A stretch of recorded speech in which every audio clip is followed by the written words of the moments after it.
Okay, good morning. We are in Commissioner's Court, and they're redistricting for the Commissioner's precincts, which is the first step in all of the process of redistricting the other lines, including the constable precincts, how those are drawn out. The first step is to redraw commissioners' lines. Yesterday was the first meeting of this, and this is actually a continuance. They recessed yesterday and are continuing now today with an attorney who basically has helped 10 years ago the county of Rockwall get those moving. And so they are now going in session, so we'll hand it over to them.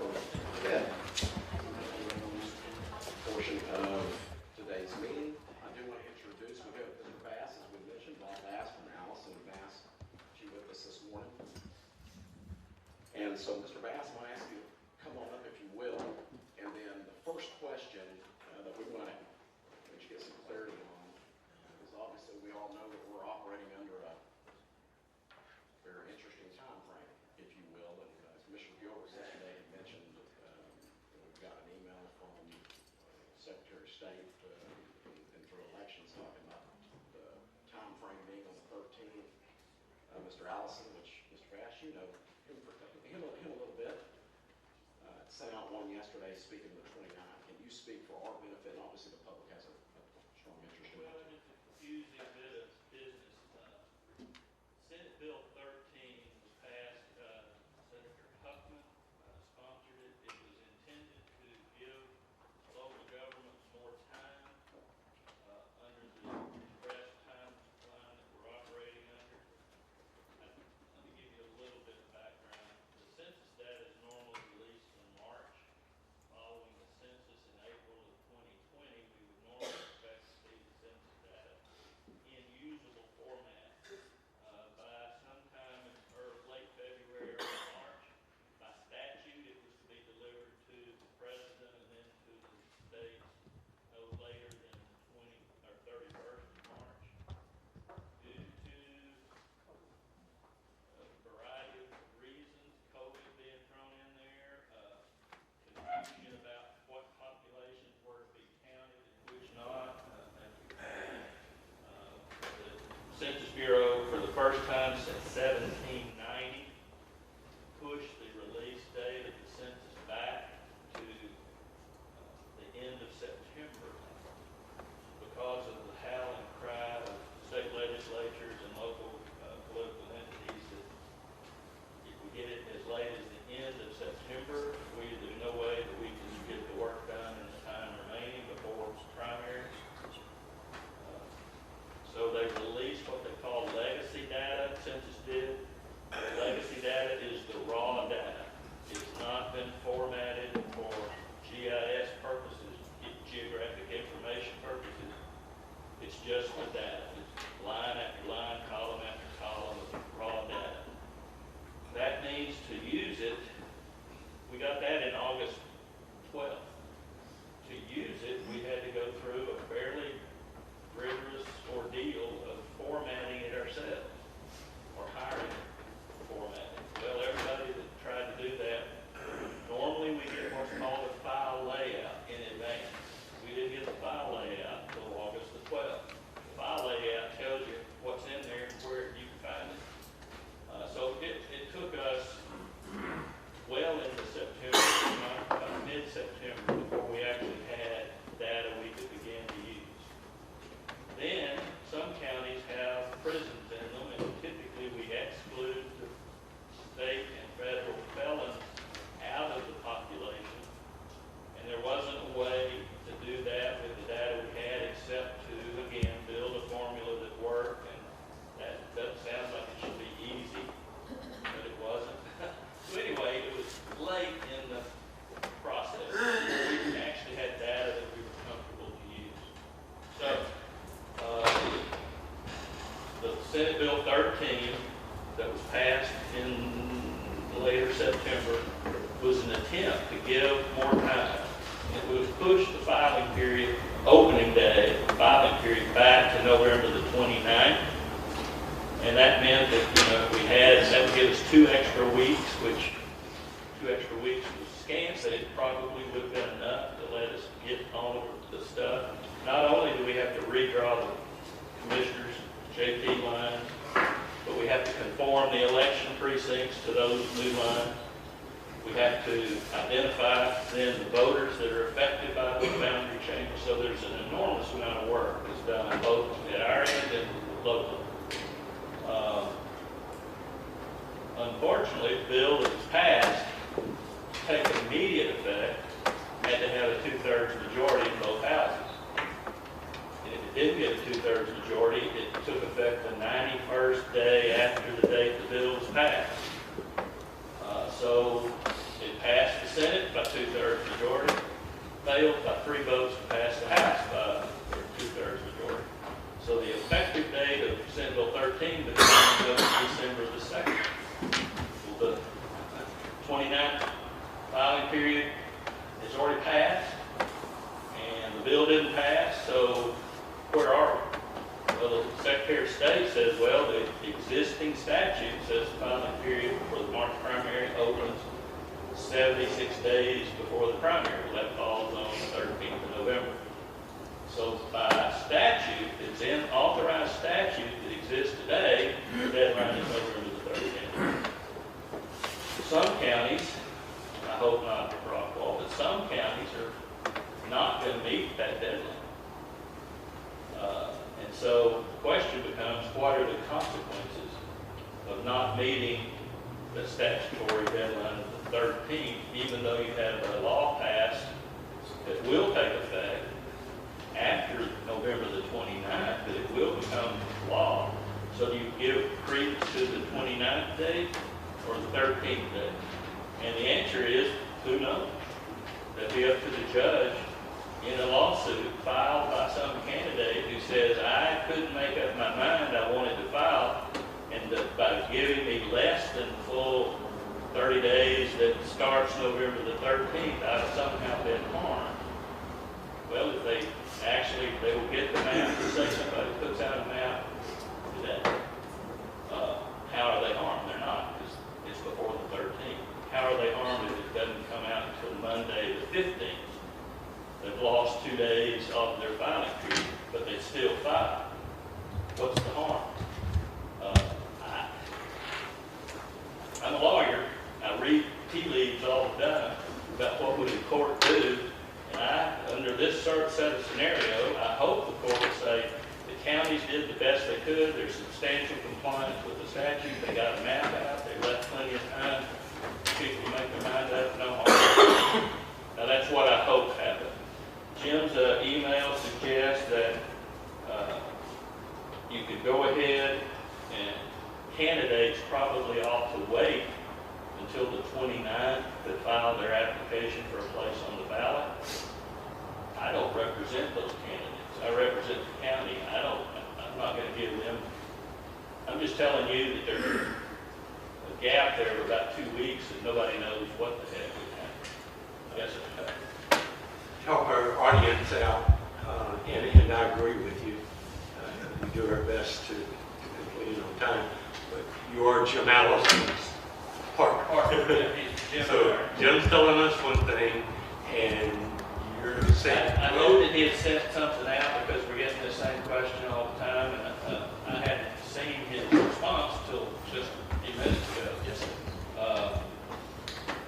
I'm urging my clients to go ahead and try their best to adopt the map before the 13th expires, or worst case scenario, since the 13th is a Saturday, Monday the 15th by a special meeting if necessary.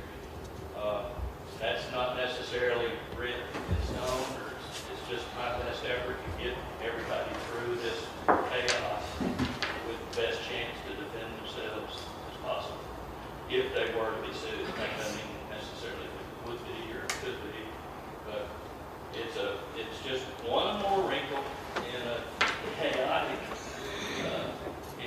redistricting cycle. I've done this since 1978, and I thought I had seen it all, but I had not. But here we are. Tell you what, if we can, Yes, sir. There you go, great. And I did make sure that everybody is clear on what you have, and Mr. Bass has it all in there. This is the model that was introduced yesterday. I know that you've got the original counties, I have the as-is, the X, plans I have. and A. Go ahead. I have the original data, raw data with your existing lines. We came up and worked with Jim Knickerbocker and Chris Lynch. Lynch, that's cool. Yes, sir. Right there. And we worked up a plan that meets there are two tests here. Let's talk about Please, thank you. There are two tests. One is a constitutional test that's imposed by the Constitution that voting districts that elect the governing body of the governmental entity, single-member districts, should be regularly or periodically, usually after the census, their existing boundaries be examined so that you can determine that the weight of votes cast in each precinct have roughly the same weight in number. That stems from the constitutional provision that we reapportion the Congress after each census, so that each congressional seat represent the same number of people, so that a vote cast by that congressman from Utah has the same weight, same number of people behind it as a vote cast from Texas or New York. Case law over the years has said, well, if it's good for the goose, it's good for the gander, and Texas came under that balance obligation in about 1970 as a result of a lawsuit filed out of Midland County, Avery versus Midland, where a city council person in Midland, where most of the population of Midland County is located, brought suit saying it takes 5,000 votes to elect a commissioner in my precinct, but it only takes 500 votes to elect a commissioner down in the unpopulated part of the county. They divided the county into 4 equal quadrants, and they weren't imbalanced, or they were unbalanced totally. So the Supreme Court finally said, yeah, Mr. Avery, you're right. That concept of one person, one vote applies across the board. So we've been under that mandate since the 1980 census, because you can't do redistricting with any other data than census data, because you can't prove that it's as reliable as census data. And we all have questions about how reliable is census data. But it's the data that the courts accept as accurate. And you don't have to then prove up. You just say this is from the PL 94171 file, that's the census file, and you're good. Okay, so that's one test. Because local governments are not as able, the congressional lines have to be drawn to infinite accuracy, almost down to the person balance. Local governments, in a small county, 5 people can be enough to throw you off. So they allow us a total deviation of 10% top to bottom. And you do that by dividing the total population of the entity. In this case, about 107,819 people. You divide it by 4. Single-member districts on the commissioner's court. The judge is a member of the court, but he's elected at large, so you don't count the judge in that division, but you get equal populations in 4 precincts would be 26,955 people. That's the target. And then you determine how close to that ideal size are we in our existing boundary. In Rockwall County, Precinct 1 was off balance. I can pull it up. If you have a spreadsheet from the initial analysis there,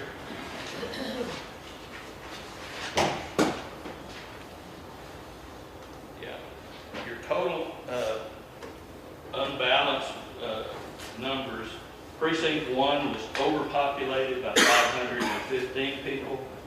Precinct 2 was underpopulated by 4,460, or 16.55% by itself. Precinct 1 was within reasonable tolerance, 1.91%. Precinct 3 was underpopulated by 2,080 people, or a 7.72% undercount, and 4 was overpopulated by 6,024, or 22.35.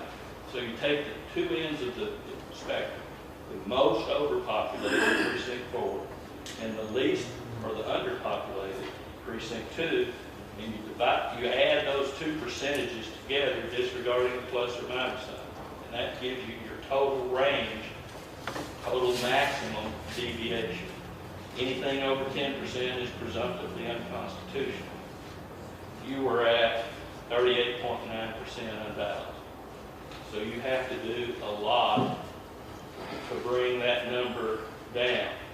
Anything under 10 is legal, but because of high growth, we like to bring it closer to 0, simply to give you room to grow.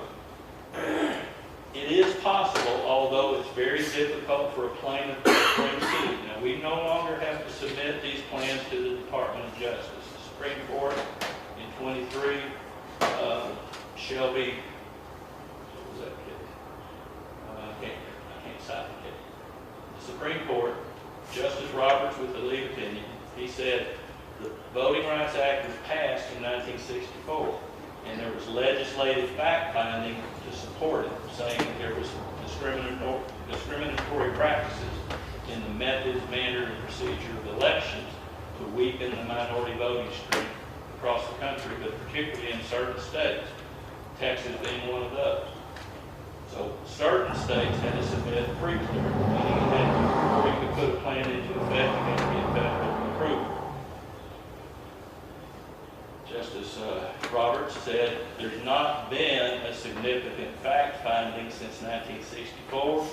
We've elected a black president, so it may be that we no longer need the Voting Rights Act. But if we do, the legislature is going to have to do new fact-finding and support the legislation. What had been happening every 10 years or so, the bill was just reauthorized. It had sunset provisions in it, but the legislature just said reauthorize it. They didn't do new fact-finding. So the Supreme Court said, until you do, you can still reinvigorate Section 5 of the Voting Rights Act by doing new fact-finding to support it. But we're not going to require states to comply with it until you do that. Well, they've voted on it 3 times in the Senate that's sitting now, and they've not passed it. So we're not under that obligation. There is still a Section 2, which gives private citizens an enforcement right if they think their vote has been compromised by some policy, practice, procedure. And one of those would be allowing your population to go over 10%. It's very difficult. There was a recent Supreme Court case out of Georgia that said, well, Section 2, it's going to be hard to prove that that's so affected your voting rights that we need to vacate that election.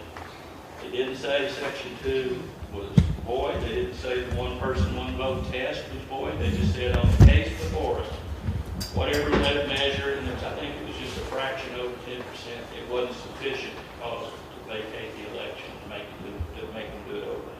So the law in the Section 2 area is a little vague right now, but certainly 38.5% deviation, you couldn't live with that.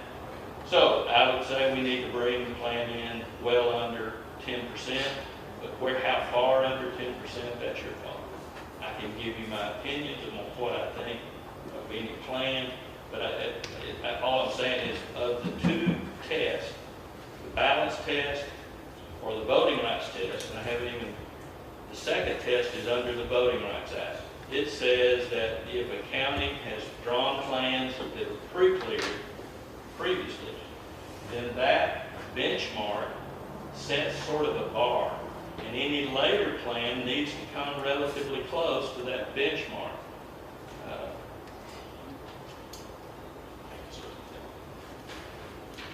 I do have your last benchmark. Now the benchmark is not, people think the law is just a straight up or straight down. It's not. 10 years ago, the county had a population of 58,000 people. Well, you're over 100,000 now. So you've doubled your population. You've had a huge change in your population. You've added 29,482 people since, sorry. 38%, so it's 78. Yeah. So, that kind of growth is difficult to manage.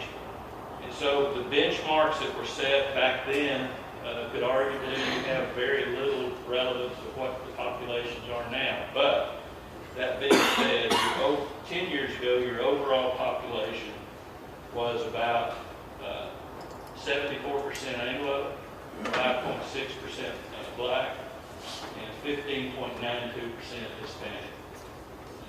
Today, your population is about 65% Anglo, 7.59% Black, and 19.07% Hispanic. So you've had some change there in raw population. That's a total population. If you look at voting age population, the highest precinct that had minority content was in precinct 3. It had a 21.4% Hispanic count and an 8.1% Black population. So in any resulting plan we consider now, we would want to look at how does that stack up against the benchmark. Merely as a reference point, it's say with this level of growth we've had, good arguments could be made that maybe with that, law gets more complicated. Reno v. Shaw was a case out of North Carolina. They had enough population growth in the 2010 census. They were entitled to a congressional seat, a new congressional seat. Operating under the Voting Rights Act, they thought, well, that population, we ought to have a majority congressional seat that could potentially elect a Black candidate. So they drew a district that ran down the interstate highway to all of the towns along the way, and they took the Black population out of the cities, and it looked like a string of pearls, and it had a majority. And if the suit was filed saying, wait a minute, how far do we have to go to satisfy? Doesn't that, focusing on minorities populations alone, doesn't that violate the Equal Protection Clause? Supreme Court eventually said, yeah, it does. So you can't make race a predominant factor in your redistricting plan. But wait a minute, what about the Voting Rights Act? Well, it can be a significant factor, it just can't be the predominant factor. Another clear as mud test. But you have two tests. Balance and minority representation. Which one has the biggest bite? Voting rights. So if you have a choice between being slightly overpopulated but under 10, do that rather than weaken your minority representation. So with that, is that everybody kind of on the page? All right. So we've looked, how do you want to go through these, Judge? You want me to discuss each plan? Yes, sir, we can, please. And you've got, which one do you have? You've got the first one that was introduced yesterday, pulled up. You can I have what I'm calling the severe. Severe. That plan is, I think, a pretty good place to focus on. The earlier plan that we drew up has a low deviation number and it has acceptable numbers on minority representation. The severe plan comes in at a 14.12% deviation. So we need to trim it a little bit. It results in some imbalance between precincts 2 and 3. 2 is overpopulated by about 1,300 people. 3 is underpopulated by about 2,400 people. 1 is overpopulated by 797. 4 is overpopulated by about 310 people. Now, I will note on the map with prepared, there are some numbers. I'm getting slightly different numbers, but I built this plan off of a PDF of the map, and I only got the shape file later. There's probably some random census blocks that are out of whack, but my numbers come in at 27,752 for one, 28,304 for two, 24,498 for three, and 27,265 for four. And those numbers are off a little bit. Four shows 27,237, and I've got 27,265. So I've got 30 more people somewhere, roughly.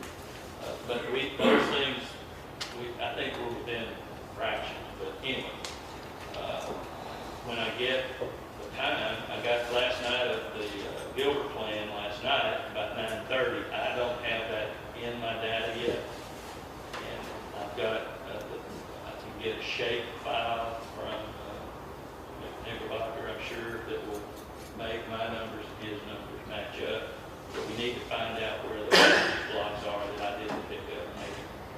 Or we can just go with the shape file. But again, we're still going to have to do some math.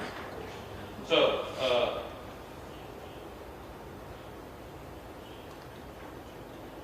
before you move on, Yes. I have a question.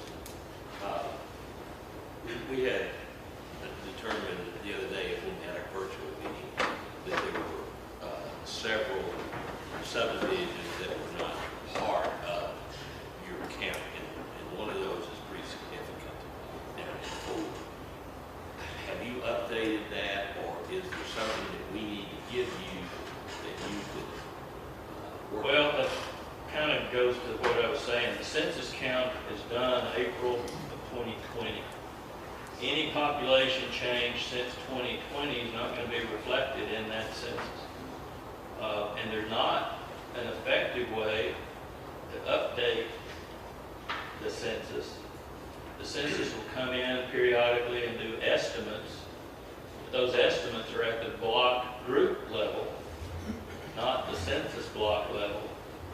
And the mechanism for correcting a census database is arduous. It requires you to go to the district court in Washington, D.C. and to prove that your count is superior to the census count. Now, if they've missed whole subdivisions because they came in after the 20th, the court is probably going to say, well, yeah, but how do I know that your count is accurate, and how do I supplement it at the block level with all of the demographic data that the census needs?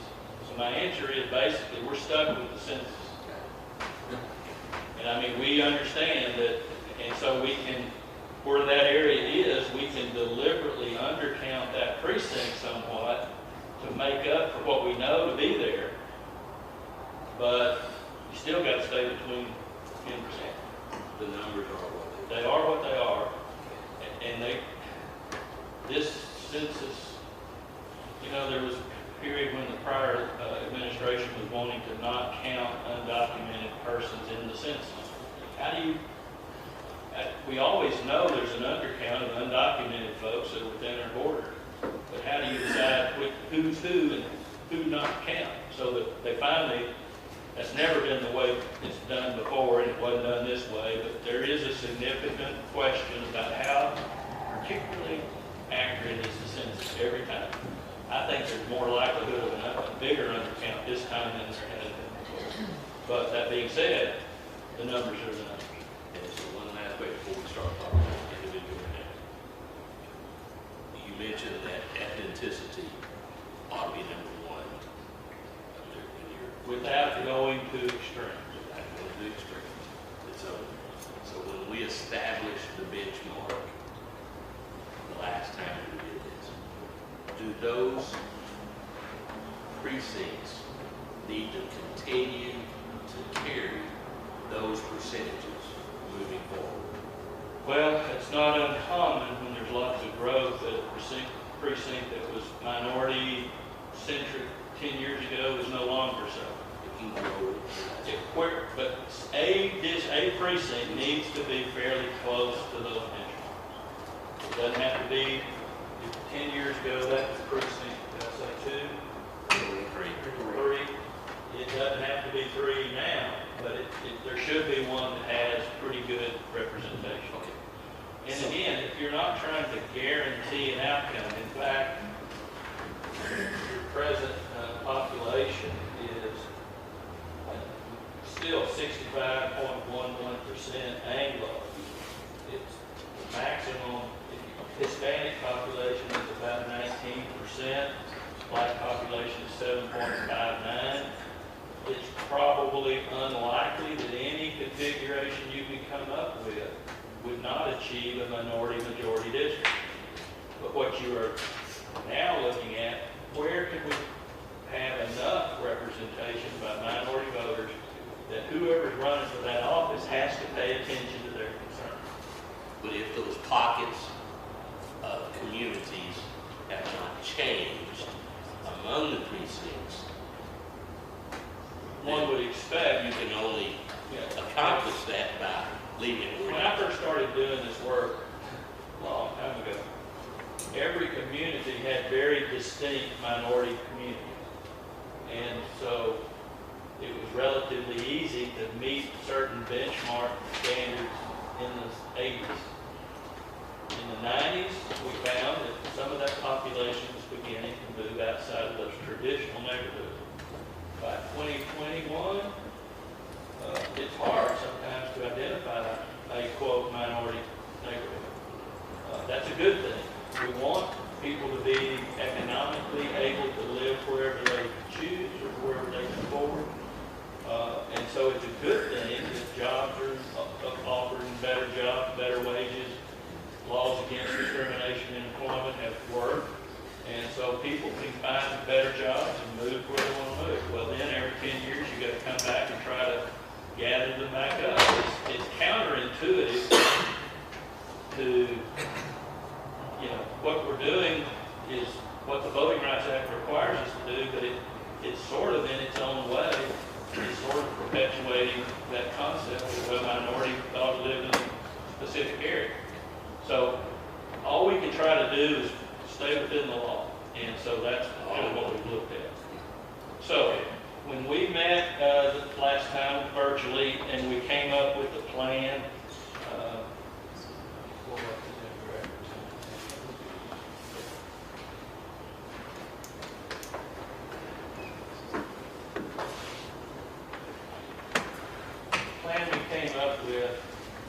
like I say, met the Voting Rights Act, it met the balance. It had a deviation of 5.38%. It was built around existing voting boxes, election precincts, because after we reassigned voting boxes to achieve balance with the best we can, the voting registrar, elections administrator has to conform those boxes to any change of lines of the commissioner or JP precinct. That's an enormous task anyway. So if you can use existing voting boxes to a major extent possible, it makes the job of reconciling the polling easier. But it's not the task of the Commissioner's Court to do that. Well, it's not. I mean, you draw the boundaries and then conforming it is on people that you pay to do that work. Okay. So, but that was the driver, and that plan followed some of the dictates that the court had given me and Mr. Knickerbocker, but we built it that way. And it works both on population, and I believe it works on ethnicity, in that Hispanic population in 3 was at 21.42%, which was better than what it was 10 years ago, and then 4 had come up from 10 years ago at 17.5% to 22.26. So it worked on both balance and voting rights, but it continued to divide communities and neighborhoods and the like. So, the court expressed some dissatisfaction with that and asked us to take another stab at it. And we did receive one other plan that didn't frankly work and balance. It may have done some things, but you want to discuss that plan? Can I add, the other one, if you remember this, referencing the email that a summary of our court actions that day where we talked about Rowlett going into 1 or to 2, if you notice, the second Rowlett going into 2. And also ask, said, stating before, or run it with Rowlett going over into 1, driving 1 as far east as the It was built upon way out whack. keeping cities intact and doing it the way that we were directed to do it. Didn't work. And so that left us with Plan 1. It's on the map now. That nobody liked, but it was a plan that would have been defendable if adopted. I believe, Mr. Bassauer, we have agreed. Commissioner in Precinct 1 and I have agreed. We had my JP and my constable. The disparity was just too great. So we have moved back to the current, basically the current lines on the Rowlett side, which affects about 6,500 voters. So now But it takes 3 to agree. Well, to vote on it, yes, sir. Yeah. No, I'm saying that we worked it out, and it does take 3. So, that brings us to what, I received a plan a couple of days ago, I think, I don't remember now. I've been doing up to 6 Zoom meetings, up to 2 hours each for 3 weeks now. And my ability to remember the logical sequence of events is good if I can find my hand picking up a coffee cup. But I try to stay focused, but it's very difficult. But anyway, I got the 7-year plan, say a day ago, a day and a half ago. If you want to bring that up and look at it. Yes, sir, go ahead. I can do that. Or I'll give you Okay. The plan that we received from the commissioner, I received it, like I say, on a PDF, and then I later got a shape file. I don't think I've been able to load the shape file yet. It needs some work. It's still somewhat unbalanced, but not radically so. 1,300 people is about 5%. So if we can bring that down to about, your total cannot be greater than 10. So if we can bring that down by 300 or 400 people and bring precinct 3 up, we might be able to squeeze it under and say if we ended up, ideally in my view, if we brought it to bring it to about under 5%, that would be awesome. But we may settle for some higher number under 10 and still satisfy that test. On the demographics again, precinct under this plan, precinct 2 is 20.26%, precinct 4 Hispanic, and 9.69% black. Precinct 4 is at 22.26% and 8.19% black. And again, your benchmarks 10 years ago was 21.47% voting age. So we look at voting age population. That was in precinct 3 10 years ago. Under the 7-year plan, the Hispanic population is way down at 2.5%, but precinct 4 is at 22.26%. Now, that number will change as we adjust the population imbalance. But at how much until we do that, I don't know.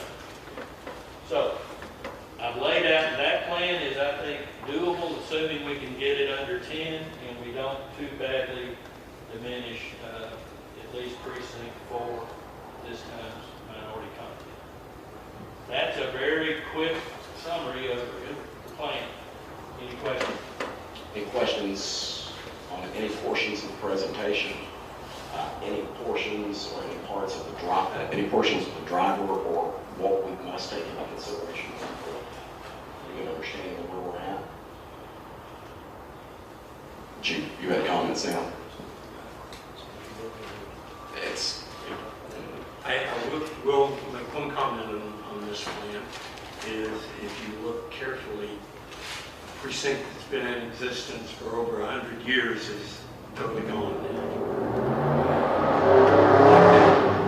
and I happen to be the commissioner in that precinct. Even takes me out of my precinct. And, you know, people are saying, well, it doesn't matter. You stated you're not running again. No, sir, it does matter. And I don't think anyone would disagree with that. Do you? Well, no, sir. A office holder has a property interest in the office once they're elected. They don't have a perpetual lease on that precinct.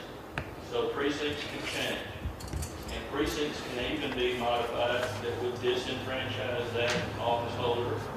They get to hold over their full term because they do have a property interest in the term to which they were elected, but they don't have a guarantee that they'll be eligible to run in perpetuity. With one exception, JPs who've been in office 10 years or more and are moved outside of, they can still continue to hold office and seek election.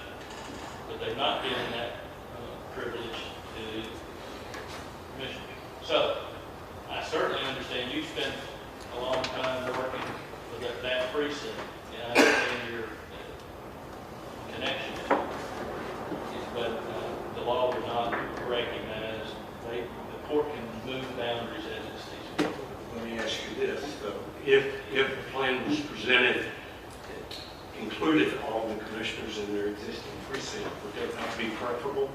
It's preferable to keep incumbents in their office. Yes. There's continuity of leadership. Believe it or not, people don't step into the jobs of commissioner knowing everything they need to know. It takes a while to learn the rope. Loss of a commissioner due to redistricting, would it be detrimental to the governmental function? Thank you.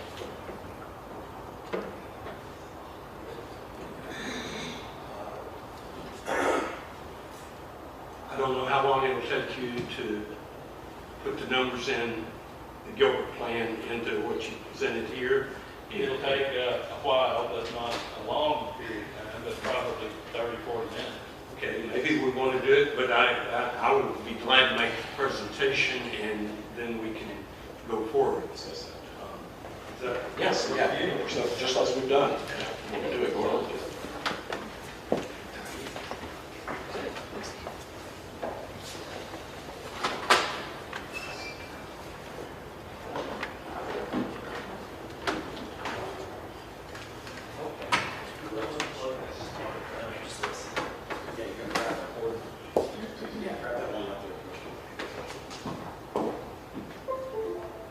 I don't envy your challenge, and I sat in your redistricting map at the state conference in October and found one of your examples is Motley County, Texas. Motley has 1,200 people in the county. I happen to have been born in Matador, so it really stuck up. Without being exact, I'm going to guess half the counties in the state of Texas either gained no population or lost. 43 lost population. How many? 143. 143 of our 254 counties lost population. Gained 4 million people. And we gained 4 million, but that's in the major metropolitan area. That is very important because Mr. Bass's work is relatively easy in a county that has lost population or not grown. Rockwall County, on the other hand, as a percentage of population, is one of the highest growth counties in the state of Texas. Do you have the number on that? I frankly don't, but I would say it's in the top 5 probably. Top 5, so we have adjustments to make. My thought process on what I'll be showing you in just a moment started in 2020, because when this census came about, we already knew that we had grown by 25 or 30,000 people. And my concept was a simple one. Let's take a square county, 12 miles square, and put it in quadrants and see how that works. Because as we grow, you know, we're growing to the east, both in the north and south, to the east. That means precincts 1 and 2 eventually will be gaining population to the east, and the lines on 3 and 4 will be shrinking, though their numbers will be growing. So this idea, and I presented it in the Zoom meeting, but it created some confusion because you didn't have time to put the whole thing together. So the map that I've drawn carried out my basic concept of what I envisioned happening, not only in this census period, but taking us forward, whether we have to readjust in 5 years or we go to the 30-30 census. As it stands right now, Mr. Bass, we grew 6,000 people last year. If we extrapolate that to the next 10 years, we're not going to grow by 38,000 that we did the last 10. We're going to grow by 60,000, which means precinct 3 and precinct 4 are going to be moving to the east. So let's go ahead and put a line together that makes that an easy move without disrupting the basic concept of where we have our precincts now. So my proposal creates almost the exact same numbers that we have in the severe proposal. It does separate Rowlett, north and south, precinct 1, precinct 2, which we had a presentation yesterday by one of our constables talking about. We have a county 12 miles long, 12 miles wide, but he would have to drive 17 miles to cover that territory. So it's quite simple. We take I-30 as the basic dividing line. Eventually, we would come across 276. But we're talking today, the proposal today would bring precinct 2, continue in and covering Heath, Texas. Precinct 3 would take all of McClendon, Chisholm, move up part of Faith. Precinct 4 takes in Royce City, moves slightly into Rockwall County. I think we cut that off at 3549 though, which is the division between Faith and Royce City. And we put over half of the city of Rockwall, which is a goal, in precinct 1. If we have growth, then we simply move east, and eventually we will have Rockwall all in no more than 2 precincts as we move east. So it's a pretty simple plan. I want to commend Jim Knickerbocker, and I think you would too, because he's been a big help in getting these numbers together, both severe, both plan number 1. We wouldn't be here talking about any plan but 1 if we didn't have Jim helping us. Yep. So we owe him a big play. We had 2 things happen. John White, in my precinct currently, wrote an email to me about Rowlett, that bringing it all together was not necessary. He had walked to Rowlett, and he finds that they are not a congruous together community up and down the lake shore.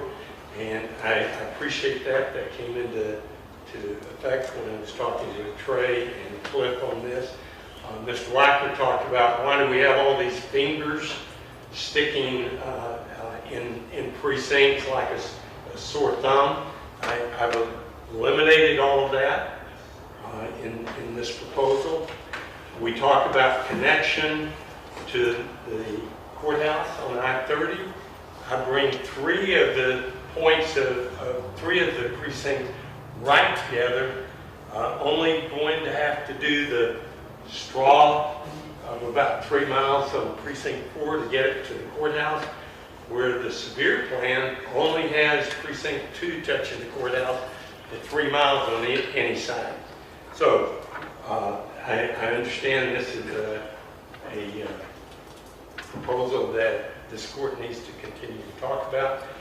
I'd like to see the detailed numbers. I paid attention in this as best I could to minority representation as well as being neutral, whether it be Republican, Democrat, in putting this presentation together. I would entertain questions if that's appropriate, Judge, or would you like to go a different route? Your call. Questions from the board at this time. What's that? I'm going to ask you real quick. You talked. What's that little piece on precinct 2 that sticks out there? Get me thinking straight. See if they're at the right there. Yep. Yes. That's Jim and I. Jim helped me with this. That's arbitrary on our part. What is that? That's what I was asking. I'm sorry. I'm a hard time. Jim, can you help me? You're asking what division? Is that It's the 205. What's the neighborhood just before you get to the interstate, David? On the east side of 205. Right there at the fire station, just. Which one? No, it's not. It's the other stuff. That's over on 205. That's all this is. 205. I got you. That's it. Yes. There are several hundred people. So, yeah, a lot.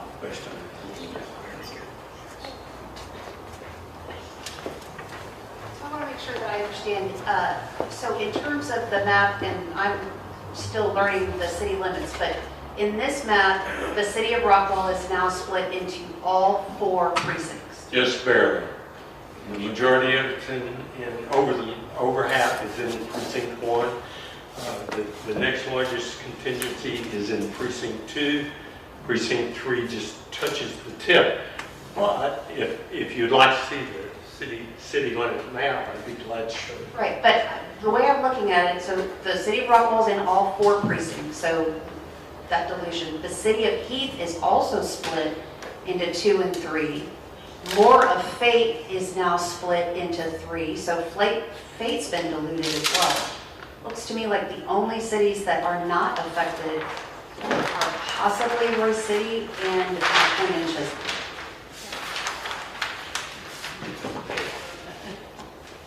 Could you move that to the side of the other map, and that might be easier to see. There's the current city limit maps. As you can see, Rockwall stretches all the way across the county.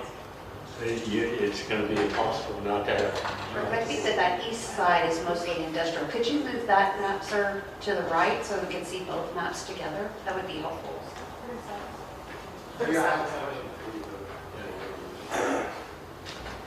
Who? City limits are higher.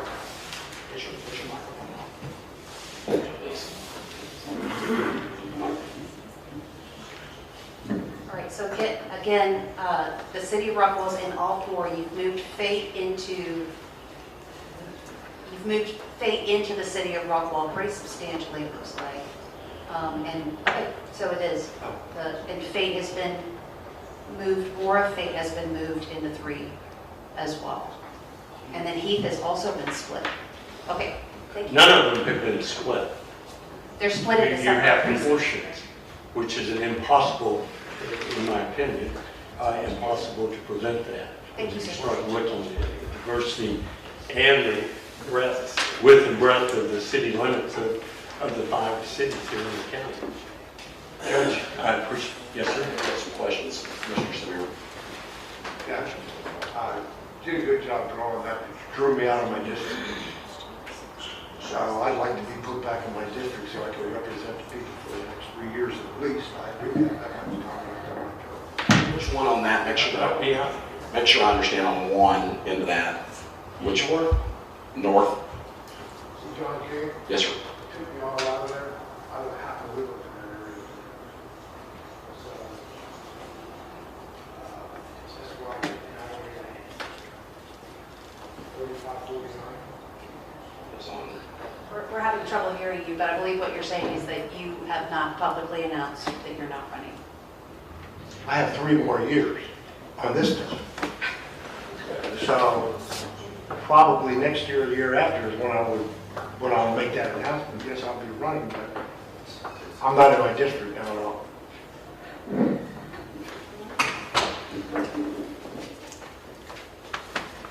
Okay. Any other questions at this point from the board on this map? Lee, is that correct in your opinion? That when you run Cliff out? No, he has over 26,000 people in the city of Rockwall. Oh, there, no. Where you live? Absolutely not, and you know how I feel about that, Cliff. I know. So that adjustment is a simple adjustment. I just want to make it. Yeah, no, I appreciate that. Yeah, I'm not in my district. I appreciate you bringing that to my attention, and we certainly correct that. What else? Intentional, so you would. Absolutely. And Cliff stated he knows I didn't intentionally Yeah, of course. move it out this. What else at this point in terms of the Gilbert? Yeah, we're going to. Yeah, Chairman We're at. Gilbert, Commissioner Gilbert, I'm sorry. I'm not a politician or get involved in this very often, but I've seen a couple maps, and you made a statement that you're staying neutral in this. Is that correct? As far as changes or anything? Who is this to? Who are you talking to? Well, he said, as far as the changes on the map, Oh, to Gilbert. I'm sorry, I didn't understand he was asking to. Okay. He was asking you a question. Mr. Rick. so if there's changes and you're staying neutral, then you're expressing your opinion on the map you would like to use, correct? And Mr. Sabir seems to be a little bit different than the map you're submitting. So I'm not sure where these changes lie as far as the statements that I've heard yesterday and even this morning, which is you wouldn't accept your district being changed. But if, let me finish. If I understand the way this is working, nobody's going to lose anything. Correct me if I'm wrong. Nobody loses any of their areas that they serve right now until next year. So nobody's going to be cut out of anything this year. Am I correct in that? Or? No, you are completely correct. Okay, so what we're looking at is a map that Well, in essence, but let's be clear on what that statement means. The individual elected official to the completion of their term is an elected. Okay, so next year when this comes up, nobody knows who's running for these areas. And and you have the right to run or not run. But you made the statement you don't want your area cut, but if you're not running, I understand that if you're running, I understand it. If you're not, other people may not care what's being changed as long as, from what I'm being told, these are correct, evenly looked at as close as possible to make representations for minorities and the areas that they encompass and growth. I'm on the city PMC. I know growth is going to change, but nobody can say when or how. So I don't see why we look at the future when we've got this is what we've got to deal with. Yeah, in 2 years, you might want to change it because we do too. But for what I'm seeing, I just think that what that map severs makes more sense to me. I said it yesterday, I'll say it again. It seems to be an even block out areas that are easier as far as a businessman would be to control than running up and down different areas. So that's my statement. I just wanted to get a clarification. It's not, nobody's losing anything this year. Let me ask you a question, okay, Mr. Bass, you've done the work or you've done the vast majority of the work or the breakdown on that severe plan, but you had not had the opportunity to be able to do it on this Gilbert plan based on what it was. I didn't see the Gilbert plan until about 9:30 last night, and I haven't even attempted to try to replicate it. I think I could put it together in 40 minutes or so just by looking at the map and duplicating the lines on the computer, and could give you some analysis of it. I have no opinion at this point. I see this population numbers, raw numbers.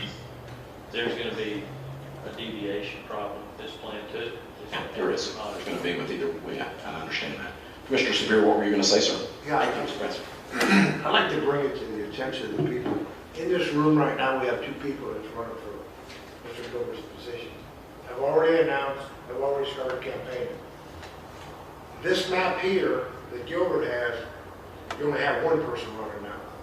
You just took the other person out of the precinct he's in and took him out of the running. So now you only have 1 person running for that position by the way you did this. I mapped and left everybody that was running in the same area. They both announced that they're running. We've got to listen to the people. You know, it's... There's a difference in listening to people. I'm not... and listening to candidates. Huh? There's a difference in listening to people. I understand that. I understand that. My point, though, is you've already had 2 people announced.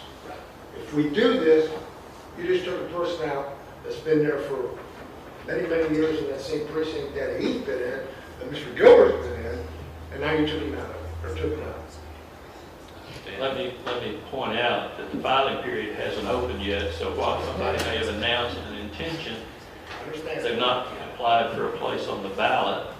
And if the plan is adopted and it means they're no longer eligible, I understand. life is full of disappointment.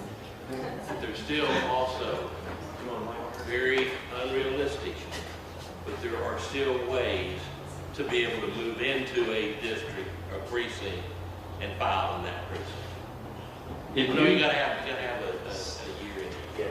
You gotta be a resident of the state for a year and 6 months within the precinct, but if the precinct boundaries have moved and you're now in a precinct, you still lived in that same house for 6 months. You didn't move. You didn't move. You didn't move.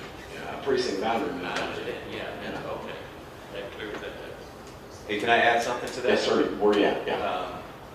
So let me ask you, Mr. Lynch, come on up here from now on. Here's what I'm gonna start doing. So, we were doing this yesterday. We thought it was an extremely productive meeting. okay, lease plan, we all know what we're talking about here. Lease plan does exclude someone who has filed in my office. Campaign finance is different from filing with the party, we all acknowledge that, but clearly there's an intent there. You mentioned 2 people that are running. Well, there's a 3rd person who's in the room who's also been in my office. So your plan excludes, I believe, where that person lives, does it not? Okay, so just to kind of clarify, if we're trying to make sure that we give folks that have already made indications by way of being in my office and appointing a treasurer, the intent to file with, their respective parties when it's time, whenever we're going to say that filing period's been open. And that number may be 10. Yes, sir. Good meeting. Yes, sir. Good stuff, but thank you, sir. One thing, we try to preserve the integrity of the incumbents for continuity of leadership purposes. Every time you put a pin in a map, it restricts the movement of the map. And And so the more conditions you put on a map, like, okay, anybody that might conceivably be interested, you can't, you can't anticipate that. But I understand what you're saying. To the extent you know people have expressed intent, as a courtesy, you would try to accommodate them, but you're not obligated to. Here's another off the wall. What if somebody in 3 wants to run in 2? Are you going to put a straw in there too? Well, that's the point. I mean, at what point do you say governmental functions have to be preserved, so forth and so on? So you can make accommodations if you can, but the Reno v. Shaw case says anytime you see lines that are bizarre and unexplainable otherwise, in that case on the basis of race, that's probably a violation of the Equal Protection Clause. Same thing works. I've done it in the past, drawn straws to keep incumbents in their precinct, but I can tell you that every time you draw a soda straw to protect somebody, it draws criticism. And so there are good reasons to protect incumbents. That good reason declines a little bit on somebody who's a potential candidate because they've got to get elected first, but before they have status, they have property interest. Absolutely right. Okay, I have a comment. I'll let you get your question here, and then I'm going to back up into the court. Go ahead.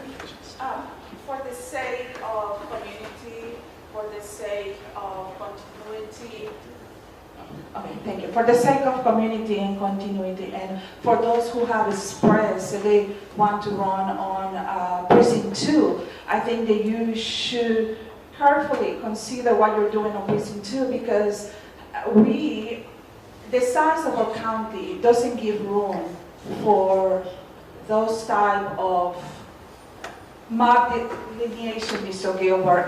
And one of the things that I am going to share right now, might be controversial, is that Rockwall County has a reputation for doing things that it's not within the lines of the law. And right now, Mr. Gilbert, I think the way that you are... Yeah, Erica? Yes, sir. I'm going to shut that down.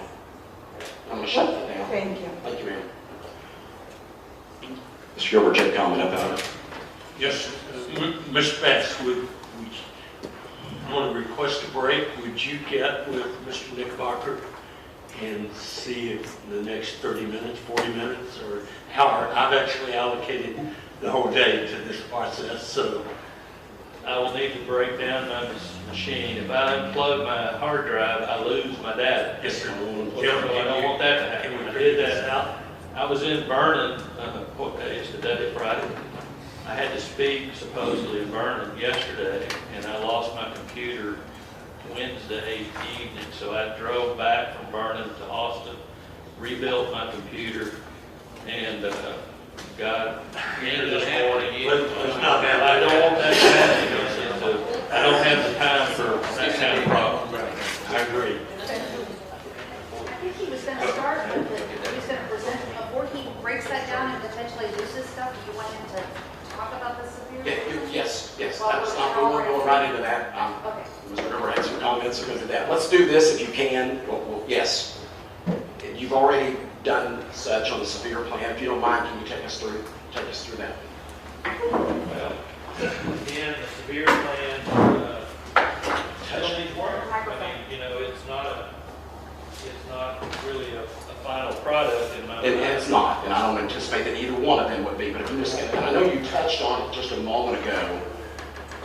He did speak on it just a moment ago, but you can go into more detail, if you can kind of summarize Well, like I said, on that I plan. didn't discuss the severe plan in that it seems right now unbalanced, but it's balanced, it achieves the voting rights representation question. Precinct 2 has a 20.26%, and 4 has a 22.26% Hispanic alone population, and 9.69 and 8.18 black population. The Anglo population in both of those precincts is slightly north of 62%. That's not a majority minority district, but it's an influence district, meaning that a candidate who wants to get elected is going to have to pay attention to Hispanic and Black concerns. And that the overall minority population in the county, like I say, is still, well, it's about 35% roughly. But it's widely distributed. In essence, what that does is it doesn't change the minority influence or minority voice in precinct 4. And it just basically switches from precinct 3 existing to precinct 2. Right. 10 years ago, precinct 2, Hispanic content was That's right. No, 7.46%. one more, I'm sorry, I'm speaking, I'm sorry. 10 years ago, the Hispanic content of precinct 2 was only 7%, Yes. 7.5%. Today, under the severe plan, it's more like, it's 20.4%. So, statewide, the biggest areas of growth by ethnicity have been among Hispanic and Asian population. The Black population has stayed relatively static. The Anglo population has declined as a percentage. That's statewide. We see evidence of it in almost every metropolitan area. Fort Bend County, we're doing that county, it's the largest growth county. They had 186,000 additional people. They're basically divided almost equally in quarters by Anglo, Black, Hispanic, and Asian population, are roughly within 3 points of each other. It's the most diverse population group in the state. But in every metropolitan area over, I would say, 100,000 has seen similar patterns. But if you'll give me the time to... Yeah, we will. I don't know how we want to start a micro tuning the Sevier plan, or once I get the Gilbert plan plugged in, we'll have to do some fine tuning on both of those. Completely understand. If you can, what I would like you to do on this one, is you've done a breakdown on this one as it is right now. Email that one to me on the, we may everybody's email. Email that one to me, please. Now, again, it's in raw state. I understand. I completely understand. I want to be clear on what that will be. Whatever If we're going to plan that we discuss, yes, what we're going to do. I can break down, set up maybe where I can sit down and kind of Absolutely. comfortably do the work. It's kind of tedious. You have to really pay attention. I need the big map to make sure I've got the right. But I'll build with Gilbert and then I'll come back in raw form. Both of those plans need to be micro. So understanding exactly what he's saying, here's how the plan is being introduced. Just as we did with Severe, we've done a good breakdown and all the things that have to be taken into consideration. We're going to do the same thing with the Gilbert one. I do want this one sent to me so we can print it off for the court. And then again, as he's saying, with this one, we have to make some adjustments on it. And I anticipate the same thing with the Gilbert plan. We'll see it. It needs to be allowed to go through the same process. Okay, but Bob, you don't have to redo your original, what we initially No, thought. I've got it saved. Okay, so if for some reason we went back to that and you're prepared, you're ready for that. Yes, sir. Okay. I say so. Yes, sir. What I do, at the first level, I have to create boundaries for the commissioner and JP. Your commissioner and JP have coextensive lines, I understand. So That's correct. So that, but we still have to conform the voting boxes to those new boundaries. And that's something that I can work with your local guys, and they're good. Selfishly, the more of that work they can do, means the less work I have to do. That means I can spend some more time with somebody else. But that being said, we'll do whatever we need to do. Thank you. Thank you, sir. We will.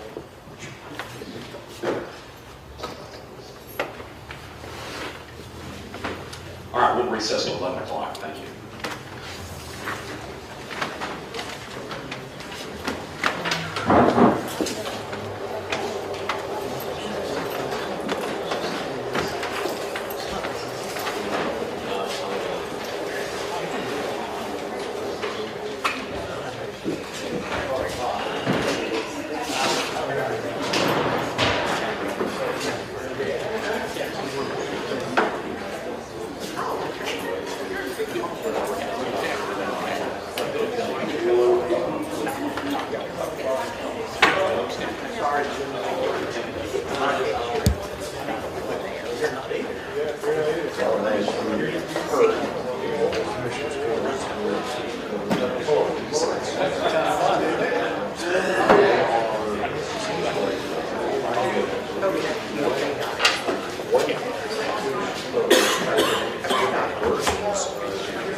the different plans are by Commissioner Gilbert and by Cliff Sevier. And so Cliff Sevier has presented a map that basically is very fair, but the problem with it is that it takes Lee Gilbert out of his district. The problem is Lee Gilbert is not running for re-election.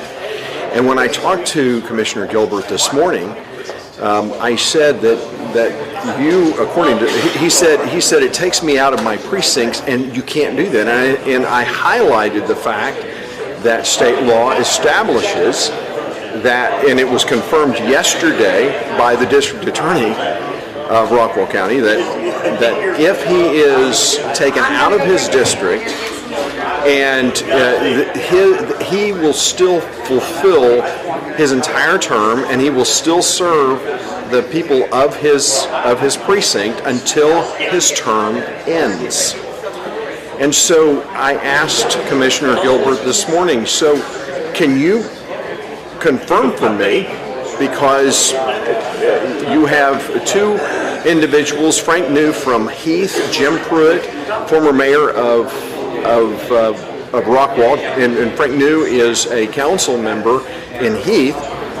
Both of these individuals have announced that they are running for Gilbert's seat. And Gilbert has made it very clear that he's not running again. So I asked him point blank this morning, isn't it true that you're not running again? And Mr. Gilbert smiled and gave me a political answer. Well, I haven't decided yet. This is so, apparently, he can create a map that takes Cliff Sevier out of his district and also takes Jim Pruitt out of his district, out of Gilbert's district, so that Jim Pruitt can't run. So this, yesterday, one of the things that Commissioner Bailey said that is very telling is something that many politicians, especially on the Democrat side, say all the time. They say, we don't want this to be political. We want this to be nonpartisan. Now understand, all five members, including the county judge, every one of them have campaigned and have won elections as Republicans. So to say that you're going to be nonpartisan is a joke, because you are a partisan by the very nature that you're a Republican. And can you be fair? Absolutely, you can be fair. And the law establishes, federal law has certain standards, as the attorney this morning talked about. There are certain things that must be met for the lines to be valid and to be for those lines not to be in violation of federal law. And so as long as those things are met, which the attorney has said, you're meeting these things, and we're making sure that you do meet all of these things. The idea that when Dennis Bailey said he didn't want to be political, that is the sure sign that he is being political. He is working with Mr. Gilbert to create lines that basically put Heath in two different commissioners' districts. McLean Chisholm is in one. But puts Rockwall into three commissioner districts. Then you have Fate, which is divided into two, and Roy City, I believe, is in one. Now, that's Gilbert's plan. Mr. Sevier is basically putting Rockwall into two commissioner districts. And just think about it from a mayoral standpoint.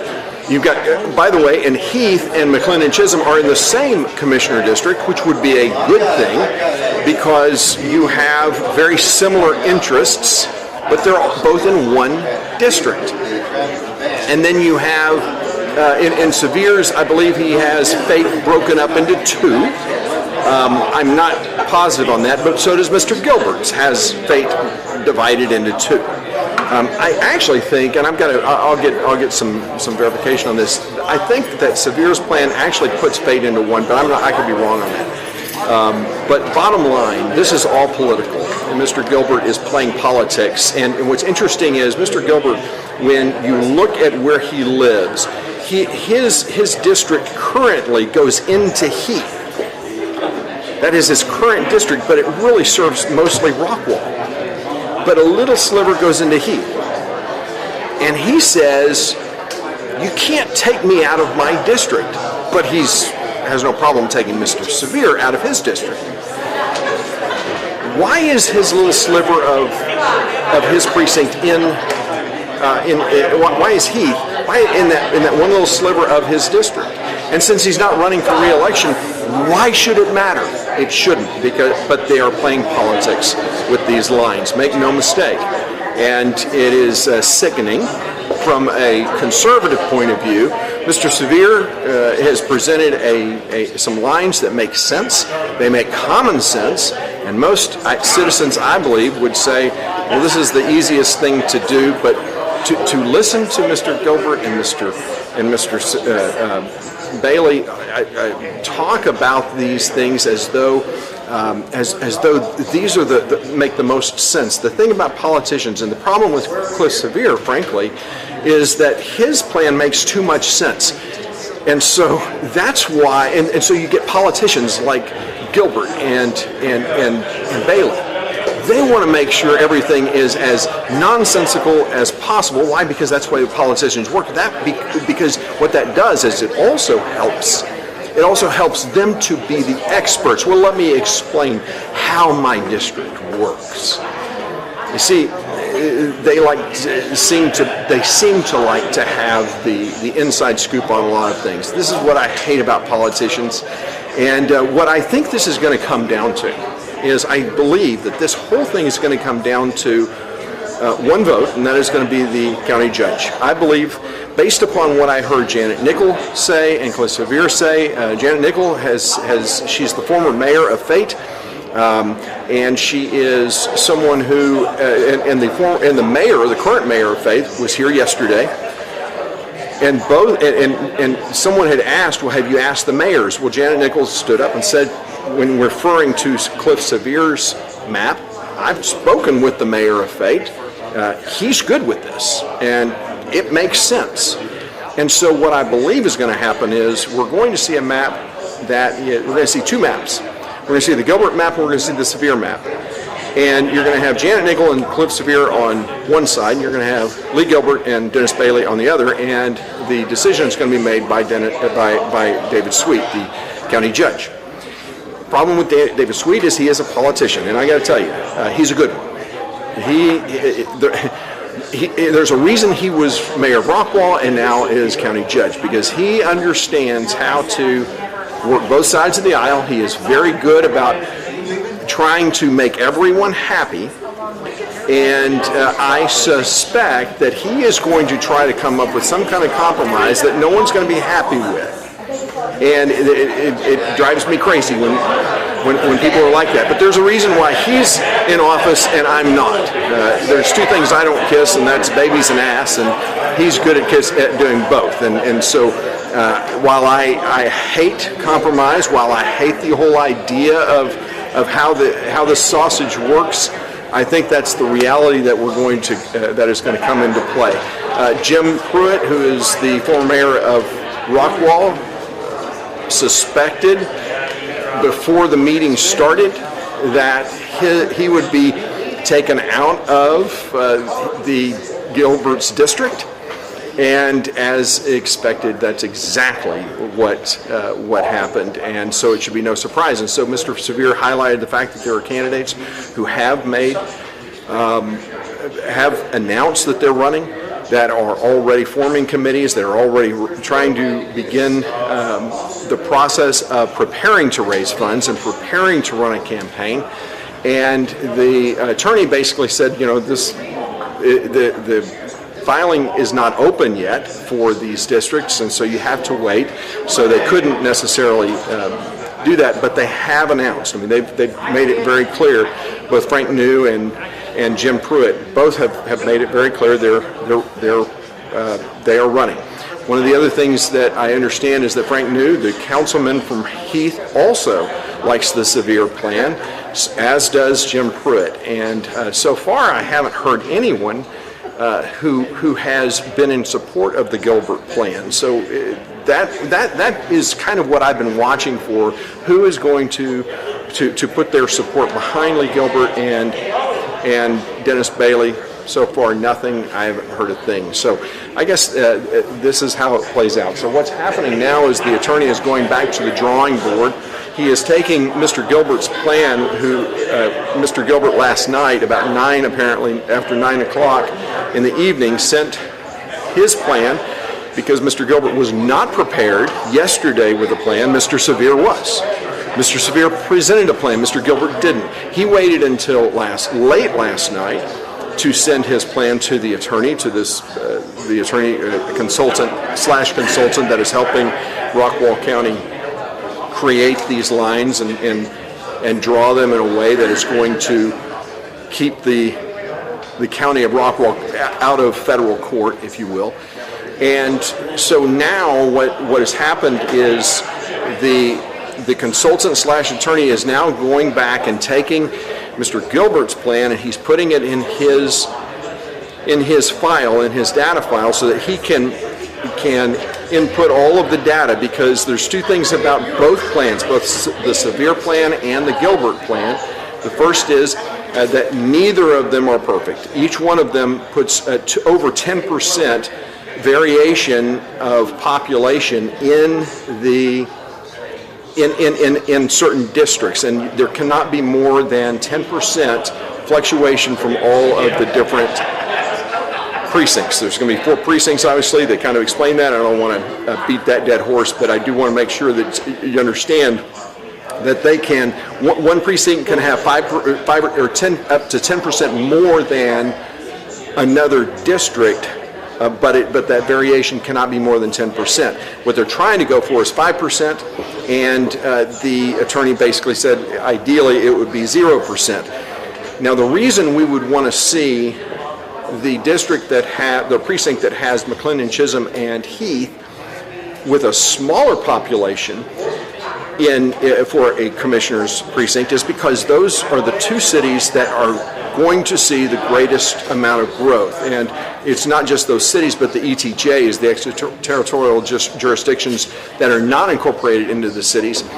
Those areas are going to see the most growth. Why? Because there's the biggest opportunity of land. And obviously, if you've been paying attention to my show, you know that the city of McLennan Chisholm just approved a MUD district inside and brought it into the city of McLennan Chisholm. It's creating a MUD. It is going to be a massive development that no one had on their radar, not the commissioners, not the school district.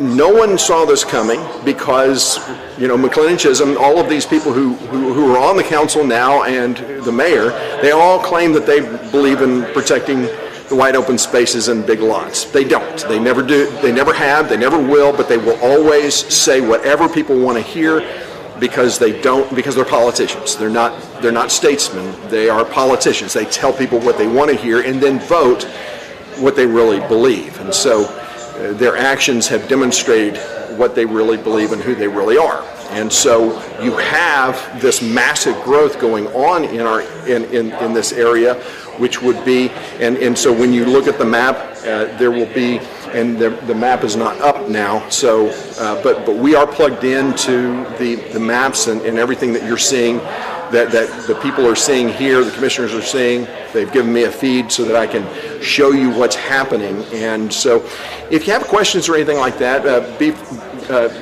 I'm watching the feed and watching the comments, so if you have questions or comments or anything like that, please send them to me. I will try to answer while we're in session if I can.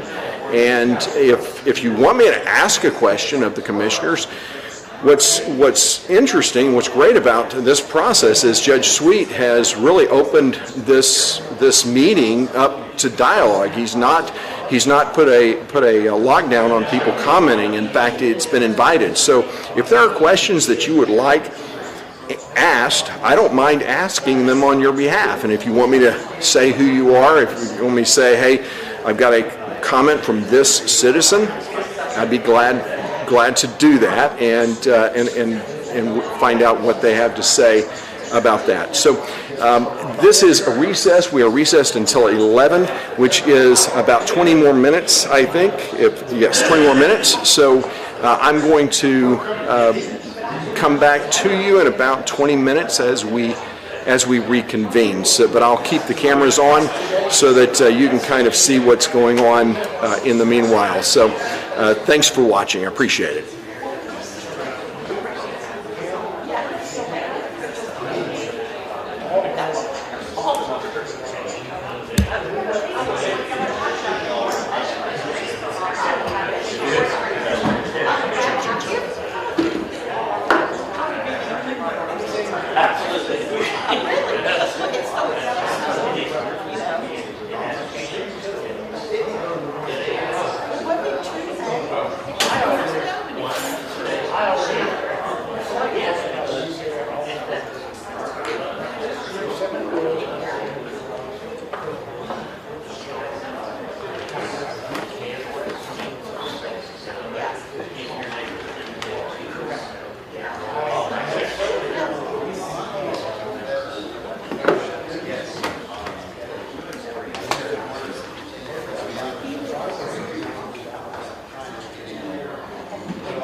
You need to put your mask up.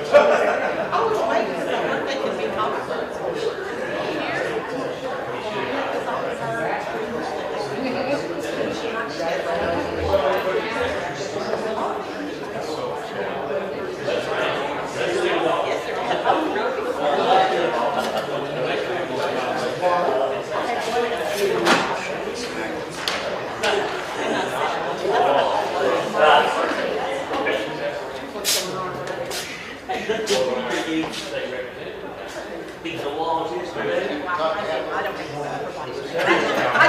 poster. No, just. You gotta see the one, and Justin sent me the picture of me and Kevin when we're looking at discussing right now. I didn't see it. What are y'all doing? We had a demolition party last night at the Missouri Hall, so, he brought sledgehammers, he brought, No. It started in earnest. Yeah, they knocked wood down and hay so we can prevent it.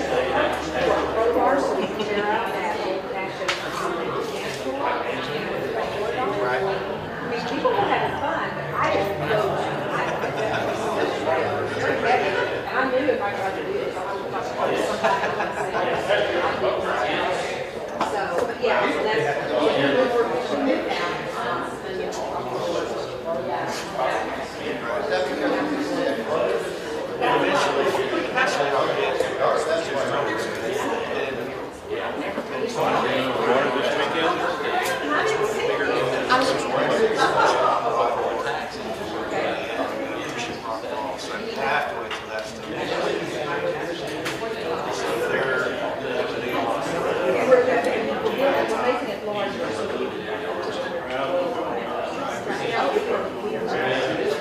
It's always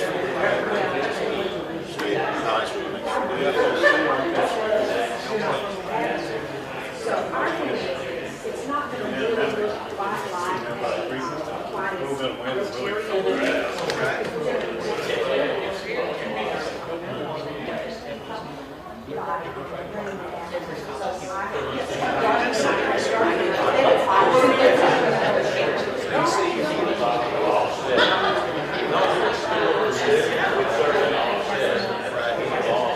keep the kitchen.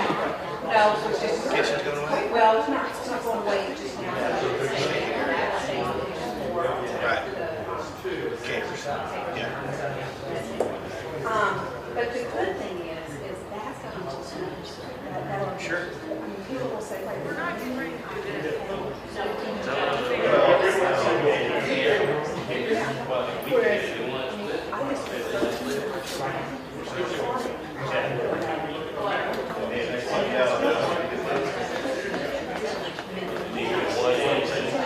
You're paying them their rates. That's the same with shores too. yeah. Is it? Yeah. Well, yeah.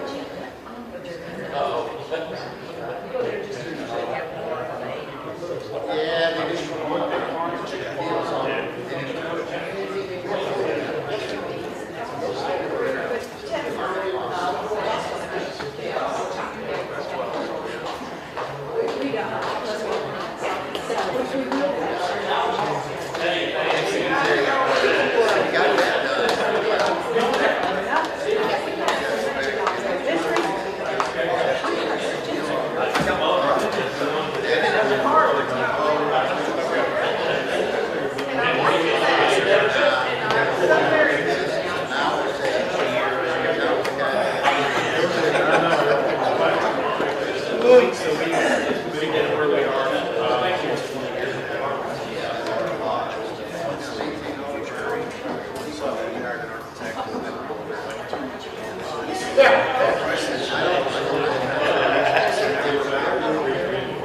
Yeah, instead of paying for filter and free, save us some time, save us some back in. We've already done some samples, so we're ready. Foundations in on here. So we're just getting better. I guess it's tough enough to get.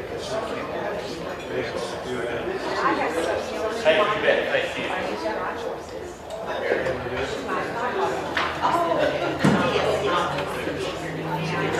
Clem on Sanderson, on the right, right next to Zach, two down from Joyce. Ryan Joyce in Belleville. Oh, okay.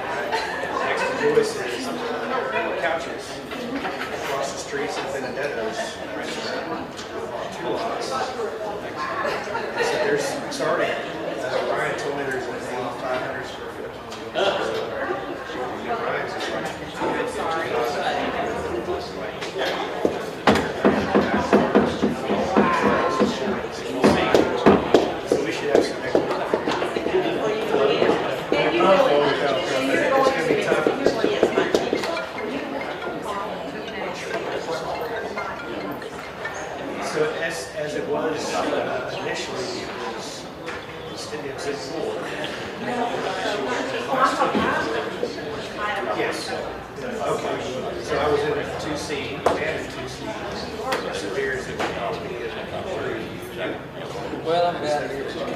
If I don't put it anyway, I'll probably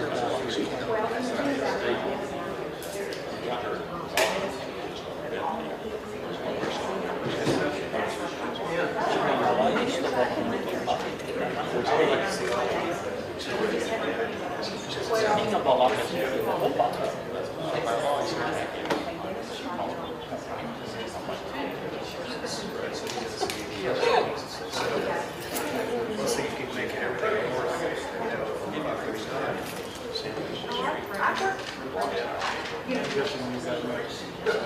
Well, it's not there. Well, I have. No, There you go. we have an open line here,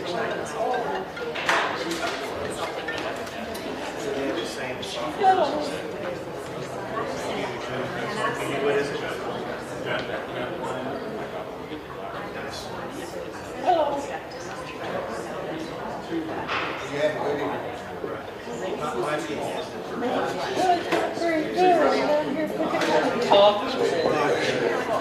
There I have a terminal disease, and I should not have fear. I'm trying to be fraudy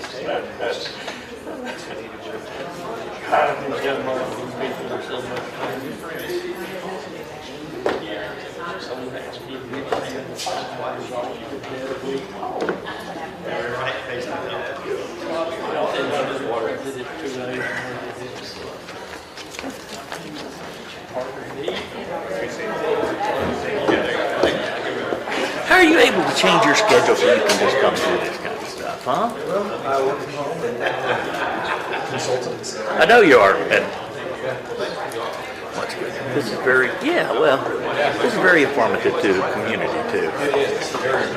It's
life depended on, my whole law firm's life depended on that laptop, I'd have 2 of them. You know what I mean?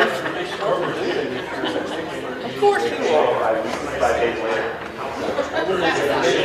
I hadn't been impressed. I hadn't been impressed.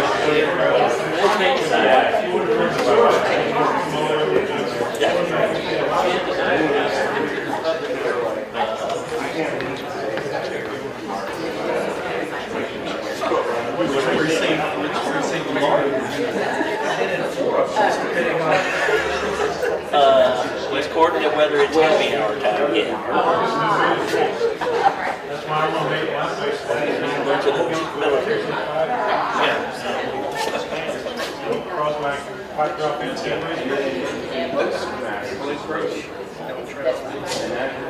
That's a good, because I do agree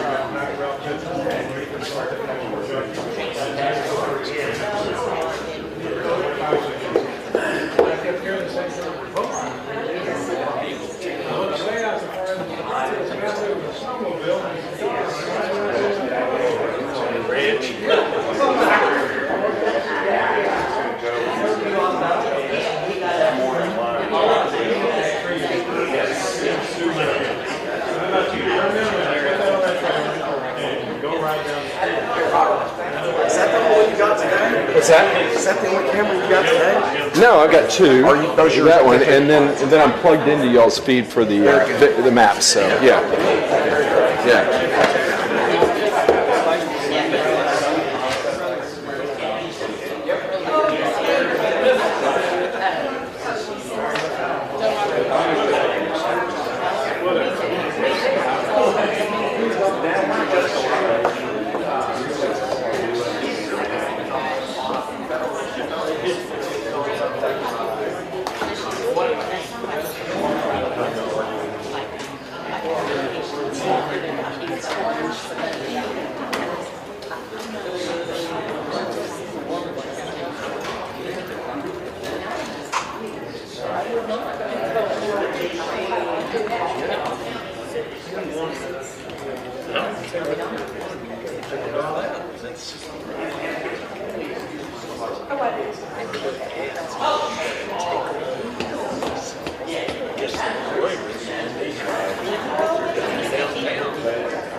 Jim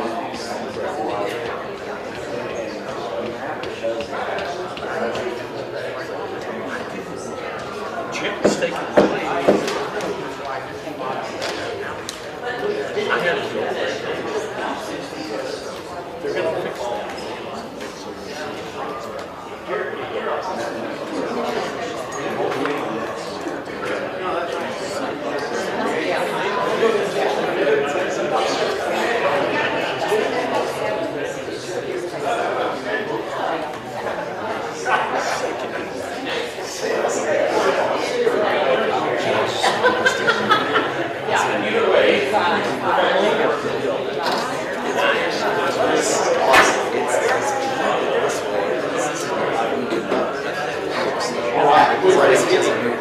No reason for everybody to come back and sit down thinking that we're going to begin, but I do want to remember because I said 11. It is 11:03, so I am reconvening, but I'm going to recess again, and this time the way that I'll say it will be to the completion of Mr. Bass's work, but for clarity for anybody that will be listening online, I'll do it in 15-minute increments. So I will do a recess at this time until 11:15.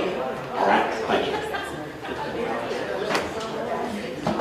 Thanks, yeah, I didn't get time.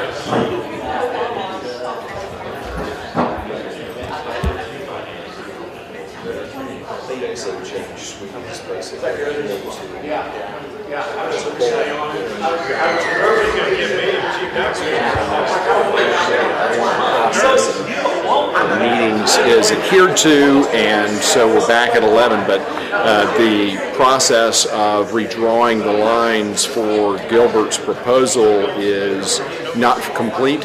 So he's basically established a rule at this point that we will reconvene once that plan is been entered into the database so that it can be discussed and that the attorney who is here can begin to manipulate the data from that point of view.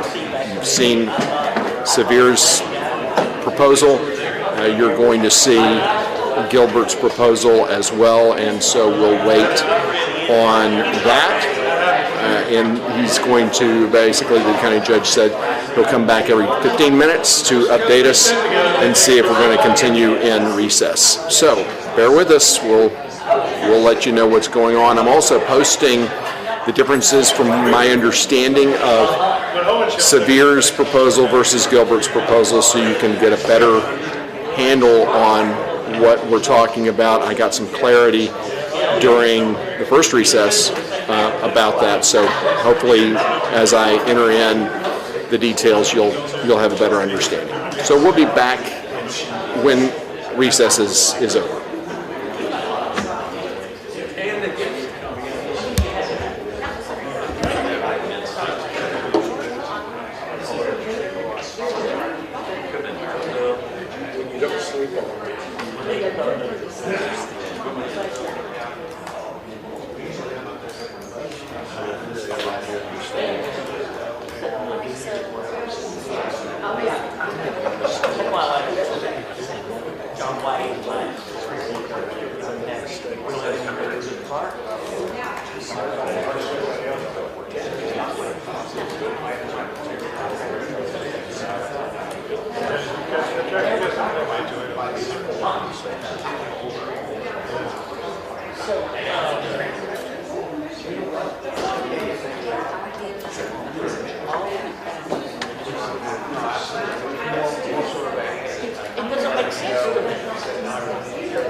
Nobody owns it. No, It's like if the state was gonna take that over, the city of Rockwall should have already did a subdivision. I don't know. Stop there.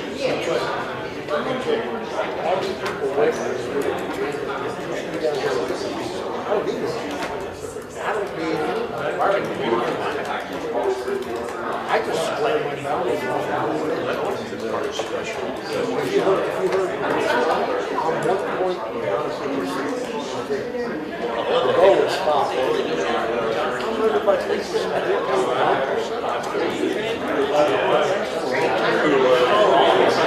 I got my hat right here.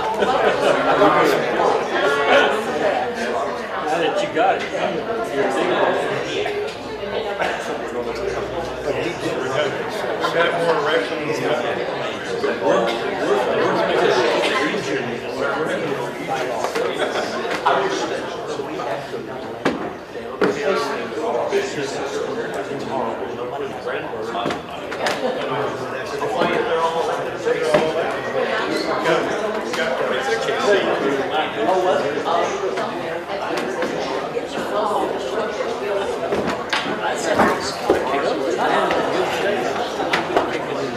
Then, believe it or not, that was probably 16 years old, 17 years old. Sorry, I apologize. Your precincts.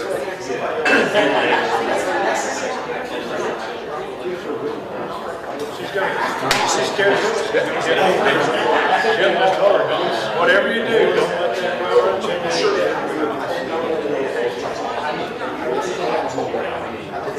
I'm saying, I'm talking about Commissioner Precinct. Commissioner Precinct.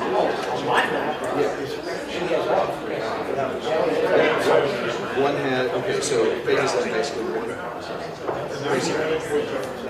Okay, Forest City. Forest City is Going to hear There's one. Is in one with Heath. And one, he's got that, okay. Just confirm. 2 has, 4 has 2, 3 has 2. And Rockwall is in two, basically, with the unincorporated area. All right, I'm with you.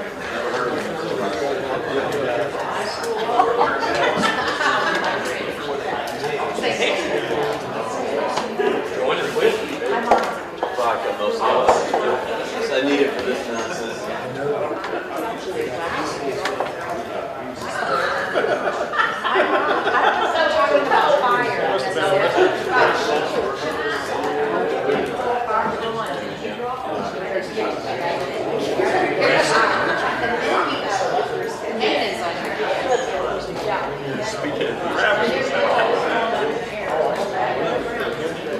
Hey, what?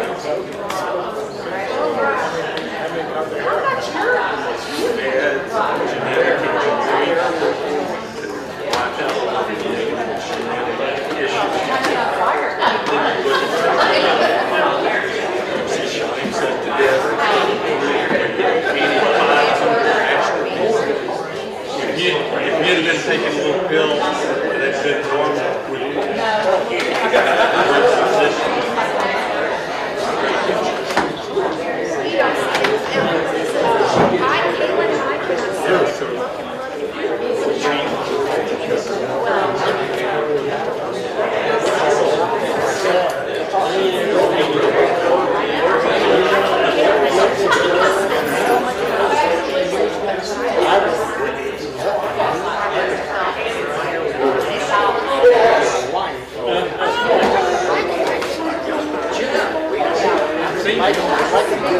you bring your tent.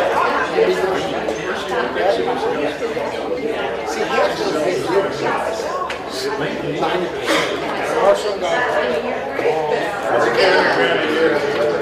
I've got a lot of pools, I think people real cool. Hey, that's me, like that. Mine's about 4 o'clock. That's true.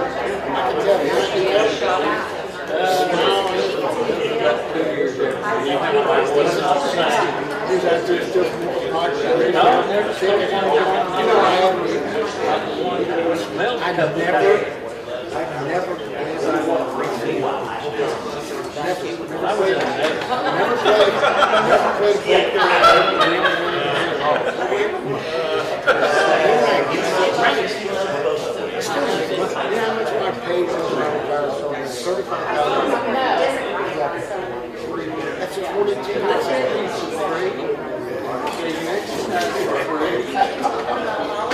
And movie all over free. You got free clothes, boots. I can remember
whatever area you live in, that's where you can work. They learn a little bit from the British. They sit here and get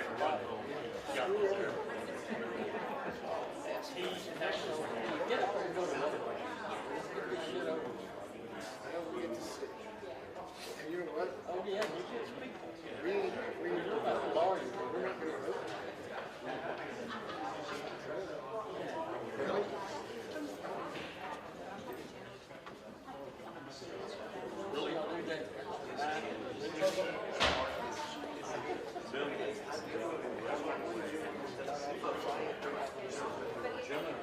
I don't like it when they're talking, I get distracted, typing, computers, emails, it's boring. There, it's not boring. You're not. You got a meeting. I got a lot I can do when I got distracted. You can't come on and start with my book. I'm not even listening. And that would go into bed.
good news is it does appear as though the data has been input because Mr. Bass, the attorney slash consultant for the county, is back up and he has plugged in, and we are seeing evidence that he is ready to proceed. So we should be starting pretty soon.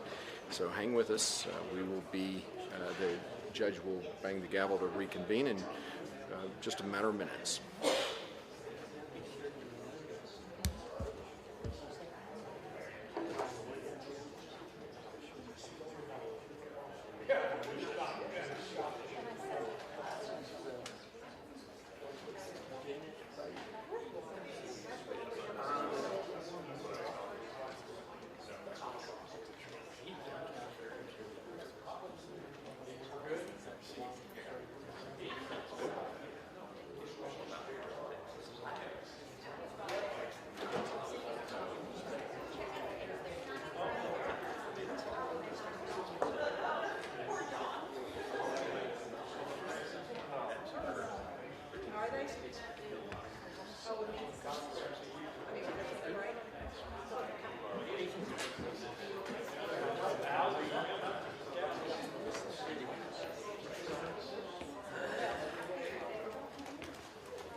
The special meeting of the Rockwall County Commissioners report at this time. Mr. Bass had a little bit of, had some work you needed to do for us. We appreciate it. It is completed. So Mr. Bass, I'll turn it over to you at this time. Thank you, sir.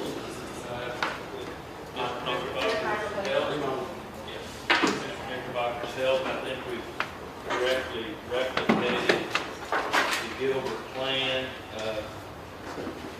There are very slight differences in the numbers, but the deviation of this plan is 13.8%. The deviation between the precincts is 900 people overpopulated in one at 3.64%. Precinct 2 is overpopulated by 678 people, or 2.52%. Precinct 3 is underpopulated by 2,545 people, or 9.44%. And 4 is overpopulated by 884, or 3.28%. You add the largest overpopulation at 3.64 in 1 to the smallest underpopulation, 9.44 in precinct 3, you get 13.08. So it's 2 is out of balance, but I expect we can bring it in balance. Looking at the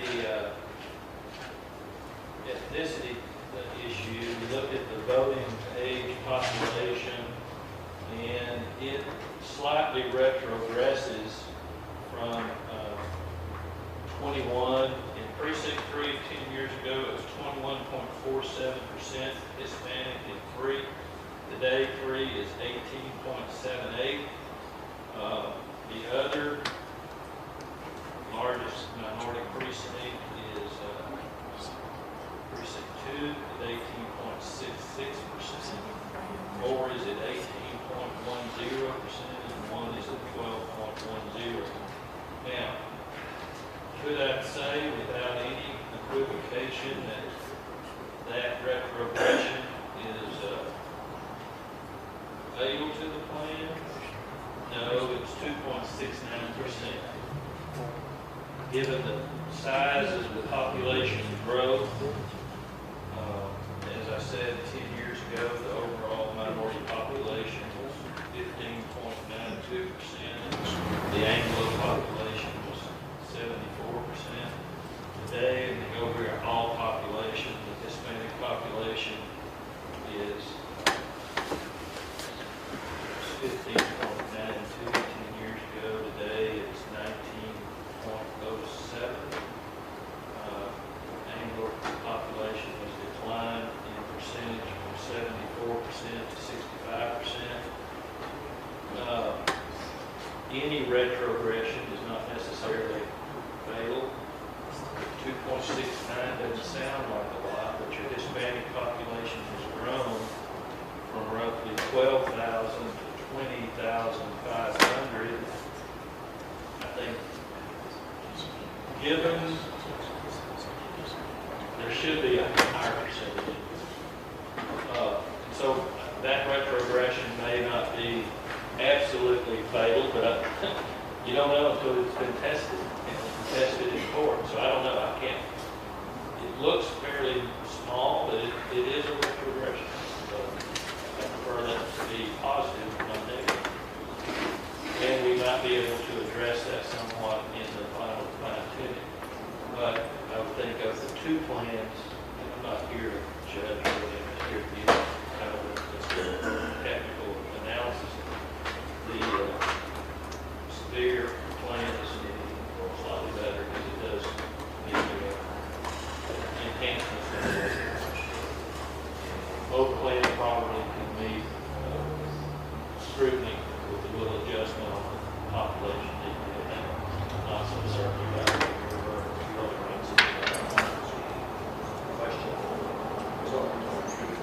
I just want to make sure, again, as we did yesterday, and we'll go back to the same thing again here as we'll get ourselves off a high center to make sure that any questions are asked on the same opportunity. Yeah, well, the plan. This is a starting place for a first look, right? Right. Both plans are going to have to be modified to get under 10. This deviation is in the Gilbert plan is a little smaller than what was in the severe plan, but both have to be adjusted.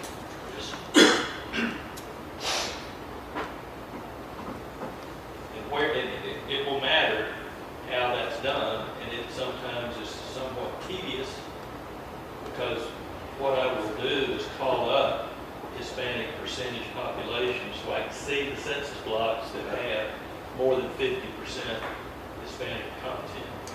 And if they're close enough that I can take them in or out, That's the difference. those are the ones I will do. That takes, sometimes it takes a while. So I don't know how you want to go from here.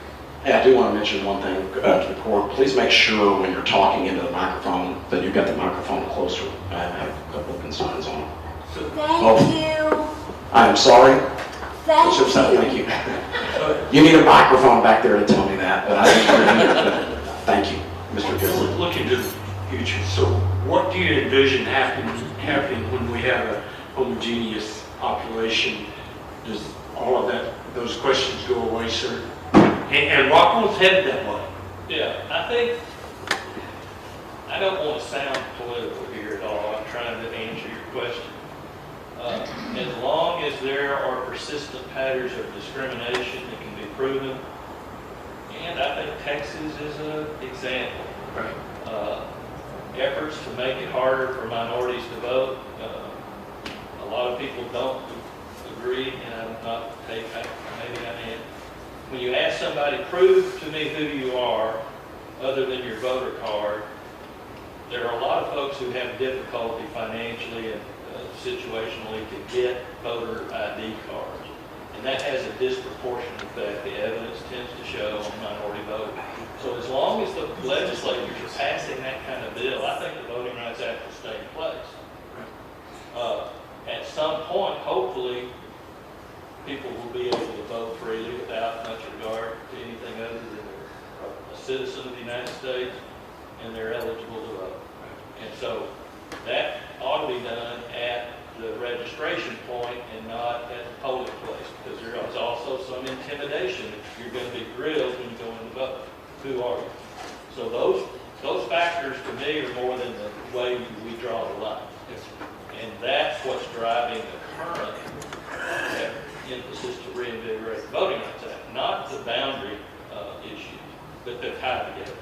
But on the other part of that, what we control here, sitting at this diocese here in Rockwall County, and in terms of, I think we have been extremely sensitive to that, as we should be, and there's nothing that I have felt or have heard from any member of this body that we understand the importance of it, we understand the legality of it, we understand the right, that we need to make sure that we're sensitive to that. In creation of our of our map, control of what we can control. Absolutely no indication that these lines have been drawn for any purpose other than to accomplish what they're required to do. Thank you, sir. It's again, you know, as we're looking back on, as we're looking at both the two maps that have been presented by members of the court, and you got to start in whatever order you want to, go back and look at the things that are different. Now we can talk about either the things we know about our county moving forward, or the changes or differences in the precinct, whether it's political or whether it's in terms of preparations concerned. I'm coming down to you. I'm going to come forward because here's what I'm going to ask you. Obviously, you saw the severe plan. Well, let's just throw that out there before we even touch it on between here. What we've known in precinct 4 as it sits today and moving forward into the immediate future, and don't misunderstand where I'm going. I'm not going to get back into the, well, you should make it based on today, not tomorrow. That's not my point. Here's what I'm getting to. Precinct 4 has grown a whole lot. That's the individual precinct that's causing us to be in the position we're in. Yeah, it's your fault for it, but in any of the other in anything that we've seen, even what you had presented, and then in what we modified, and in the severe plan, this Rockwall, precinct 4 is not in Rockwall. So, I'm asking you, you know. Yeah, put the severe map up for a second.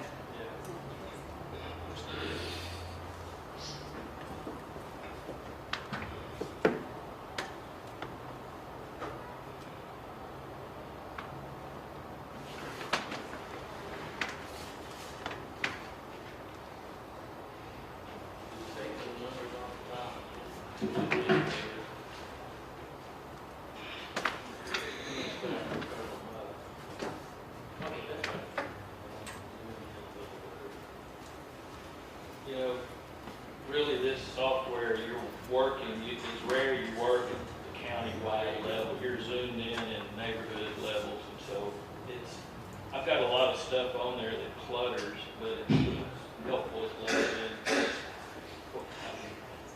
I can't take off the percentages. I can take off all of the other layers probably if you just want to see the boundaries. Oh, and before I say anything, you know, like everybody said you've been awfully quiet. I have been, but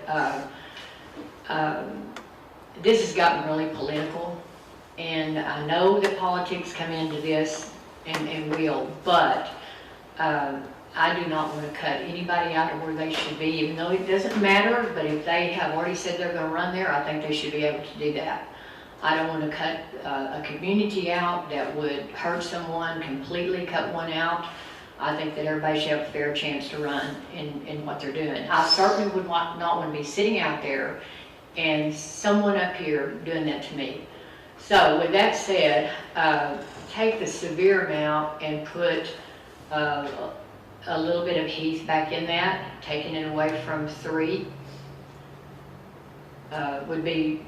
2 is already overpopulated, so putting anything back into 2 is going to drive the deviation under the severe plan. I make it this akin, take a water balloon and you fill it about that big and you squeeze it in your fist, it's going to bulge out one side or the other. And it's just a yin and yang. What, you know, get the balance down to under 10. I've got, you know, under this plan, 3 is going to have to receive population. 2 is going to need to lose population.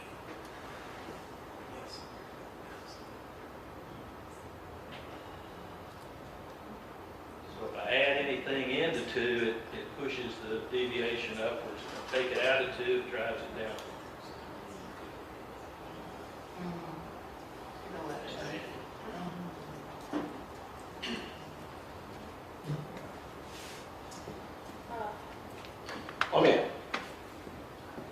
Let me ask you this. What about, again, we're looking at the maps. It's got 4. We know that one thing that's definitely not ever going to change there is in, and we see is 3 is going to be a geographical, not a significant amount of the county. I'm trying to see whether or not you could take,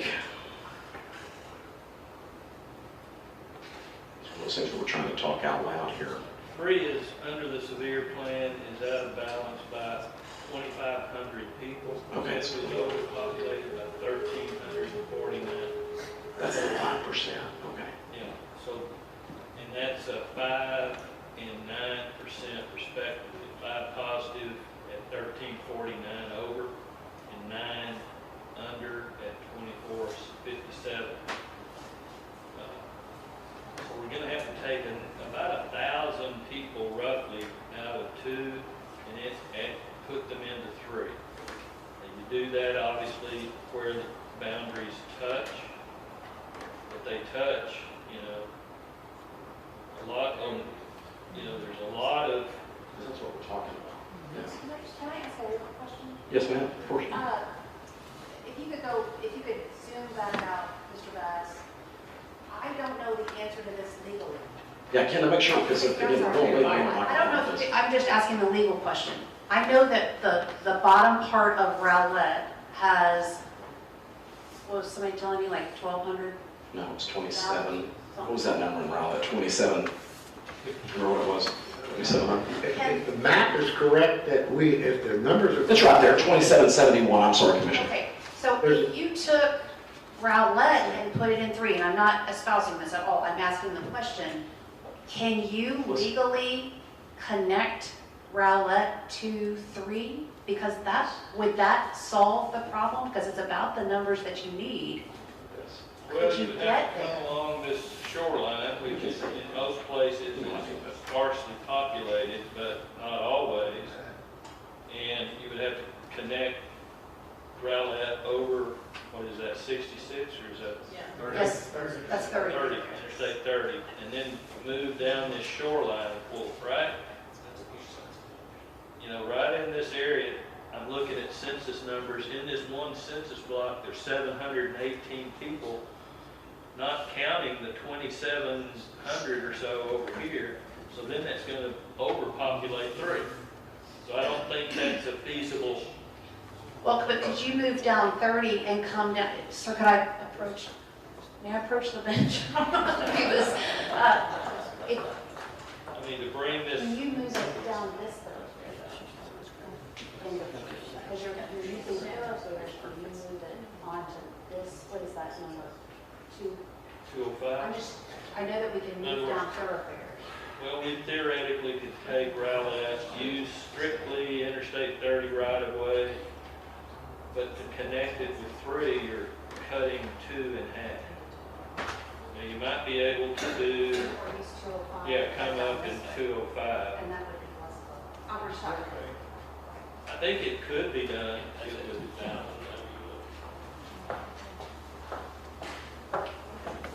It possibly could be done.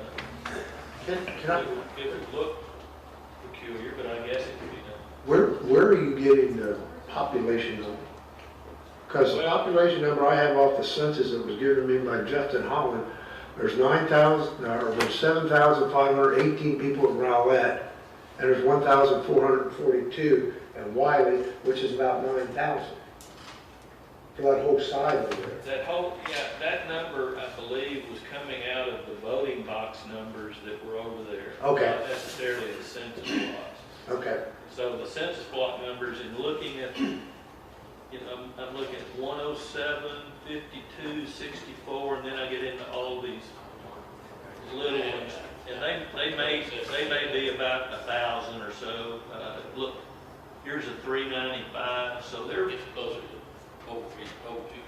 Yeah, so I don't know until I go in there and then if we'd use that highway Interstate 30 up to 205 and then come back down 205, we're gonna isolate this area here, see where it's not contiguous then. Even though the soda straws work like we're doing to connect the courthouse, it's a kind of a different animal. That's a different process or a different thought completely rather than creating a precinct to be a soda straw. Mr. Bass, is it true that the lake needs to be considered as a part of a, within a precinct? So a house I've got the water turned on here just so I can see. Could make it contiguous is what I'm trying to say. Let's find the water again. Yeah. Take the water out. Right there. I like that, yeah, and swim. Swim across precinct 3, is that what you were saying? Yeah, I guess with that, also possible. He wouldn't make it? Bailey, you'd have to follow that way to go represent those people if we did that. The commissioners would have to find this job. That's, Yeah, I'm gonna let this. drink the water is terrible. Sharon, what was your question? My question is, could you please put up on the paper map where we are today, the current precinct map, so we have a point of reference?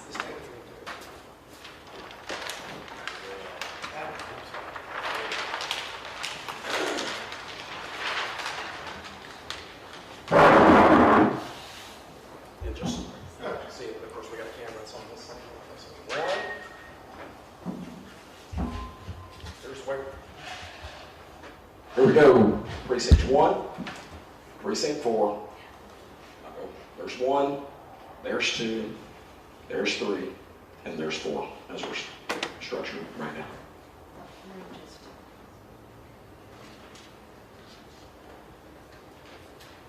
So that it answered my question, now Rowlett would be contiguous to 3 Yeah.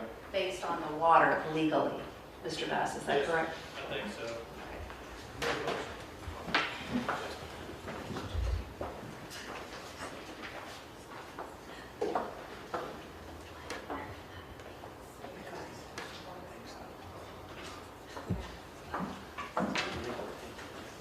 Hey, Ms. Brance, let me ask you one other question, please, sir. And you said this a moment ago, but I want to make sure that I get it. You said 2, what in terms of real number, what's that 5%?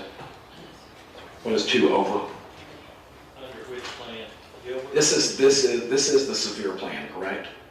In the severe plan, as it sits right now, precinct 2 is over 5%. What is that number? 1349, 1,349. Precinct 3 is underpopulated by 2,457, 457.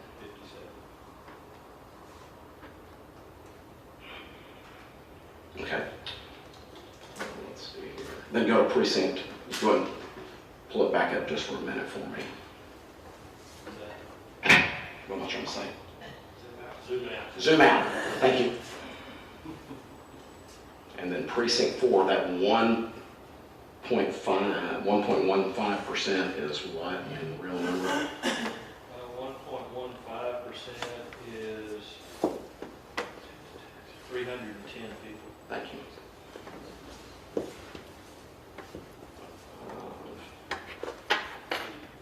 Negative. 2.96 is 797 people. All right.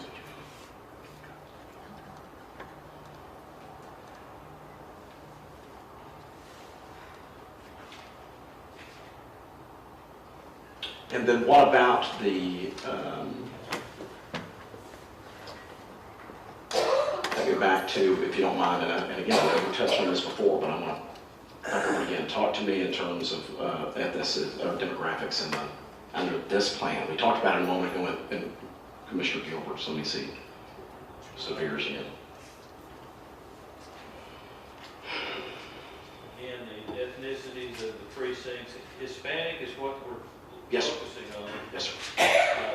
1 has 11.76%, 2 has 20.26, 3 has 12.5, and 4 has 22.26.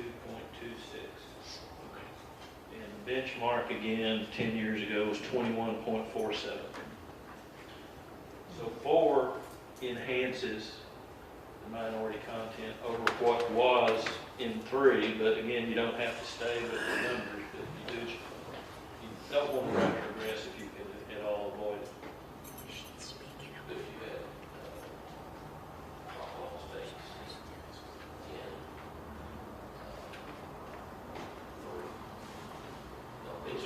Yes, sir, it's in 2.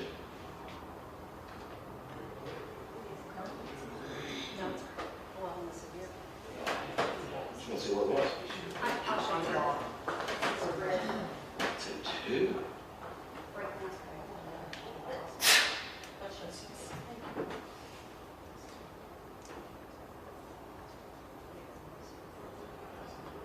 This is I know it currently.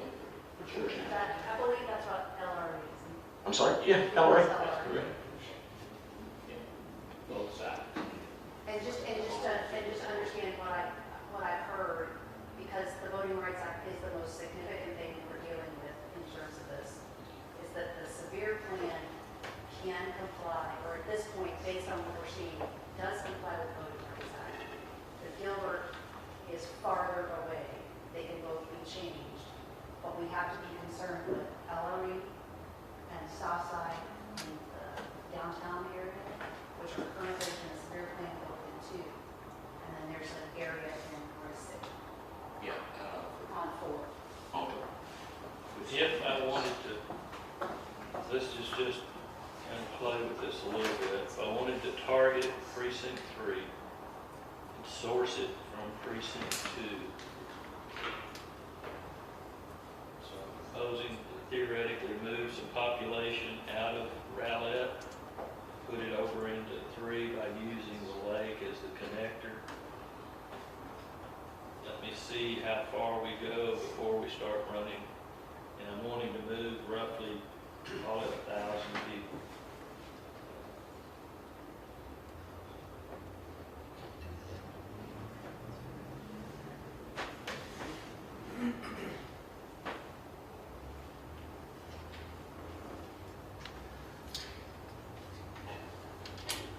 So, basically how many people were there in the south part of Rowlett.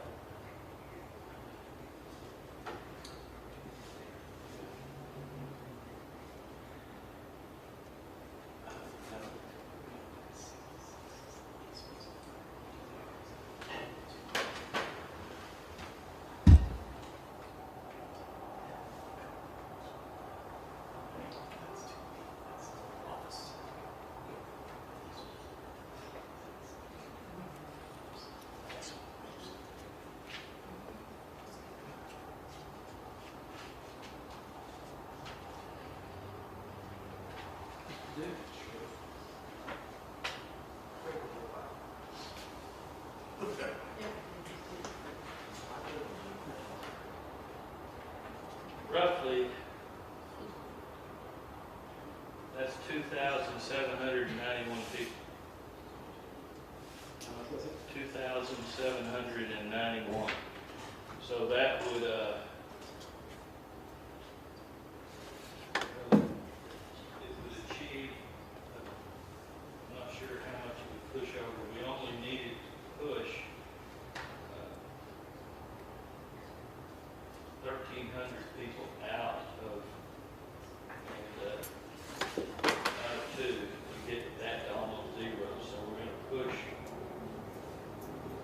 another 1,400 people more than we need, I guess. 700. I'm bad at math. We're needing to move 1,349, and this move would be 2,791, so it's 1,400. It might stay within the 10% because 3 is underpopulated by 2,400 people. So that might work.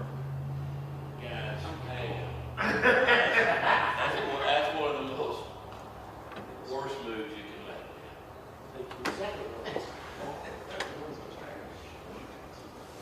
I'm a player, but that. Mr. Bass, is there an indication as to how much that would affect, that would affect voting? Well, of that number, of the 2,791, 477 are Hispanic. 1,640 is Anglo, and 383 are black. So it would push down the that push the minority content of 3 down below, certainly down below 21.47. Whether it would retrogress beyond the Gilbert plan until I made that assignment, I don't know. The likelihood. Because you're moving 1,600 people. And we asked, 1,300 people is 5%. Yeah. So I That's don't. not the end. Based on what your comment was, not what you're talking about. That's not how you approach. If we can, let's pull back up. Let me see the map here. Let's see again. Based on the comment that you mentioned, okay.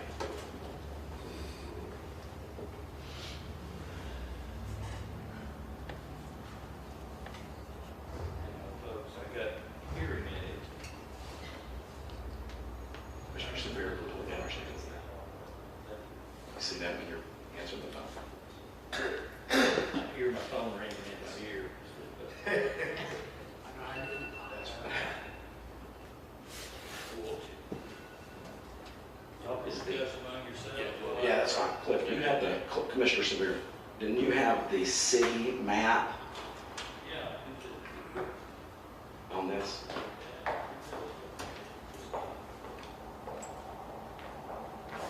You had a city map, they had a city map ran on this one as well.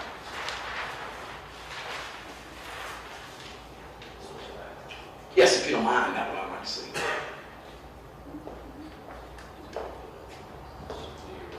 A severe city.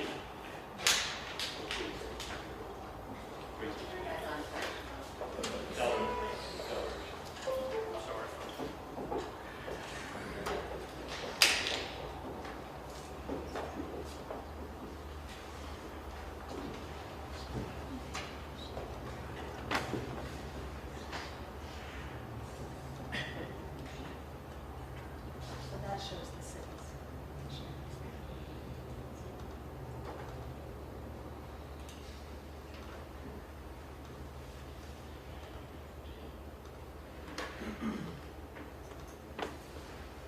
Judge, would you just point out the cities Yes, for sir. everybody so they can see where they, that's, and where the lines are for, This is the is it hidden? All right, on this map here, that's the city of Heath. The tan is the city of Heath. Is that purple? Is that what we're going to go with? Okay. This color, that's McClendon Chisholm. Obviously far out east in the light blue is Royce City. That's the city of Fayette. And this is the pink color is the city of Rockwall. And this is the severe plan. Can you This show is the precinct? severe plan drawn by cities. Can you point out where the precinct lines are? You bet. So it's got precinct 1 is outlined in the red. It has it has Rowlett as it is currently drawn. Comes across 66, runs 66 all the way down to 3549, then takes 3549 all the way north of the county. Precinct 2 has Rowlett as it is existing right now. Then it drives across 66, follows 66 up to 3549, and it takes 3549 and goes south to, that's 1139, correct? Yeah, that's 1139. Then cuts across all the way down to cuts across to 1139. Precinct 3 has all of the city of Heath.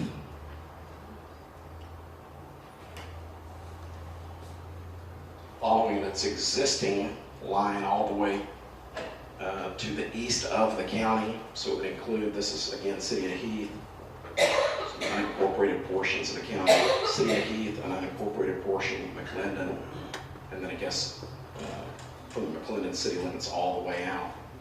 Then it drops up, when it matches up and meets with precinct 4, it follows, that's 551. or it gets on 276. It starts at 276 as a border between 3 and 4, comes up to 551, and then goes up to 30 under this map, under the severe plan on precinct 4. It's all of Royce City and the unincorporated portions far east of the county that are currently in precinct 4. And then includes the vast majority of the city of Fayette, and in essence what it does though, because we know what it is, it's the one that we're dealing with the growth in. It cuts back at 551 at Williamsburg is basically the portion that's, not basically, Williamsburg and a little more to the west in the city of Fayette is in 3 following this, and then of course there is some portions of Rockwall far out east down 276 that are included. That portion of Rockwall that's east, that's mostly industrial area at Mostly. this point and undeveloped. And then south of Rockwall, that is also very little population, I believe. Can we click on, the population that's in these 2 right here? Is that easy to do, or is that? Yeah, let me show you another possible, and then we'll come back to that. All right. Before I lose this, if you could show my computer.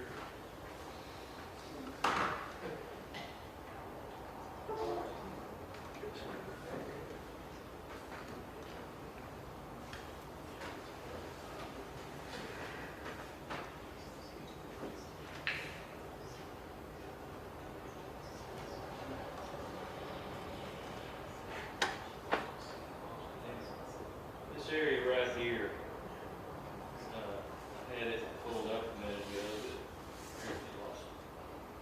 This area right here, if we were to select that area, somebody told me it was predominantly Hispanic area. There's about 1,500, I believe, people there, predominantly Hispanic.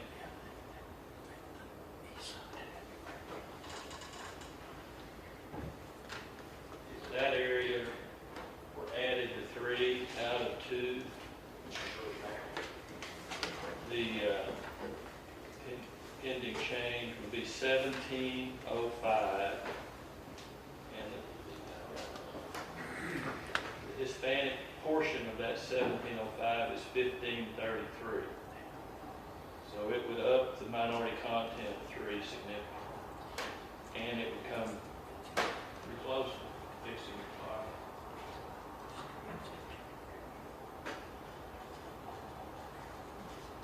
Yeah. Would the racial demographics be, is that a positive thing or a negative thing if you add that into Hispanics as a 3?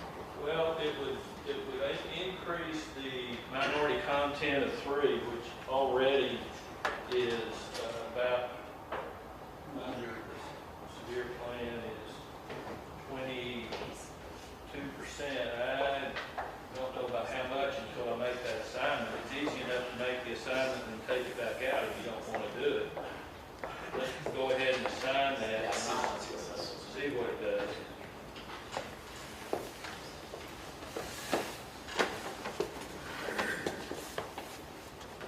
All right, so that changes.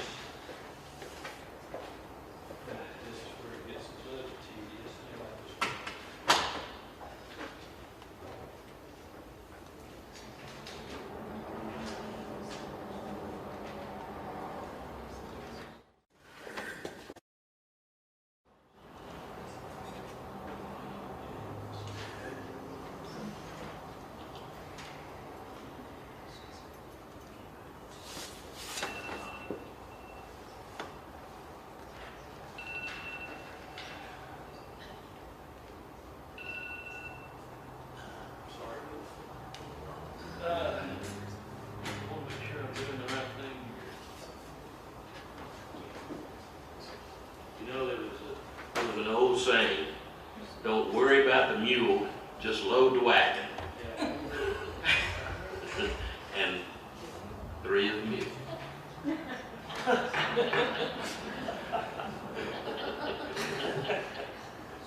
each ethnicity total into the voting age.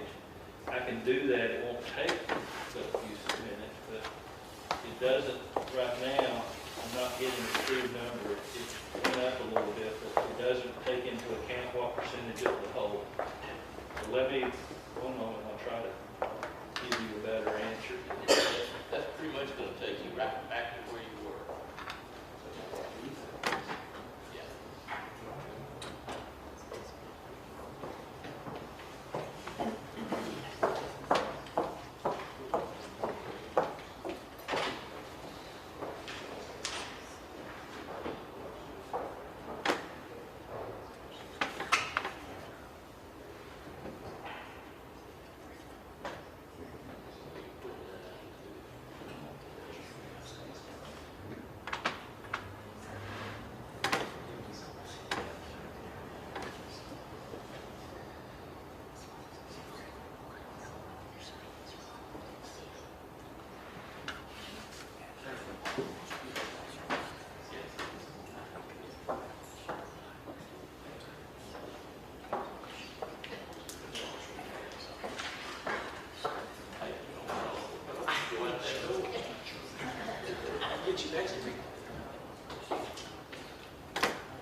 Voting Rights Act, based on, you know, you still have a, you have a decent plan, but I would have expected 2 or 3 could gain percentage, and it did not. That doesn't ring true.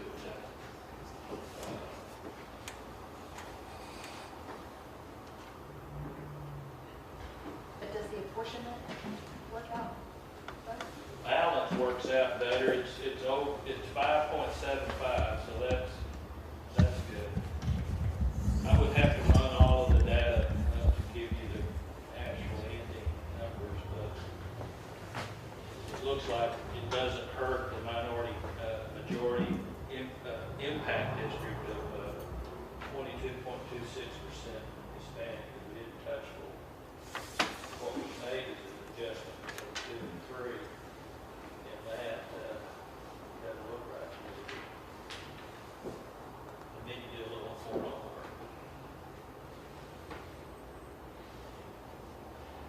Got it. Questions?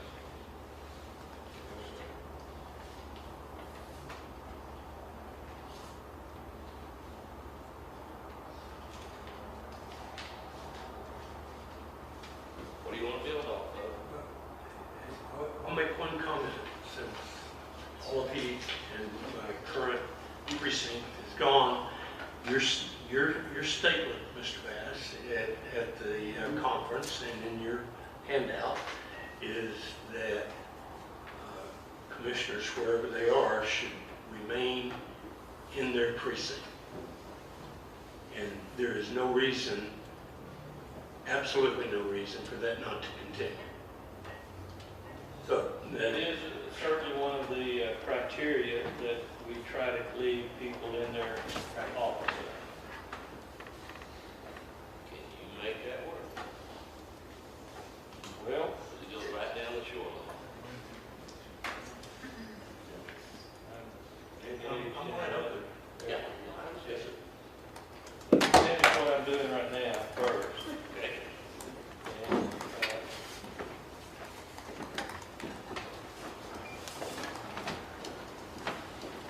Commissioner Gilbert, I echo your concern, and I echo the concern about just putting everything in 3.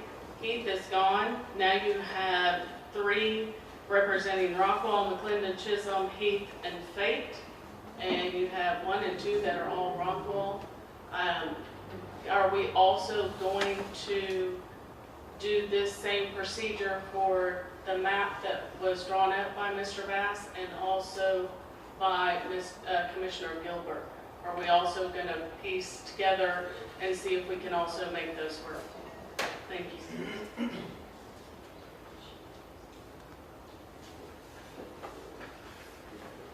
Yeah, let me go out on that right now, and say that my proposal would be going with Mr. Bass's original map and tweaking that map to make it. That's where I'm landing.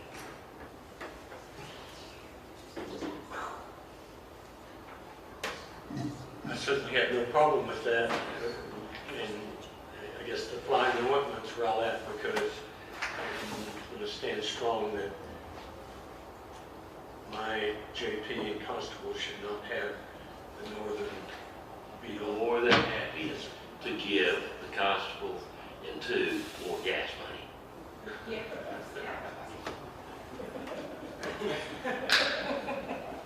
Well, it increases the court cases. It's true, because what you've done, the issue that you ran into, yeah, well, the issue that you ran into what you ran into is with the round land issue, it's called it is what it is. The subject you're talking about is the evictions with the apartments. It's the apartments up down Yellow Jacket that are currently into making that change takes the other big developments on the other side. And if that affects that workload, folks, we can put someone else in it. We can have them part-time somebody to go in there as well. Yeah. Right. And Trey does a lot of extra work for us by overseeing some other people, and so he's a key player. I don't want to belittle that by. I'm open to discussion, just stating my position and my people in my precinct.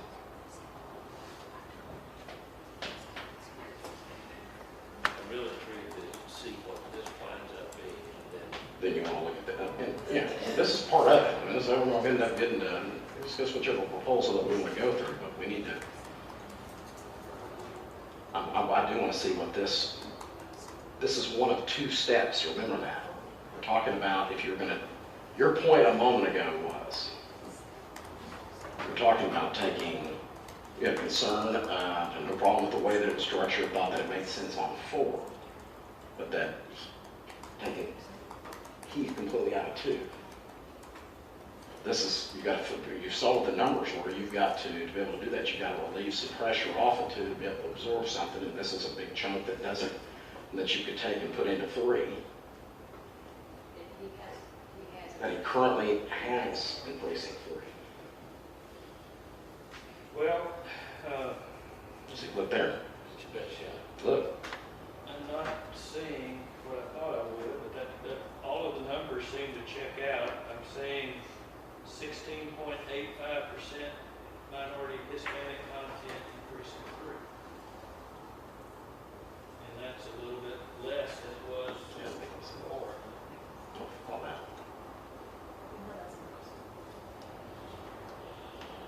See, let me pull up that. Well, hang on, I'm curious on something. Did French have to pay that off because you got to take part of Heath? You would have to take part of Heath and put it into 2. right now, that number, just taking that out of 3,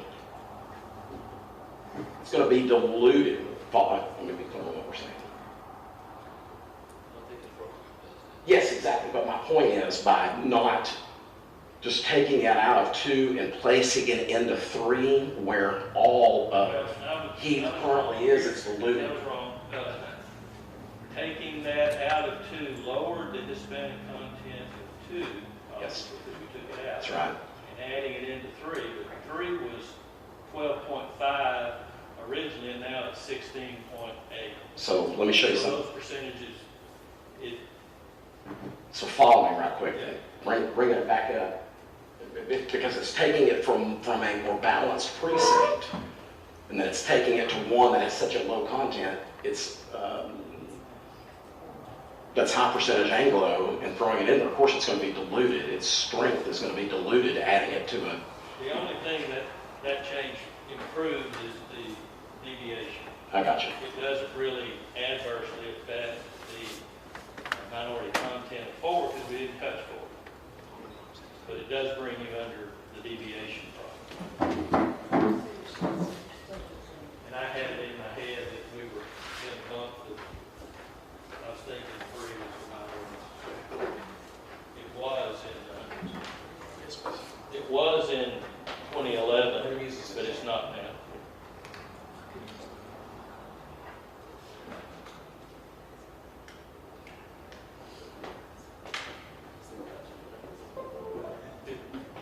What about this part of Heath right here?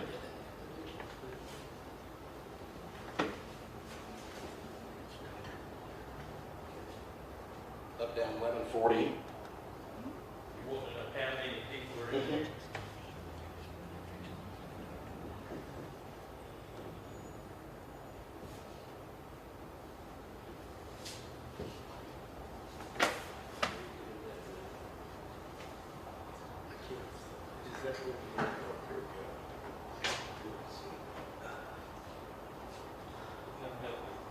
Yes, sir.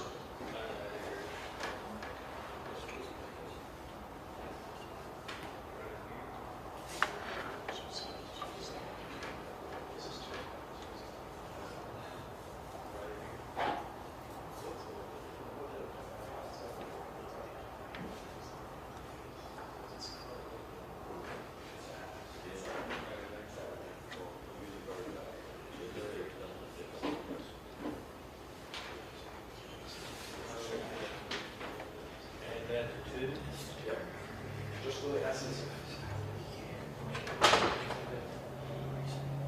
Jim, you've got shapes on these, right? I have shapes on the originals. Sevier and Gilbert. Yes, Because I'm gonna, probably, I've already altered, I made that assignment, I know where that is, I can bring it out, that the more we tweak with it, if we're not careful, we want to source it, take it out of 2 and add it to 3, or take it out of 3.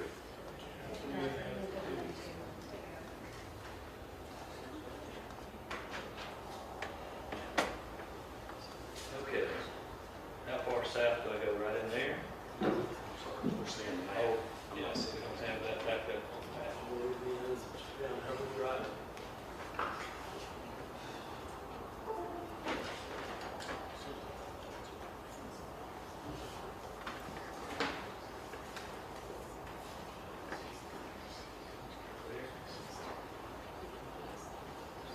Yes.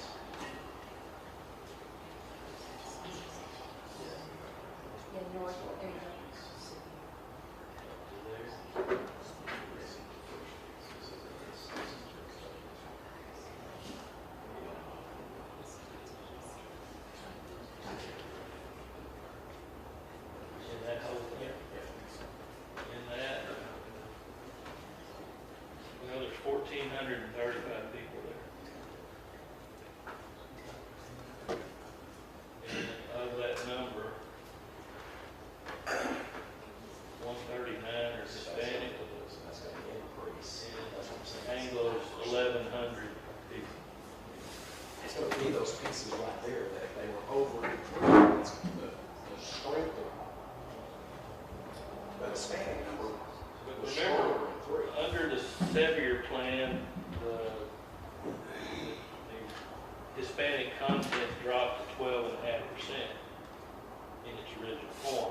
changes we made, we raised that to 16.8, but the minority, majority, or at least the influence district is for 22.26.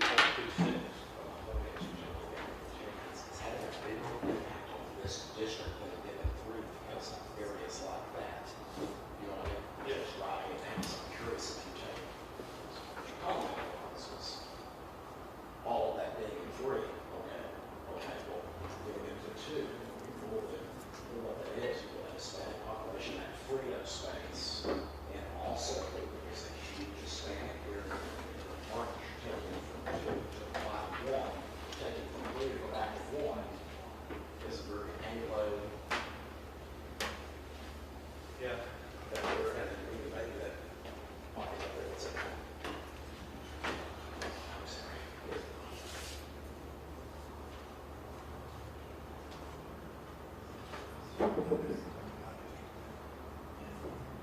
That's right.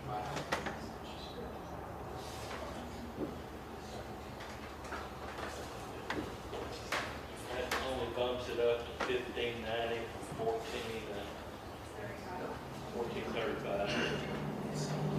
But again, we're focusing on increasing the minority content of 3, and candidly, 4 is at 22.26%. So you've already enhanced the minority content in one precinct. It happened to have been 3 4 years ago, but we don't have to worry about trying to keep 3 the minority district. We're going to have to do huge changes to make that the case. So I think we're sort of losing sight of the objective a little bit, and what we need to do is be focusing on preserving a minority impact district that is greater than it was 10 years ago. And we've done that in 4. So we've accomplished that. What we really are looking at here is, would that change, narrow your deviation? And it does. I think the fact that you know, precinct 2, yeah, it's going to weaken the minority content of 2, which was at 20.26, but now under the revised plan, revised severe, it drops down to 16.7. So the minority population might prefer to stay in 2 where they have more influence, but that means you're going to have to find some population elsewhere to balance. What is the deviation at this point? Well, with the change that we made, Population. yeah, that deviation now is 5.75. So that's a good number, but all I'm saying is, whereas before you had 2 districts that were relatively strong, 22% and 20% Hispanic, you now have 1 under this change. So my guess would be that it might be better to leave that population in 2, where you would have 2 influence districts rather than 1. But that's a judgment call.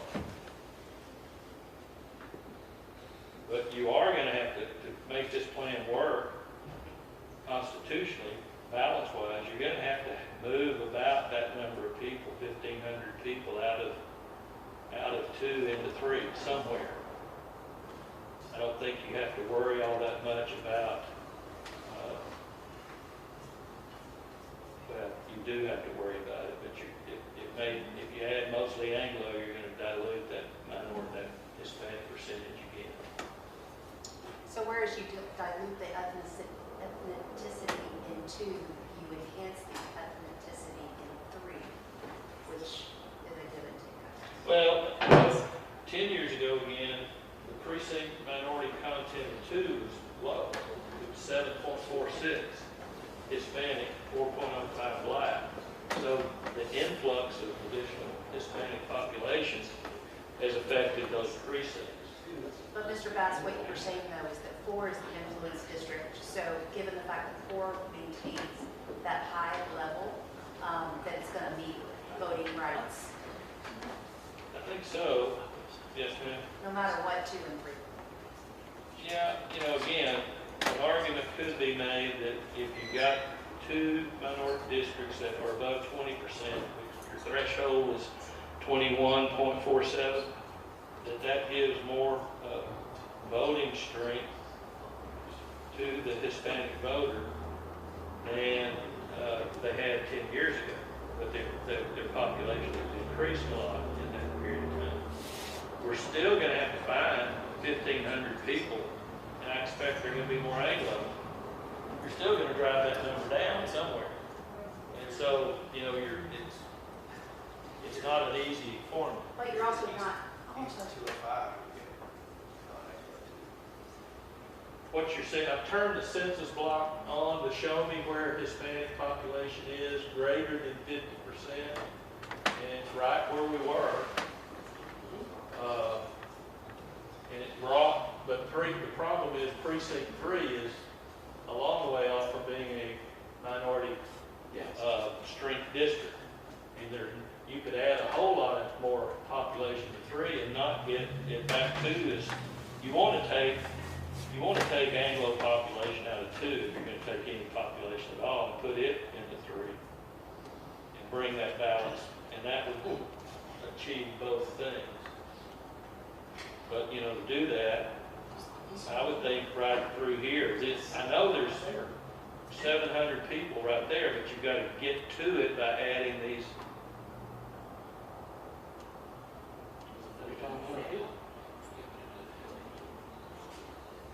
So another place to look is, you know, right in this area right here. Can I mention one other thing? When you were taking that LRE block out, you took the entire block out, so that's still leaving that area intact, whether it's in 2 or 3. And that's also a consideration, I think. Yeah. My guess is you took this section out. I don't know, just other than selecting it, I don't know how to do it. Targeting 3, sourcing out of 2.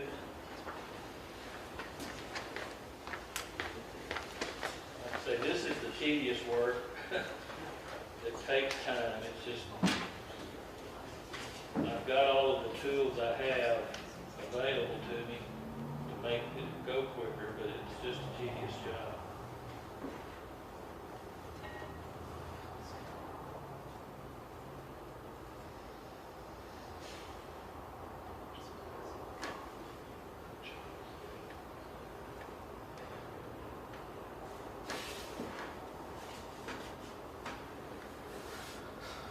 Took this portion out, that is 1,300 people. The percentage, there are 211 Hispanic, and there's 880 Anglo, and about 90 Black.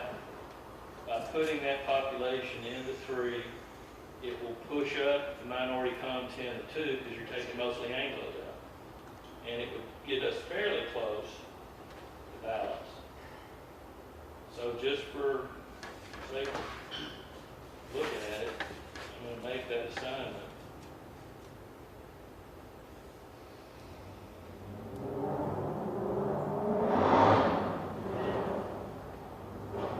And go over and see what it does to our deviation. It brings us down to about 7 points. So we need a little bit more, but we're under 10. And ethnically, it looks like the Hispanic percentage of voting age population will be somewhere on the order of, well, that's where it's going to be about 16%. In 3? And 3 will go down because we're taking in, 3 was already at 12.5, and it looks like it's going to be down to about 9%. But 2 was at 20% before, and it's at 15.85, 16%. So it's still some drop, but and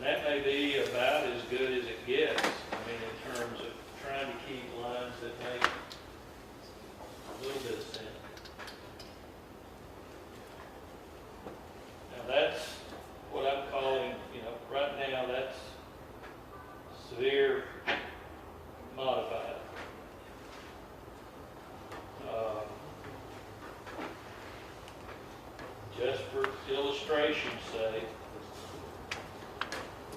going back to Plan 1, Thank you. I forget now, frankly, what it gave us. It gave us a total deviation of about 5.48 roughly. And then let me pull that chart up.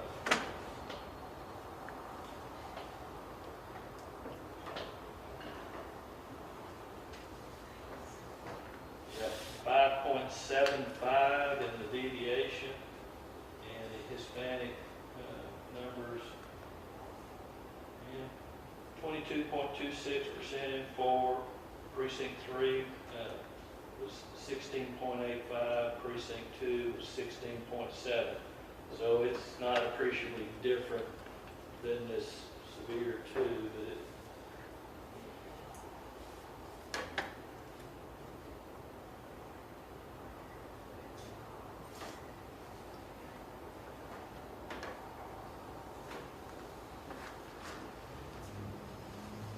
Can you put the precinct up there? yeah.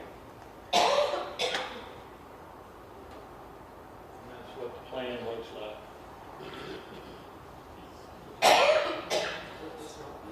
Which plan is this?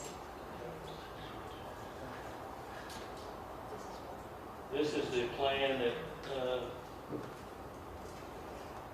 Chris and Jim, and after a meeting with the court, I was given some direction, and this is the plan that we worked on that night. Right? And the difference between on that, because again, it was told, y'all were building it. We were paying attention to keeping more of the voting boxes intact. Building. Making a balance with using whole election precincts. We did do some census, but mostly it was voting boxes. Building off of those directions that were given. Right. And then adjusting what had to be done Correct. with those blocks, all of it included. And we were, Because that's how you got. See what I'm saying? See, there's so much, see, this one's, there's a lot that's changed here too, because that's got Rowlett. So the difference between here and what we're looking at is you've got all of Rowlett in 2. Then you've got South Rockwall and South Fate in 1, not in 3. Took a square box. You took a squared area that was almost perfect and moved it in and down. You didn't do anything wrong with It yours. wasn't perfect because it was 30% out of 90. Do what now? Say it wasn't near perfect because Okay. it's 30% out of I 90. understand. Precinct 1 from the very beginning. He was talking about precinct 1. I mean, going back to your existing boundaries are out of whack at 30%. So they're gonna have to be changed. The question is, we've come up with different approaches. All of them, none of them are perfect.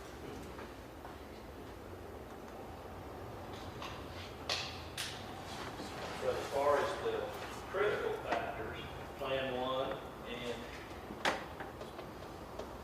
severe plan, and as we need to adjust it to get it balanced, which we've done, those 2 plans meet the Voting Rights Act test too. What's that again? Plan 1 and severe. Severe. Now, the Gilbert plan as it exists, but we haven't tried to go in and get the balance, it retrogresses all 4 precincts a little bit. It gets all of them, I say it retrogresses all of them, it gets all of them in the area about 18%. And one thing, the courts look at, if you divided that population up into roughly 4 equal pieces, that means if you did it differently, there could be more in one. Does that make sense? Yeah, you'll do. So that sort of is the description of fragment. So you don't want to do that. You want to have 1 precinct that stays above the benchmark. At least. So let's work on that.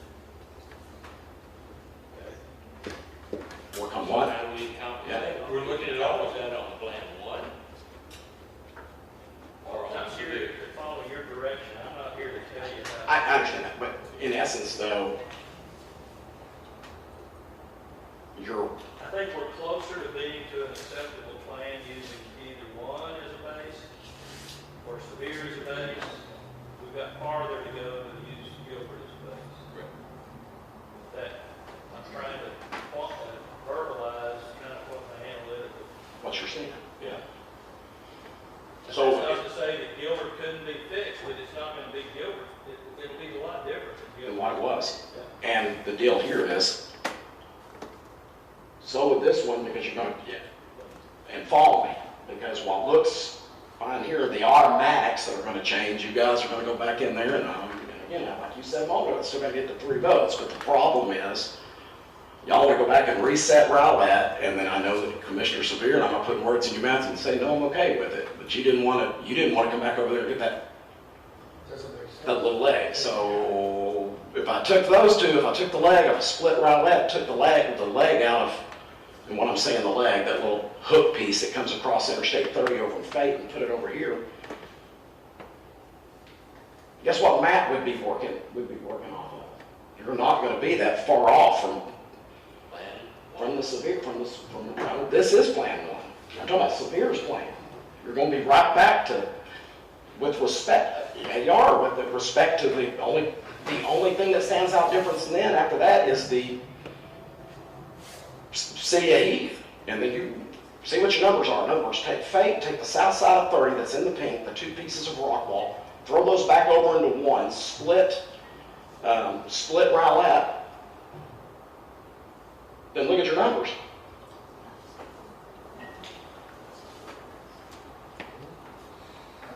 You know, I'm just saying, that's what you... If we're moving numbers to see where we are, yeah, we should do it.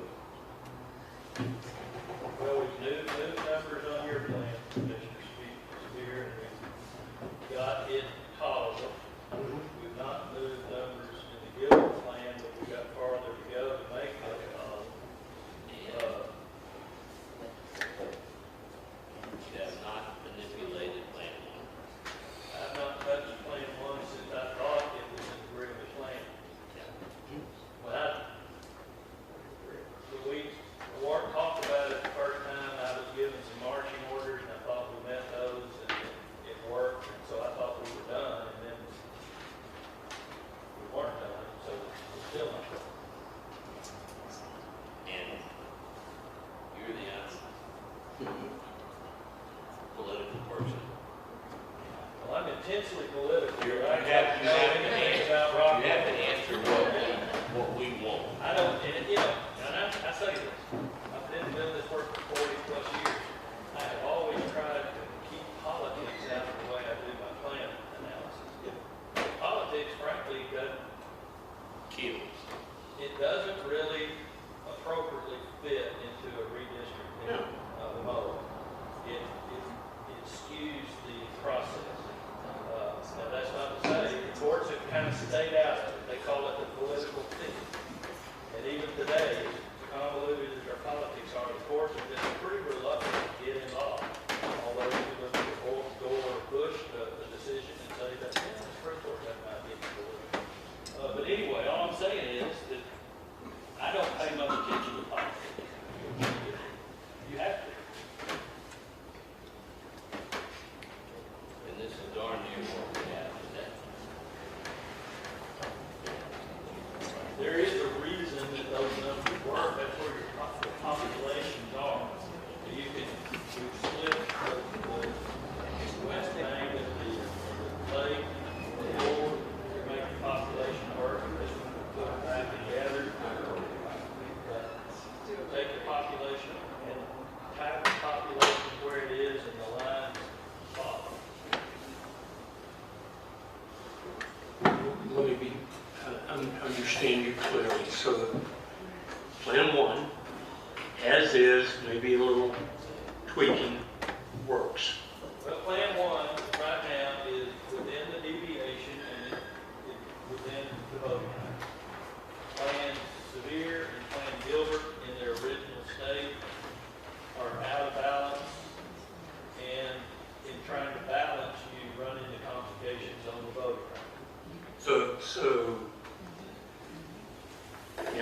back to Commissioner Gilbert, Precinct 2, watching out for his elected official.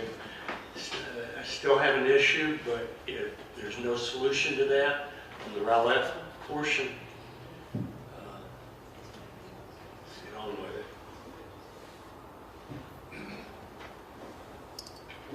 That one there, off of voter boxes and population. The other ones are off of population. I think I've heard 3 or 4 different people say up here that we're not concerned about the voter boxes, we're concerned about the people. So if the voter boxes isn't a play in this, which they are, on that number, that's what the numbers are off of, voter boxes, and not off of strictly population. That's not what we, on that one, that's one. Mine's off of population, not voter boxes.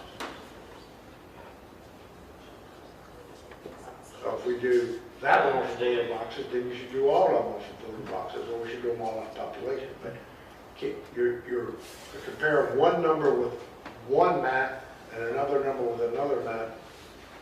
Which number you want to see, voter boxes or population?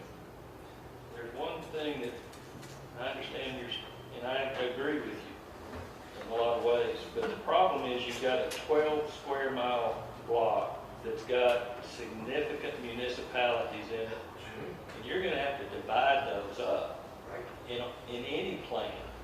There's just not enough room, and the population is not evenly distributed, so that you get lines that, to a layperson looking at it, you'd say, well, why did they do it that way?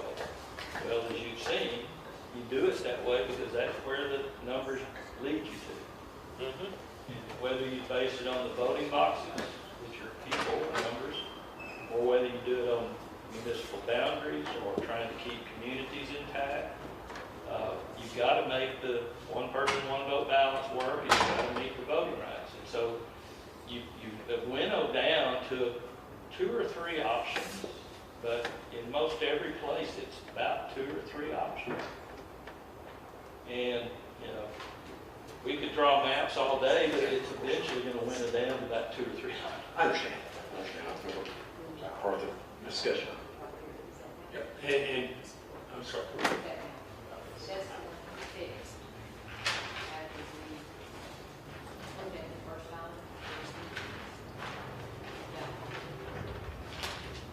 That's the.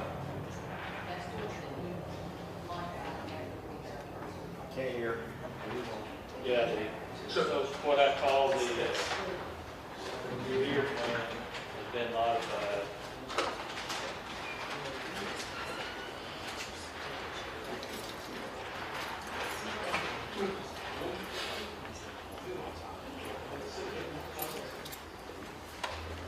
That's this. Mr. Bass, question. I'm back to the Rowlett.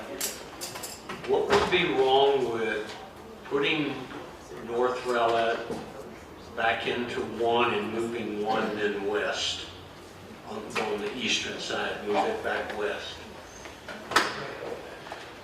Well, which plan does that? I mean, I don't know. Well, your number 1 plan would do that. You move that northern section, 66 north, into 1. That gives him, quote, too high a population. And you adjust that by moving his eastern line back west. Well, I've tried to follow the directions I've been given, and so that's sort of my answer, I guess. If you want to include all of the west side of the lake in one precinct, we did that in one. I would ask you where you got your directions. I attended a hearing virtually, and then I was given instruction to work with Jim Knickerbocker and Chris Lynch, and we worked on it for 3 or 4 hours. Yep. And that's what we came up with. Right. And so, and then we had, some other direction. We came up with a plan, what I call Plan 2, that didn't work at all because of the population imbalance. And then we got, started trying to do the Plan 3 and the video thing that we decided couldn't work. So I was summoned here to do that. Here we are. Judge Sweet, are you prepared to take a motion today? Just trying to get, appropriating this meeting is supposed to work with the actions that we take. If that answers your questions. Yeah.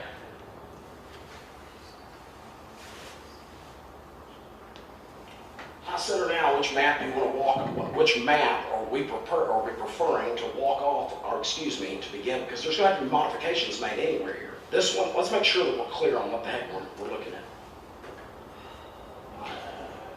Okay. Yeah, well, thank you, but Now, That's the original. this plan that we're looking at now is the severe plan as modified by taking this wall of population out of 2 and put it into 3. And that's to get the balance down to roughly 4.2 plus, call it 3.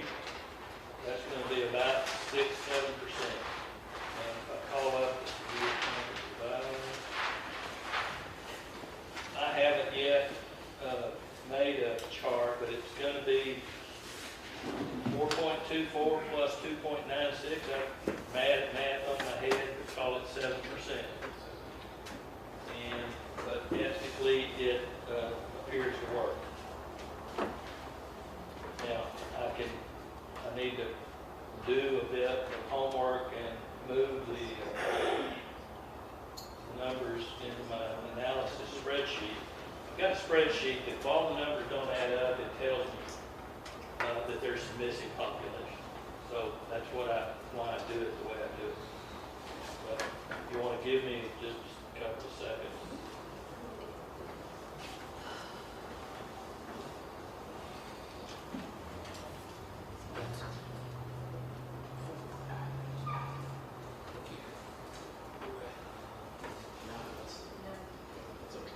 So Dennis, do you have a motion? If not, I do.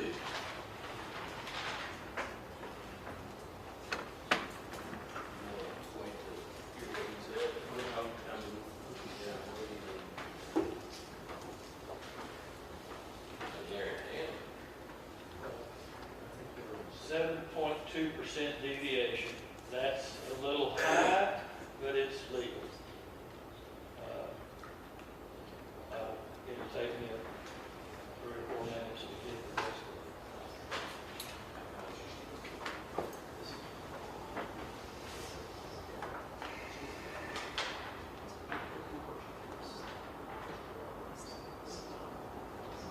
What are you over there?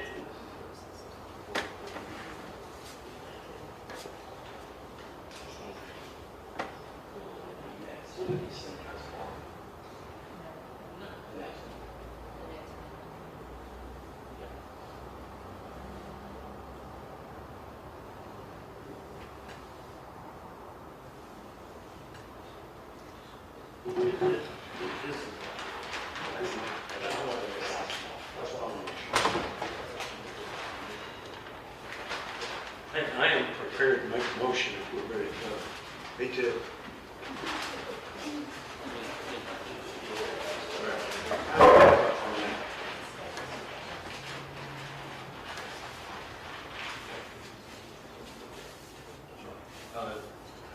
Judge, I'd like to make a motion that we proceed with Plan 1 or X as Mr. Bass originally identified it, and that we do whatever tweaking that needs to be done to get the minority populations in line. Second. Let's place the map up. So we do have a motion and a second on the floor right now to bring up let me see the map. I want everybody to be able to see. Let's present it up here and let's make sure. Plan We're talking about the original, Your plan, the vast plan. that was just based on the analysis of data. After the Lynch meeting. Yeah, that's, Oh, that's what all. I had is Plan 1, which is a result of the meeting I had after the Commissioners Court meeting with Mr. Lynch and Mr. Knickerbocker, that's the report. And that, this is the map that came from. And the graphics on that.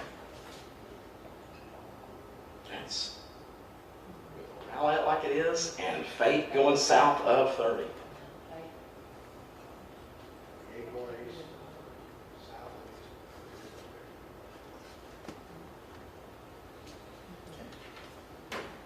Okay, got a motion. Or more suitable, yeah. You got a motion on the floor, you can vote on it here in a second. You've got a motion, you've got a second, and this is in essence a motion. Use this one as a starting point. Yeah, as a starter, with tweaking to be done. Yes. Because faith needs to be in three. See, guys, that's what I'm, go, God, I'll show you, go ahead. Yeah, faith needs to be in three. And I thought you'd made those changes for us on a different map. That's- We did put faith in three, and we did put waterscape in four. You do have water in this, and I think it was, Yeah.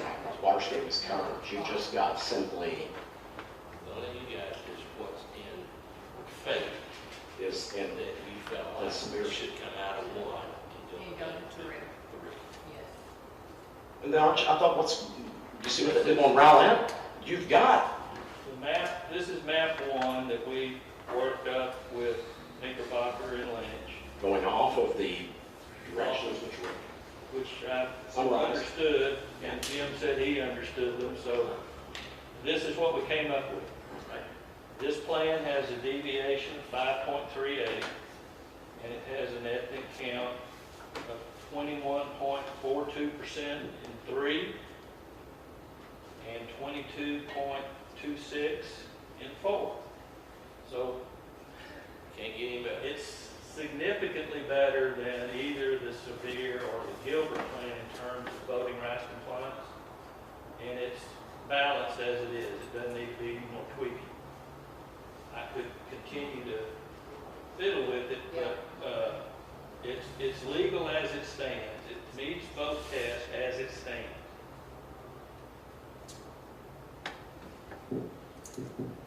gone. So right now, I've got a motion, I've got a second. Is there any other discussion? And then, okay, all those in favor say aye. Aye. Any opposed? No. Aye. Fails 2-3. All right, I have a proposal. go ahead. I'd like to make a motion that we accept the severe amount.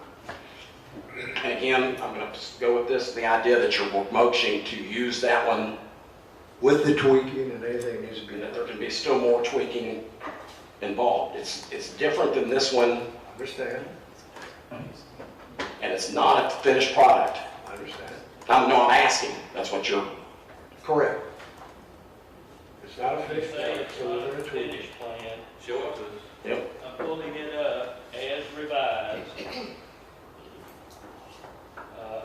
And I'll zoom in to where the area that was revised, the Sevier original plan had this territory right here in 2. And that's the territory we took out to balance the 2.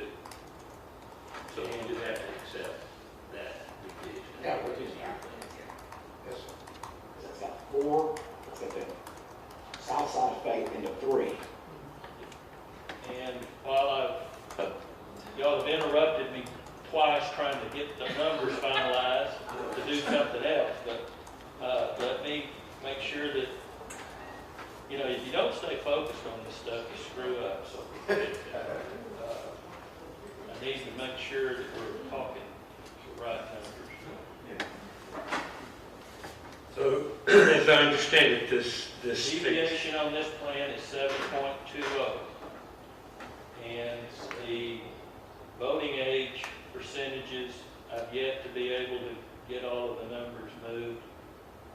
So that's what I need to take another little bit to do, if you'll give me that opportunity without asking me to do something else.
22, a 19.92% Hispanic content, and in 4, a 22.326%. So it certainly preserves a minority impact, and it actually is, well, it's a little below the benchmark of 2.47 that was set 10 years ago in 3, but it's at 19.92%. It gives Hispanic voters the ability to influence two seats. I'm going to request, though, as Commissioner Bailey mentioned earlier, I want to see that precinct 2 go all the way down to Heath. It's gonna, That's how what my motion was. I have a motion on the floor, that's where we're at, but, and then he was looking at some information that he needed to give us the full, that's what I'm getting to.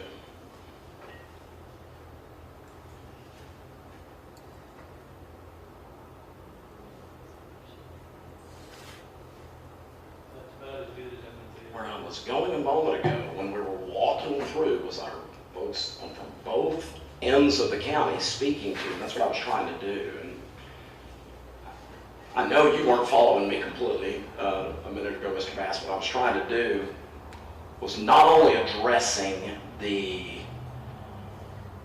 balance, the deviation as it exists right now, but they were trying to add portions of Heath into 2 off of this existing map. That's so. And again, going back to my point that I was making a moment ago when I was talking about taking that huge segment that's to our community, that's LRE or Lake Rockwall Estates. So I was talking about taking LRE out of 2 and placing it into 3, and you were talking about that dilutes that space. Yeah, well, I wasn't finished, because then I was saying that we would take something out of 3, whether it was down there by 740 and 1140 or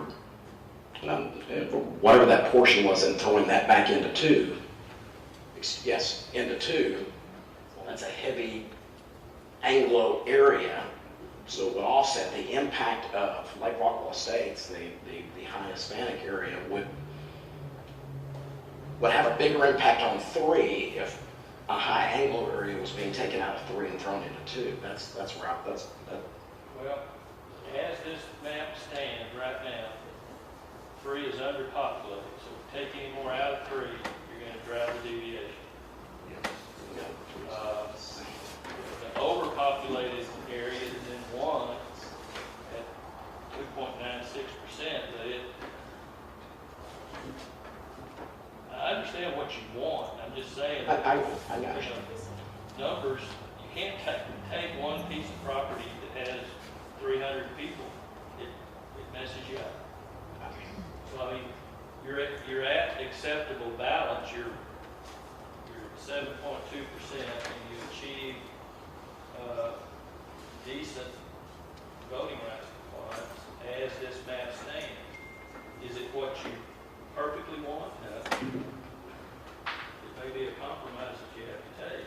Could you give me quickly the population off of this map for 1, 2, 3, 4? Right now, the populations, precinct 1 is 27,752, which is 797 up to 2 million, or 2.96%. Precinct 2 is 26,989, or 34 over the idea, 0.13%. Precinct 3 is 25,813, or 1,142 people too few, or 4.24%. Precinct 4 is overpopulated by 310 people, or 1.15%, at 27,265. What was that number again? 20? What was the last? 27,265. Yeah, I will note that I've yet to run what I call the integrity check. There may be little isolated precincts that we missed. We tried to catch them all, but anybody that's done mapping GIS knows that. But we have a feature that I prefer my GIS person do it than I do it in the field. Because they know what they're doing and I've only had it explained to them. We may change those numbers very minutely for minuscule, tiny little census blocks that you can't see from other than a Zoom video. But I don't think those numbers will change more than 30 people or so.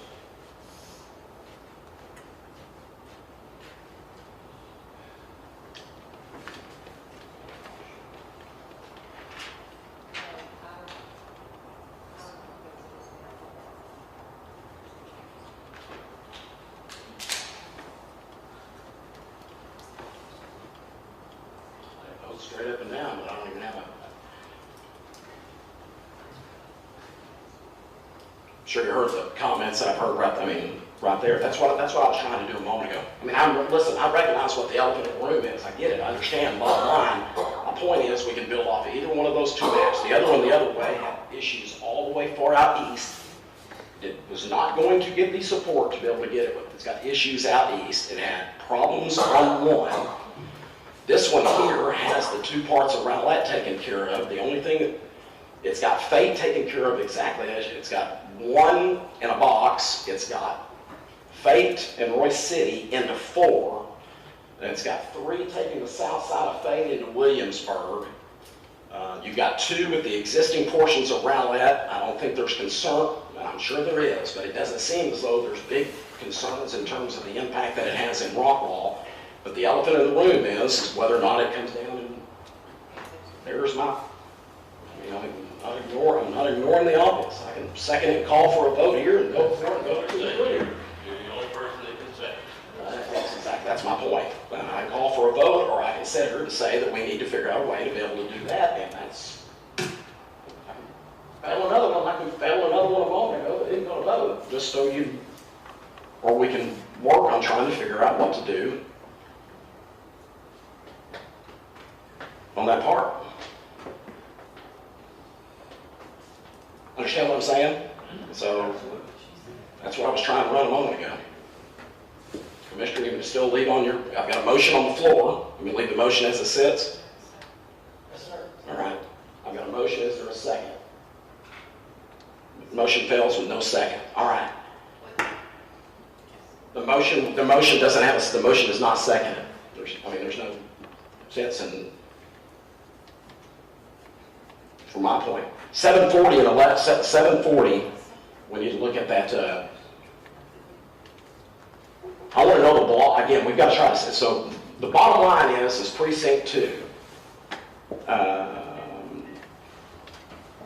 That square where we were working a moment ago, right there by 740, and the square that's down there by 1140. And somebody else talk, if nobody else thinks that it's fine, I can call that motion again. I can motion, I can throw that back out there as a motion, give me a second and see if we can get a vote off of it. But if we're going to modify and we're going to work, this is the time to be able to do it. This is the one we're sitting at. Let's do it. Mr. Bass is standing there and saying he can't do it. Well, I don't know your community. When you tell me, move certain areas, I don't know where that is.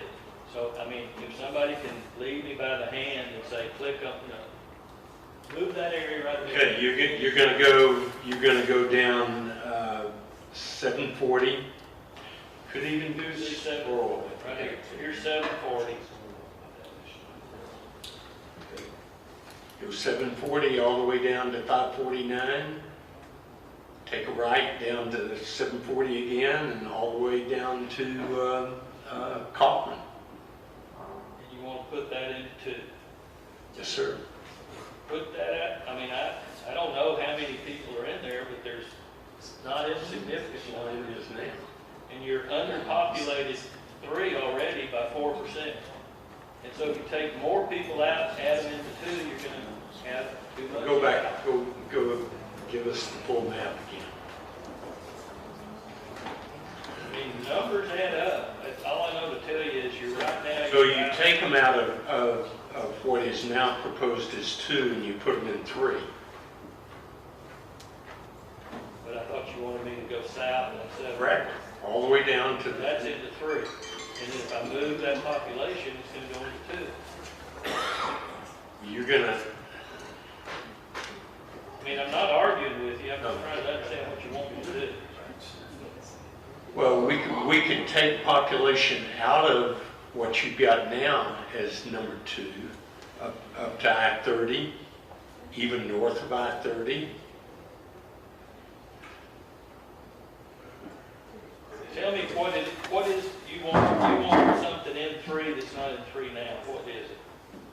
Or you want something in 2 that's not in 2 now? What we want is everything west of 740, all the way to the end of the county. What that looks like. We want it in 2.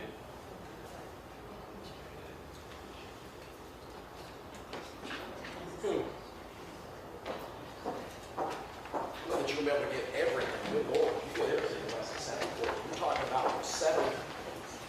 Here's 7. Here's one target 2 out of 3. Right? Sure. Take what's it blue, make it yellow. That's 740 right there. That can go into 3. Start right there. Yep. That's the easiest way. And go down to 1140. Here's 1140. Right there. But that one census block goes way down. So probably I'm going to have to stop right about there. This is the area that the judge pointed out a while ago. There's 1,435 people there that if I move into 2, I'm going to overpopulate, well, maybe not overpopulate, but I'm certainly going to underpopulate 3. So I'm going to have to take population out of 2 of roughly 1,400 people. I'm going to have to take population out of 2,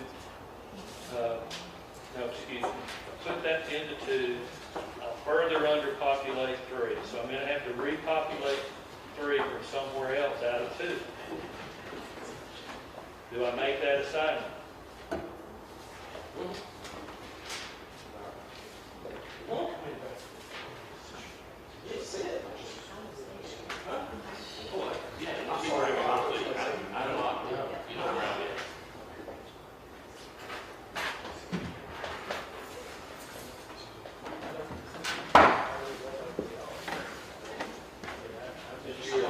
Follow instructions. Hey, just tell me what the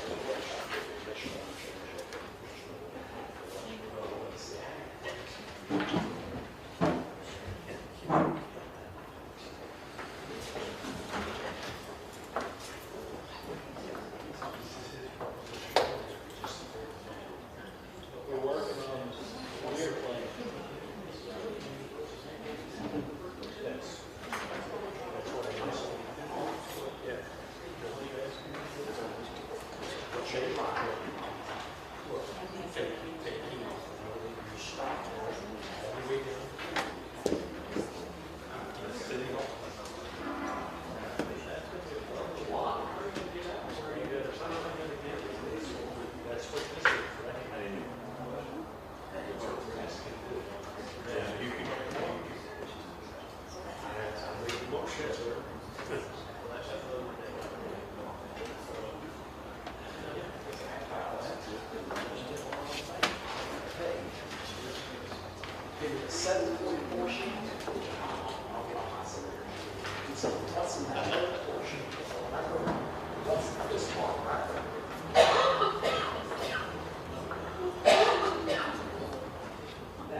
Even the other ones. Okay. What about the other one? That one.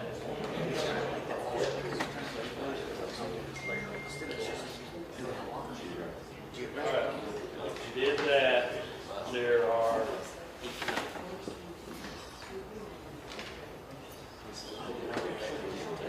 1,963 people out there.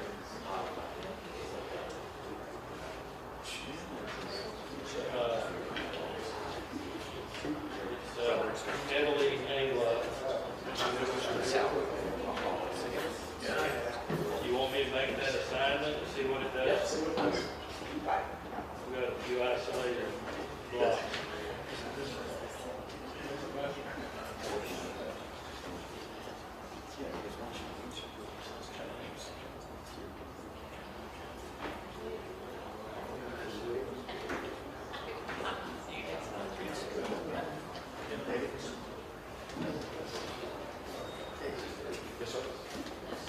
All right, our deviation now between the districts is 19%. And so you're going to have to find 2,000 people out of 2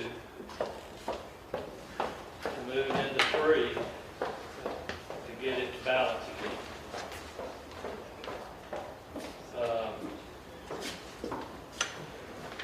That means coming in probably, in looking at the numbers here, you'd have to come into this area, most likely, to add population out of 2 into 3. Just looking, there's 700 people there, 265. There could be 2,000 people or good portion of that if we took this out and used, see what street that is. Getting so close. That's Townsend Drive. We possibly could come up.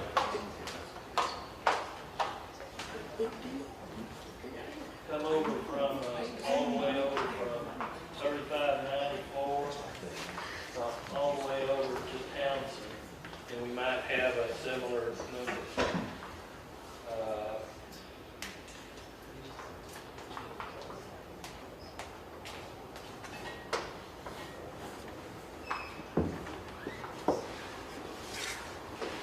That area too is largely Anglo. So what do you want to do? Do you want to do that? Yes, yes.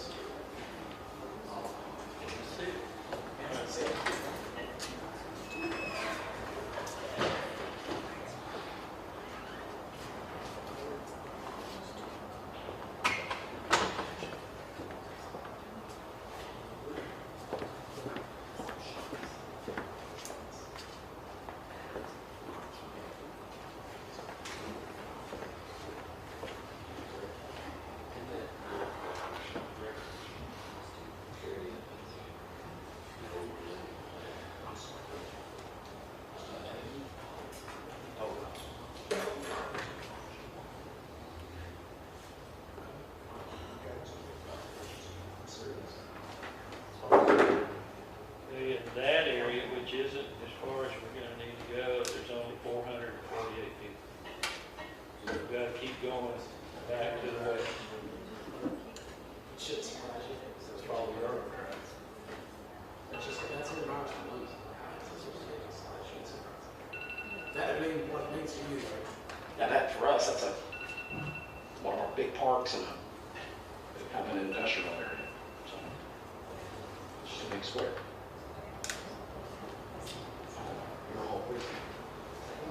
Square. Okay, there's there's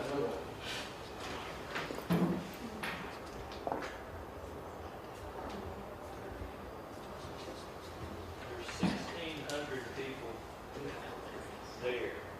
But I've got these, to smooth that line up, I need to take some more.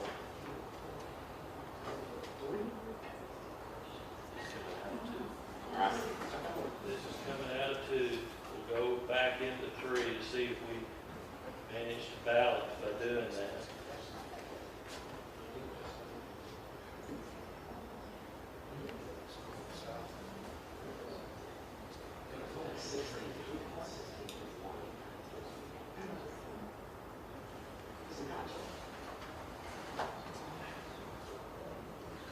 He's listening, that's great.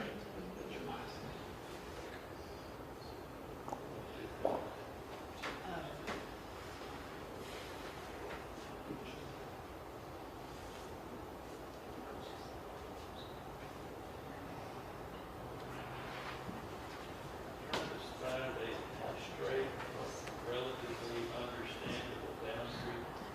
You have to go all the way to it, but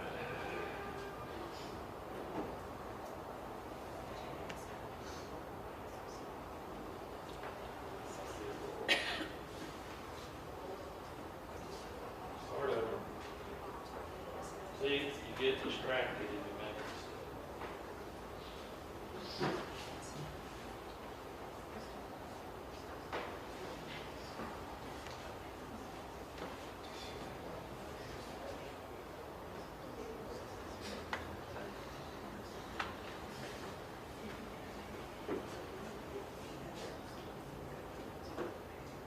All right. Start over.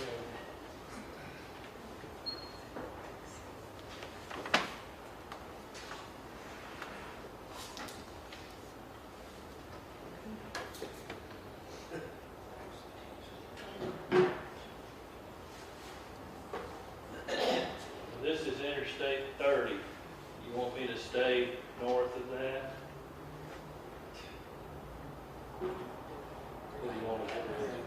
What's that out there?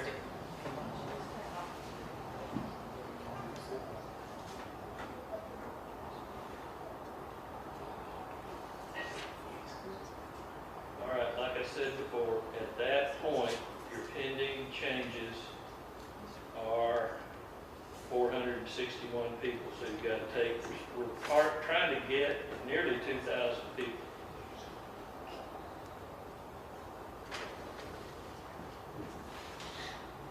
Is it horrible that that's the one now?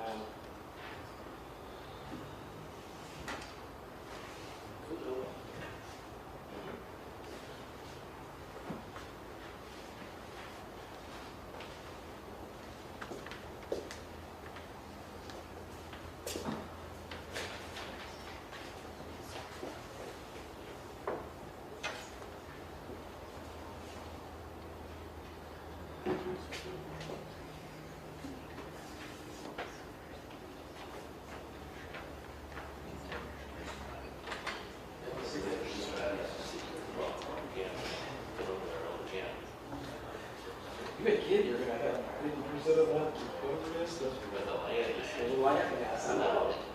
Daily County. Oh my goodness.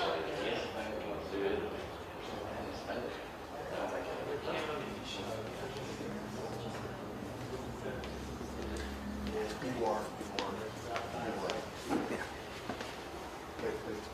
Okay, our deviation under, at that point,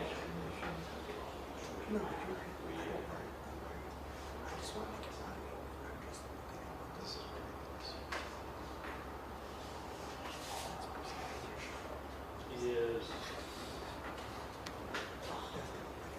4.5 plus over 7%.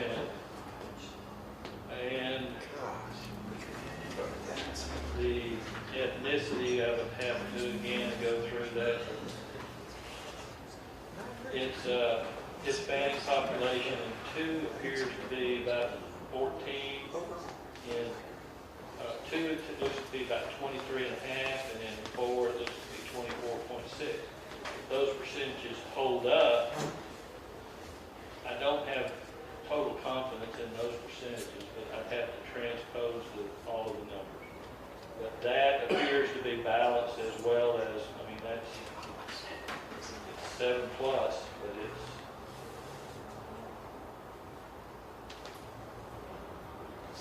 so, let me plug those numbers in and see what we got. That sounds promising. Well, it does, but it's not that far off of my proposal. What now? Really, you go back and look at it, and it is not that far off of my proposal. Maybe I could go north. You keep it all first, before we enter through, that's not. Here's 30. 7.4%, 4.6%, nearly 7.5% out of balance, but it's legally 10% your maximum. So it's legal. And I'll just have to plug the numbers in on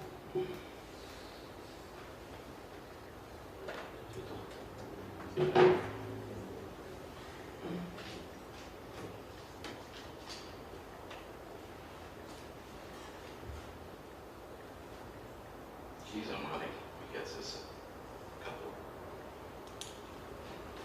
I did say one.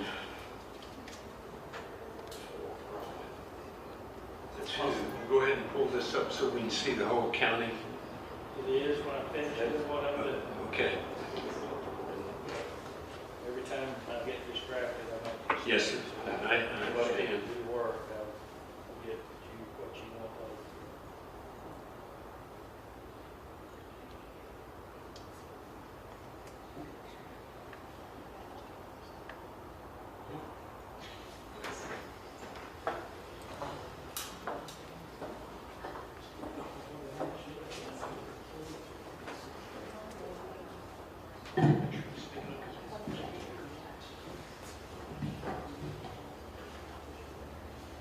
And the reality of what you're doing there, I mean, you know,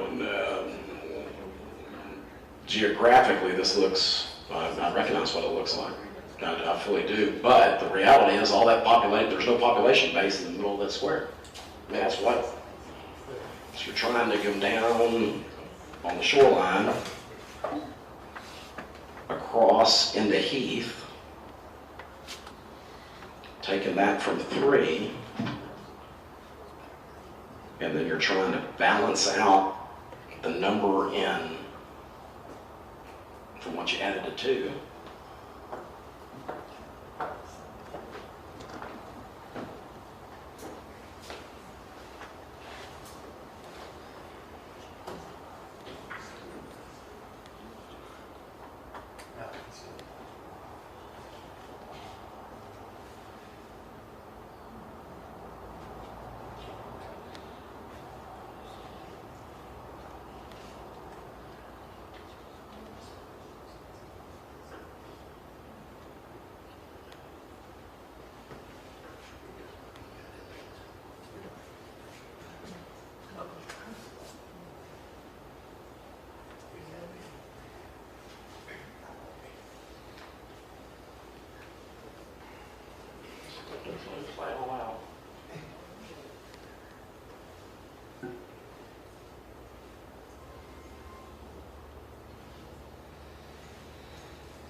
Deviation on this plan, which I don't know, it's the Gilbert modified series. It's 7.46% deviation, which is legal. It's minority content. Precinct 2 is 20.23% Hispanic. Precinct 4 is 22.25%. So it's pretty darn close to the numbers as Plan 1. But Again, you have enough numbers to give us the whole picture.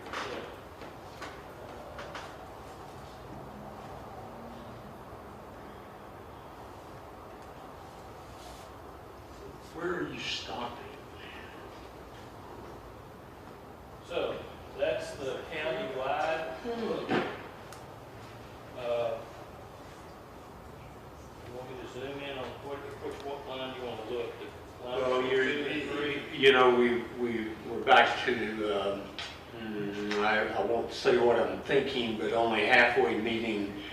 We really haven't served the purpose of moving all the way down.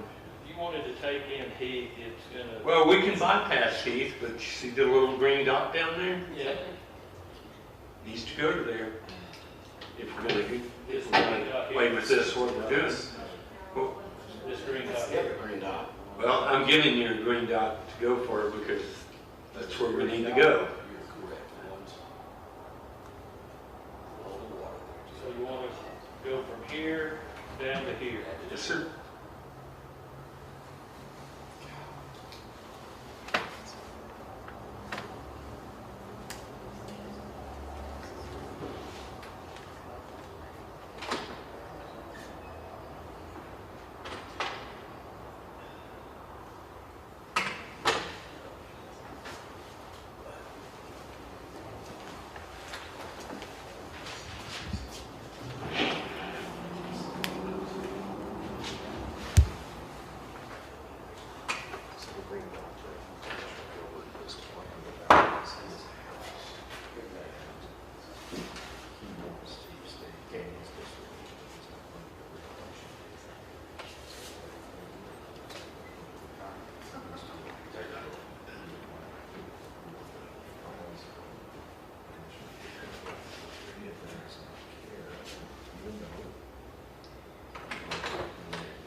Well, that gets you there.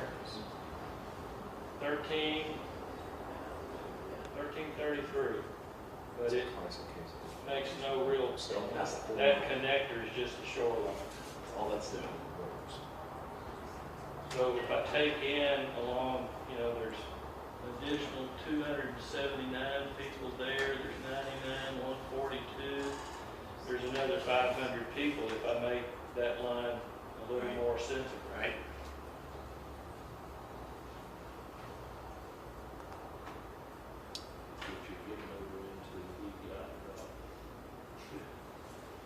Maryland like that, Dad, we don't have to. That's what I'm saying, come up and grab, just come up one leg up. Listen, he ain't running.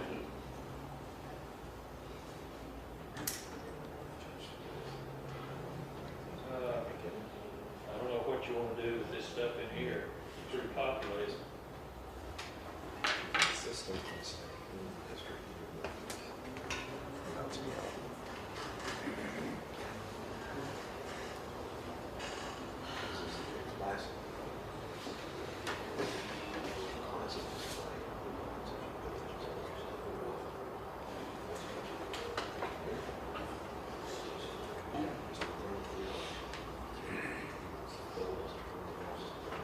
So, give me a little direction there. I don't know.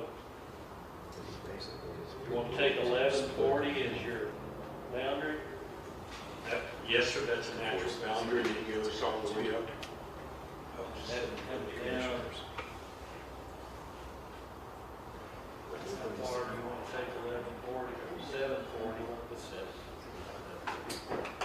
Well, Geographically, I guess, out of whack.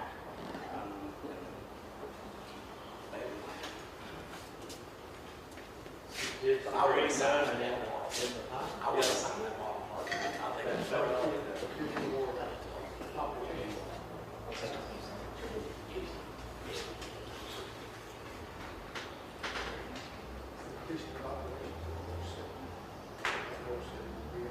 Well,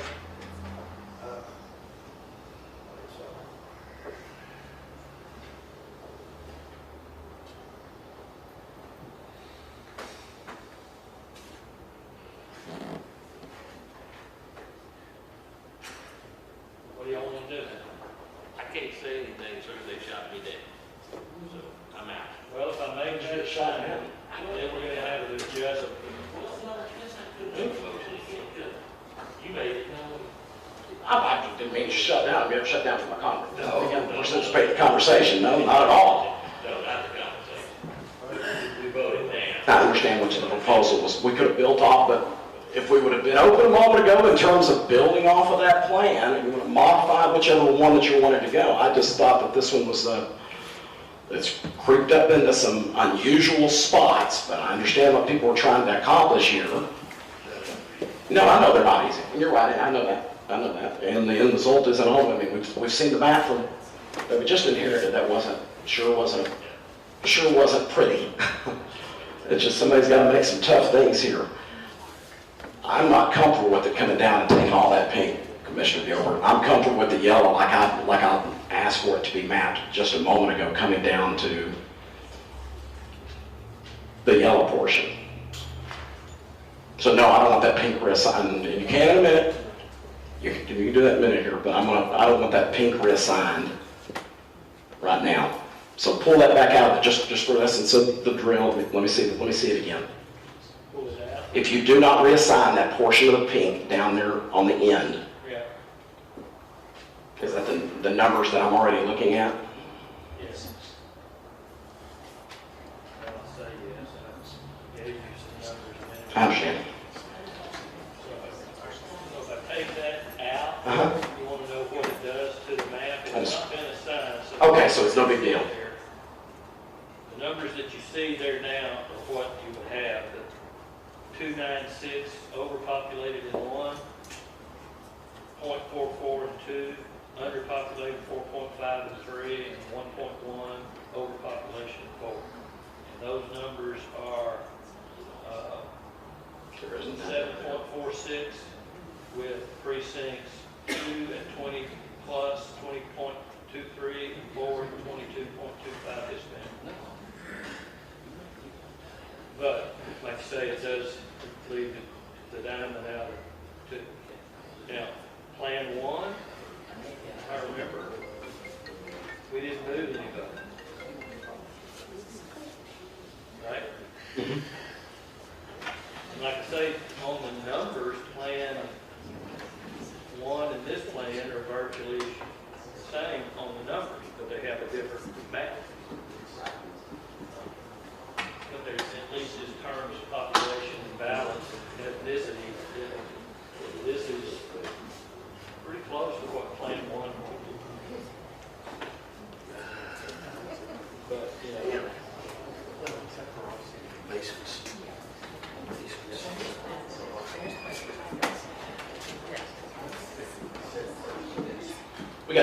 We're gonna take a 10-minute recess. Thank you.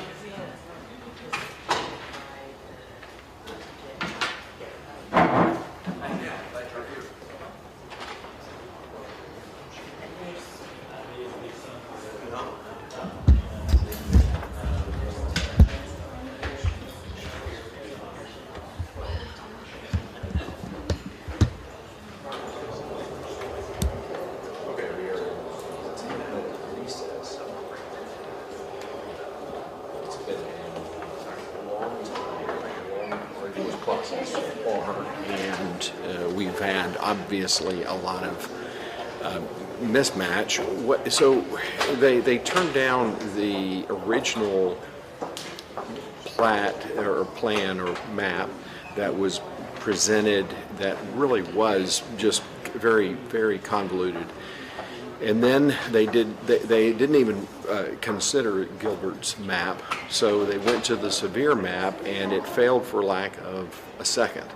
And the reason it didn't get a vote from Janet Nichols, the county commissioner who was the former mayor of Fayette, is because she was concerned about the severe map being taking someone out who is announced to run for a certain place on the ballot. And I do not know if it's a county commissioner place. It doesn't sound like it is. It was something else. And which, again, this process is pretty frustrating because the motion on the table by Mr. Sevier was to use his map as the basis, not approving it, but just making it the basis from which to modify the map. And the irony is, it does appear, and I believe that this is the severe map that they've been working from. So the motion should have passed. The motion should have moved forward so that at least they've got the basis. And honestly, this is where they should have started from the beginning. But anyway, we've got all this nonsense. Mr. Gilbert is insistent upon staying in his district, even though he's not running for re-election, even though he's now saying, well, he's not sure if he's going to run for re-election. He's not running for re-election, and if he were, I'm pretty sure he would lose at this point, especially he's showing his true colors, just a true politician that focuses on himself rather than what's best for the county.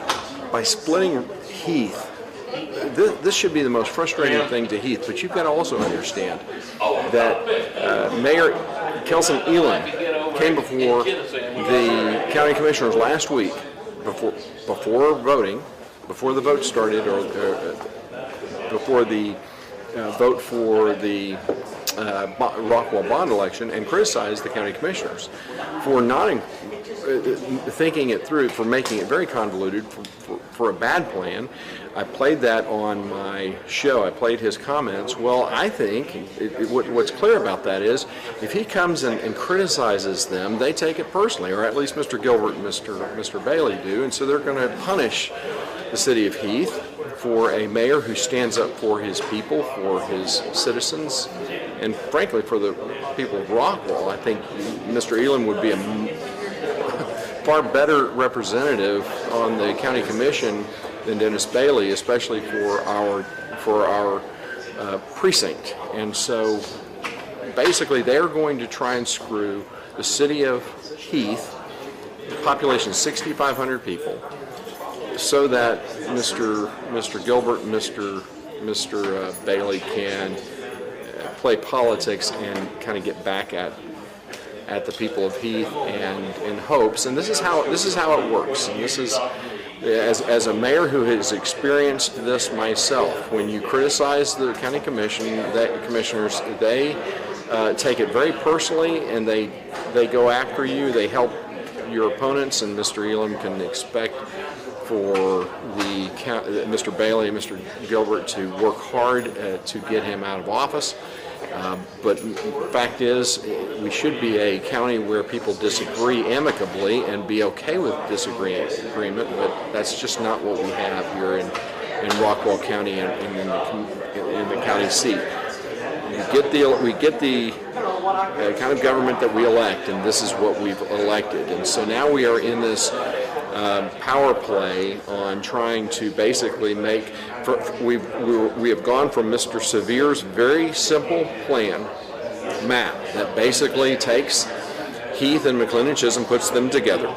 He puts Rockwall into essentially 2 precincts rather than 4. Mr. Gilbert wanted them in 4.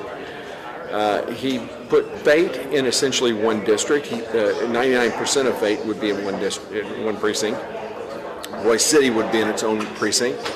Why is that important? It's important for a number of reasons. Number one, if I'm a mayor or city council member and I need to appeal to the county commissioners, well, if you're represented by one county commissioner, it makes that process a lot easier. And the fact of the matter is, most of the mayors, and I'm not sure, I think all of the mayors in Rockwall County and city council are non-paid positions, and if they are paid, they're paid like $100.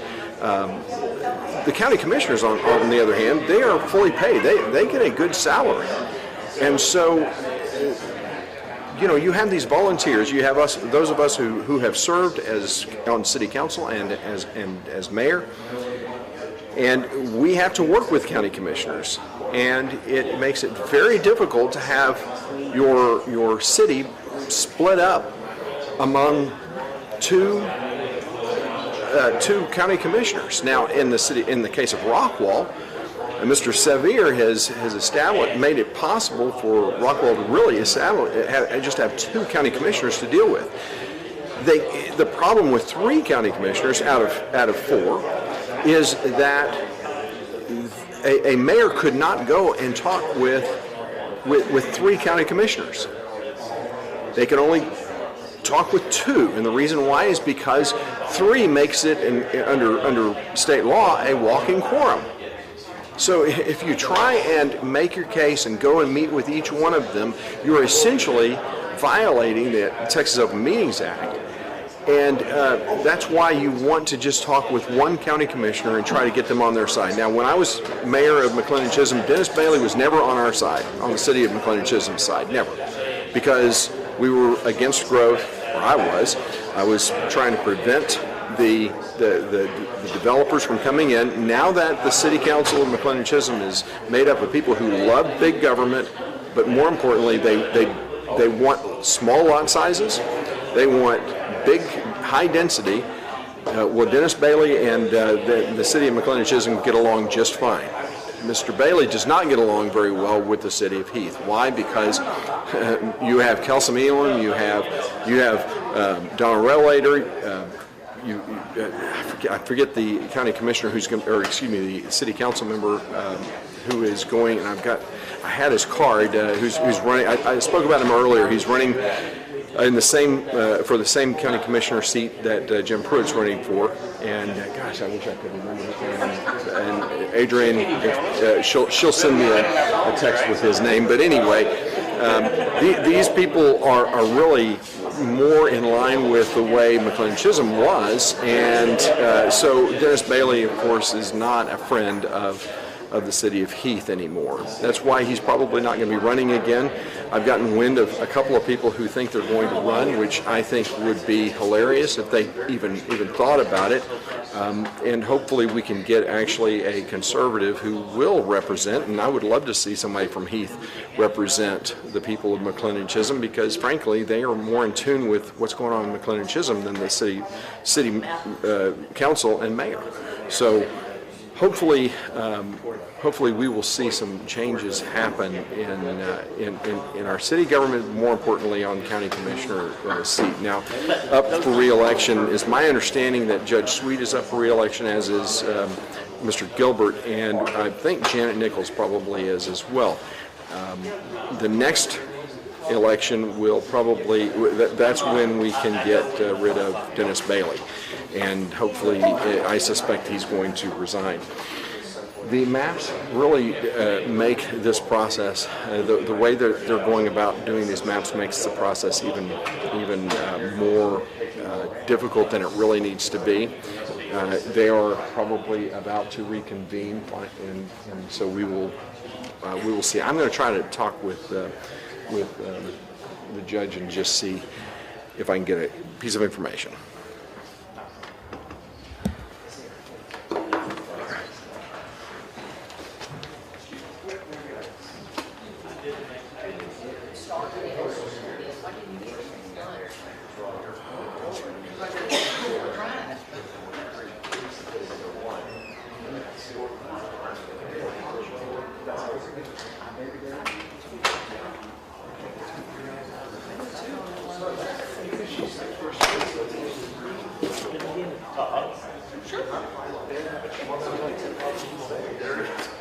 So when they're doing 27 and 17,000 people are living there.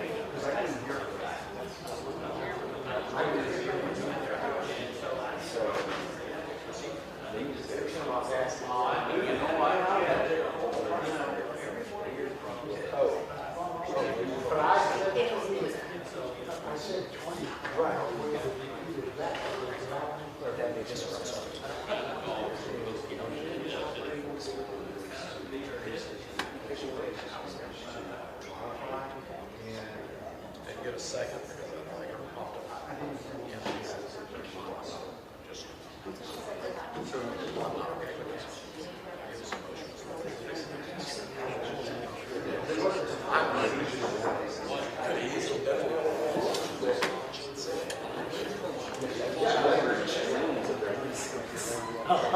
No one it's just an observation. I live on the lake, so at least over there on the very west. But you know what I'm saying? It's not a critique, it's just an observation. I got some clarification from Mr. Sevier and the county judge that the motion was to just use Mr. Severe's map as the basis from which to move forward. And Mrs. Nichols had an objection to it. She said she wanted it with tweaks, and which was the whole point. So clearly there was confusion on the motion. In my opinion, I don't. And since Mrs. Nichols is not getting up to the microphone to speak, neither is obviously Mr. Bailey. He wants for people not to know what he says, unless he makes a very dogmatic point. And you'll notice when he wants to be heard, he'll be heard. But most of the time, he does not want to be heard because he doesn't want to be on record on anything. He's a classic politician, which is what drives me crazy about this county commissioner's court. County Judge Sweet, to his credit, doesn't do that. He makes sure you hear what he says, and frankly, Mr. Gilbert has done a good job of that, and Mr. Severe. But the two on the other side, on the left side of the dais, if you will, don't want apparently people to hear what they have to say. And I'm hoping that I'm wrong about Ms. Nichols, that she maybe just didn't realize it. But I guess time will tell. So they are still trying to work through, I guess, the details of what they're going to do. It's frustrating that Frank New. Okay, thank you, Adrian Balcom. The Iron Lady, my producer, just sent me notice that it is Frank New is who the council member in Heath is, who would hate to see his city, I believe, would hate to see his city split up into two commissioners' districts. You're talking about a city with a population of 6,500 people. The city of McLennan-Chisholm is 3,500 people. And yes, there's a lot of land there, but the bottom line is these are the two cities with the greatest potential for growth. Don't you think we should have a county commissioner who represents our interests? Now, Dennis Bailey doesn't do that right now, which is why Dennis Bailey doesn't want Heath to be. He wants them to be split. He doesn't want Heath to be wholly in his district, because then he may actually have to be responsive. Okay, it does sound like, I was wrong, but that's the problem. But Frank New, that's a councilman from Heath. I believe that Councilman Elam would not be okay with splitting his city, but as I said before, this is all about payback from county commissioners who don't appreciate being challenged, which is disgraceful, just absolutely disgraceful. And but I'm not a politician, and I don't think Mr. Elam is much of a politician either. Unfortunately, he doesn't do a good job of kissing people's hind ends either. And I guess time will tell how long he gets to keep his seat, unless people who watch this show, who actually care about our county, who care about limiting government and keeping these developments from basically taking over, as they are going to be doing for McLennan-Chisholm. It was interesting, I did have a conversation with a council member, I'm not going to say from who it was, or from what city they are from, but when they heard that the city of McLennan-Chisholm had approved a MUD, their comment between that council member and their mayor was they both agreed McLennan-Chisholm is no longer McLennan-Chisholm. McLennan-Chisholm is going the way of fate and is going to become a basically high-tax city that is completely beholden to its government, and it is going to be one great big drain on taxpayers, and unfortunately we get the government that we elect. Now, I'm not going to speak on anything else regarding this new MUD, because in my opinion it's not over, but we've got a city council that is going to try and protect it. I believe that the city council is one of two things. They're either incompetent, they don't know what the development agreement says, or they've been paid off. Only one of those two things can be true. Because if they campaign to protect our our big lots and wide open spaces, then they couldn't possibly have approved this plan to bring all of this ETJ into the city, to bring the mud into the city. Could not have approved it. I'm still holding to my position that it's going to be a PID. That's the next shoe to drop, in my opinion. I still believe that the city of McLennan-Chisholm, they want to be in the water business, and this development helps the city of McLennan-Chisholm to do that. And if you think that McLennan-Chisholm is going to continue to be a low-tax city, just wait until we get in the water business.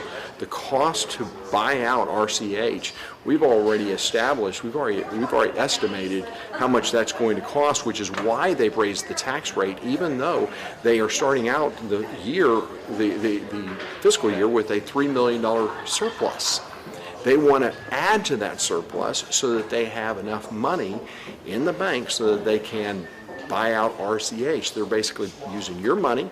They're going to save your money for you so that they can do the things that they want to do. Just like the new courthouse, not this courthouse, but the new courthouse. Remember, voters voted it down twice, and the county commissioners basically said, screw you. We're going to do it anyway, and used money that they had saved, taxpayer money that they had saved, to build that courthouse. This is exactly what's going to happen in McLennan-Chisholm. I still think that the PID is a very real reality. Now, let me get a couple of notes here. Nichols, I'm sorry. Okay, well, I've been corrected. Janet Nichols is not the former mayor of Fate. She's the former mayor of Royce City. Royce City, of course, is the city that made. Now, I'll just say that one of the stupidest decisions that any city has ever made, and that would be to bring Buc-ee's to their city. Not a stupid decision for the city of Terrell. Now, why is that? What's the difference? Well, the simple difference is that the city of Terrell brought in Buc-ee's to basically develop an area around them and use Buc-ee's as the catalyst. And you got to understand, when Buc-ee's comes in, all those tax dollars, the tax dollars that should be going to the city, that's how much Royce City makes from Buc-ee's. Zero. Your tax, you don't get any benefit, Royce City, from Buc-ee's. And look at all the development that's around Buc-ee's right now. I know, because I'm a Four Brothers. That's where I get my lawn equipment and get it serviced. So, and Ms. Nichols was the mayor at the time, and she's on the county commissioner. Needless to say, I'm not a big fan of big government Nichols, but I forgot that she was the mayor then. Okay, they are back in session here. The special meeting of Commissioner Court, we are, if anybody's looking back from the archives, and we're still on agenda item number 2. Yeah. Receive and provide information, evaluate demographics, and take possible action regarding redistricting of county political boundaries and all related issues. I am going to make a motion to accept this map minus that pink. It would go down to the bottom of the yellow, take the pink out. There you go. We've got a motion before. I'll offer a second discussion. I will not be able to support that. Do you have a motion? Do you have a second? Any other discussion? All those in favor say aye. Aye. Any opposed? Aye. Motion passes 3-2. All right, here's what I'd be interested to hear. So, guys, can you talk to us about, and again, we've talked about the greatness and the difference in the dates from the 15th to the 29th. Can you talk about, and Craig, I'm make sure we're on the same page of the rest of the process, if you will. What the plan is,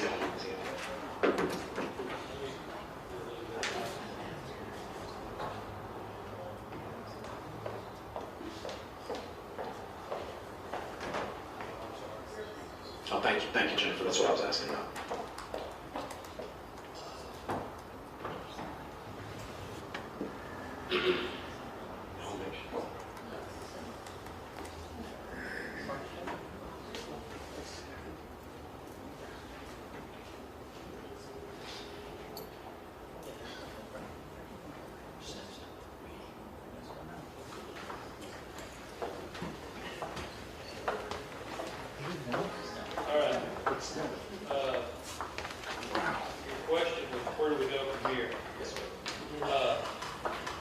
court would need to adopt a plan. Your 4 JPs are coextensive with your commissioner's line.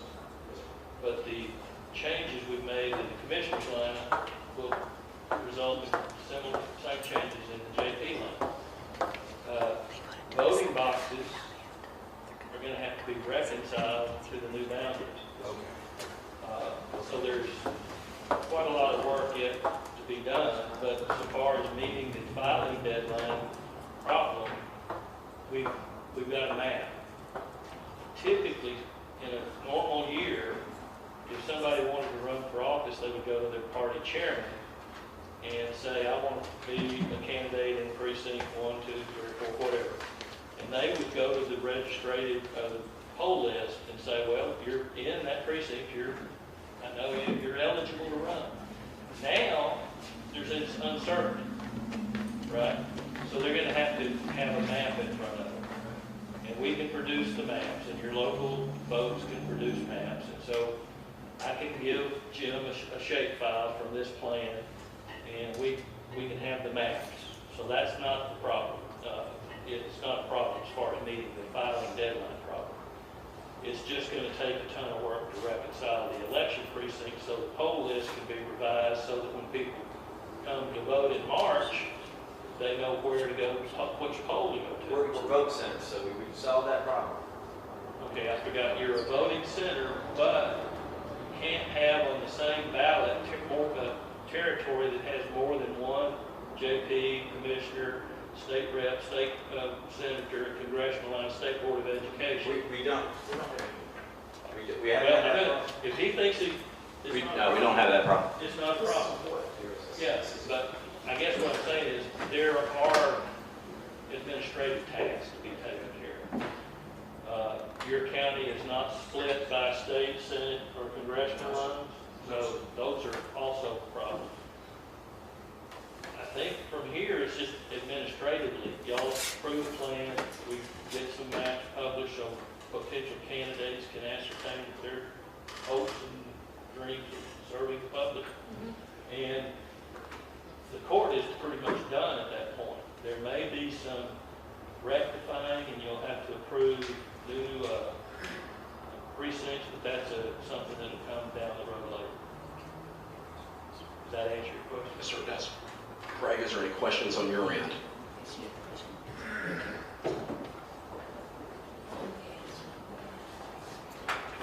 Mr. Bass, thank you for your help on this. Is there a written order that the court needs to sign, and will you be providing that? I will provide that, yes, sir. Thank you. I haven't already. I think I did, but I'll give it to you. Hey, thank you for staying with us. Absolutely. We took you to the brink. We have a map. You have a map. I want to congratulate you. This is not easy work, and it's So much goes. It's intensely local, and there's nothing wrong with politics. I mean, that's the way our system works. But I appreciate everybody's patience. I know this was difficult, and I'm glad to be of any assistance in getting it done. Appreciate you very much. Thank you, sir. All right, we'll move forward. There's nothing for executive session. Obviously, that takes care of 3 and 4, so everything remains went out under Commissioner Court reports. He's talking about that. Yeah, the Hawks do play tonight. Yes, sir. Yeah, district champions. Hawks and Skyline, Bulldogs and Forney. Yellow Jackets take on North Mesquite tonight. So, yes, North Mesquite, our Rockwall's at home, it's on the road. So that's a big one out east. So, anything else? We will adjourn today's meeting. Thank you, sir. Thank you.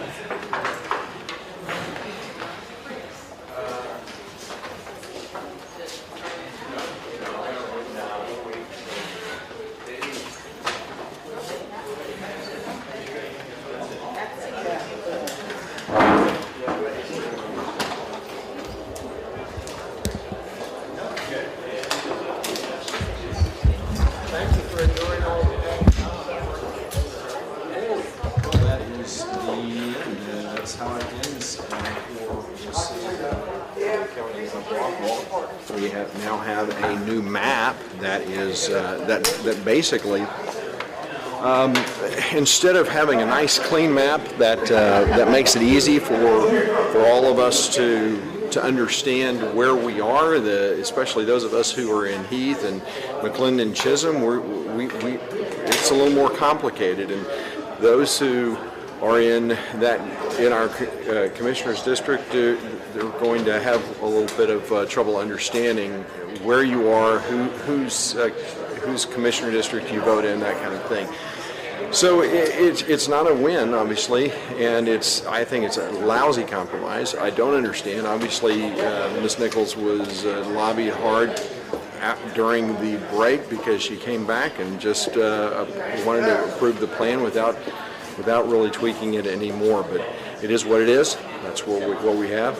May the Lord bless all of you, and don't forget, as Thomas Jefferson says, that when the people fear the government, there's tyranny. When the government fears the people, there's liberty. Let's be liberty-loving Americans right here in Rockwall. Blessings to you all. We'll see you next time.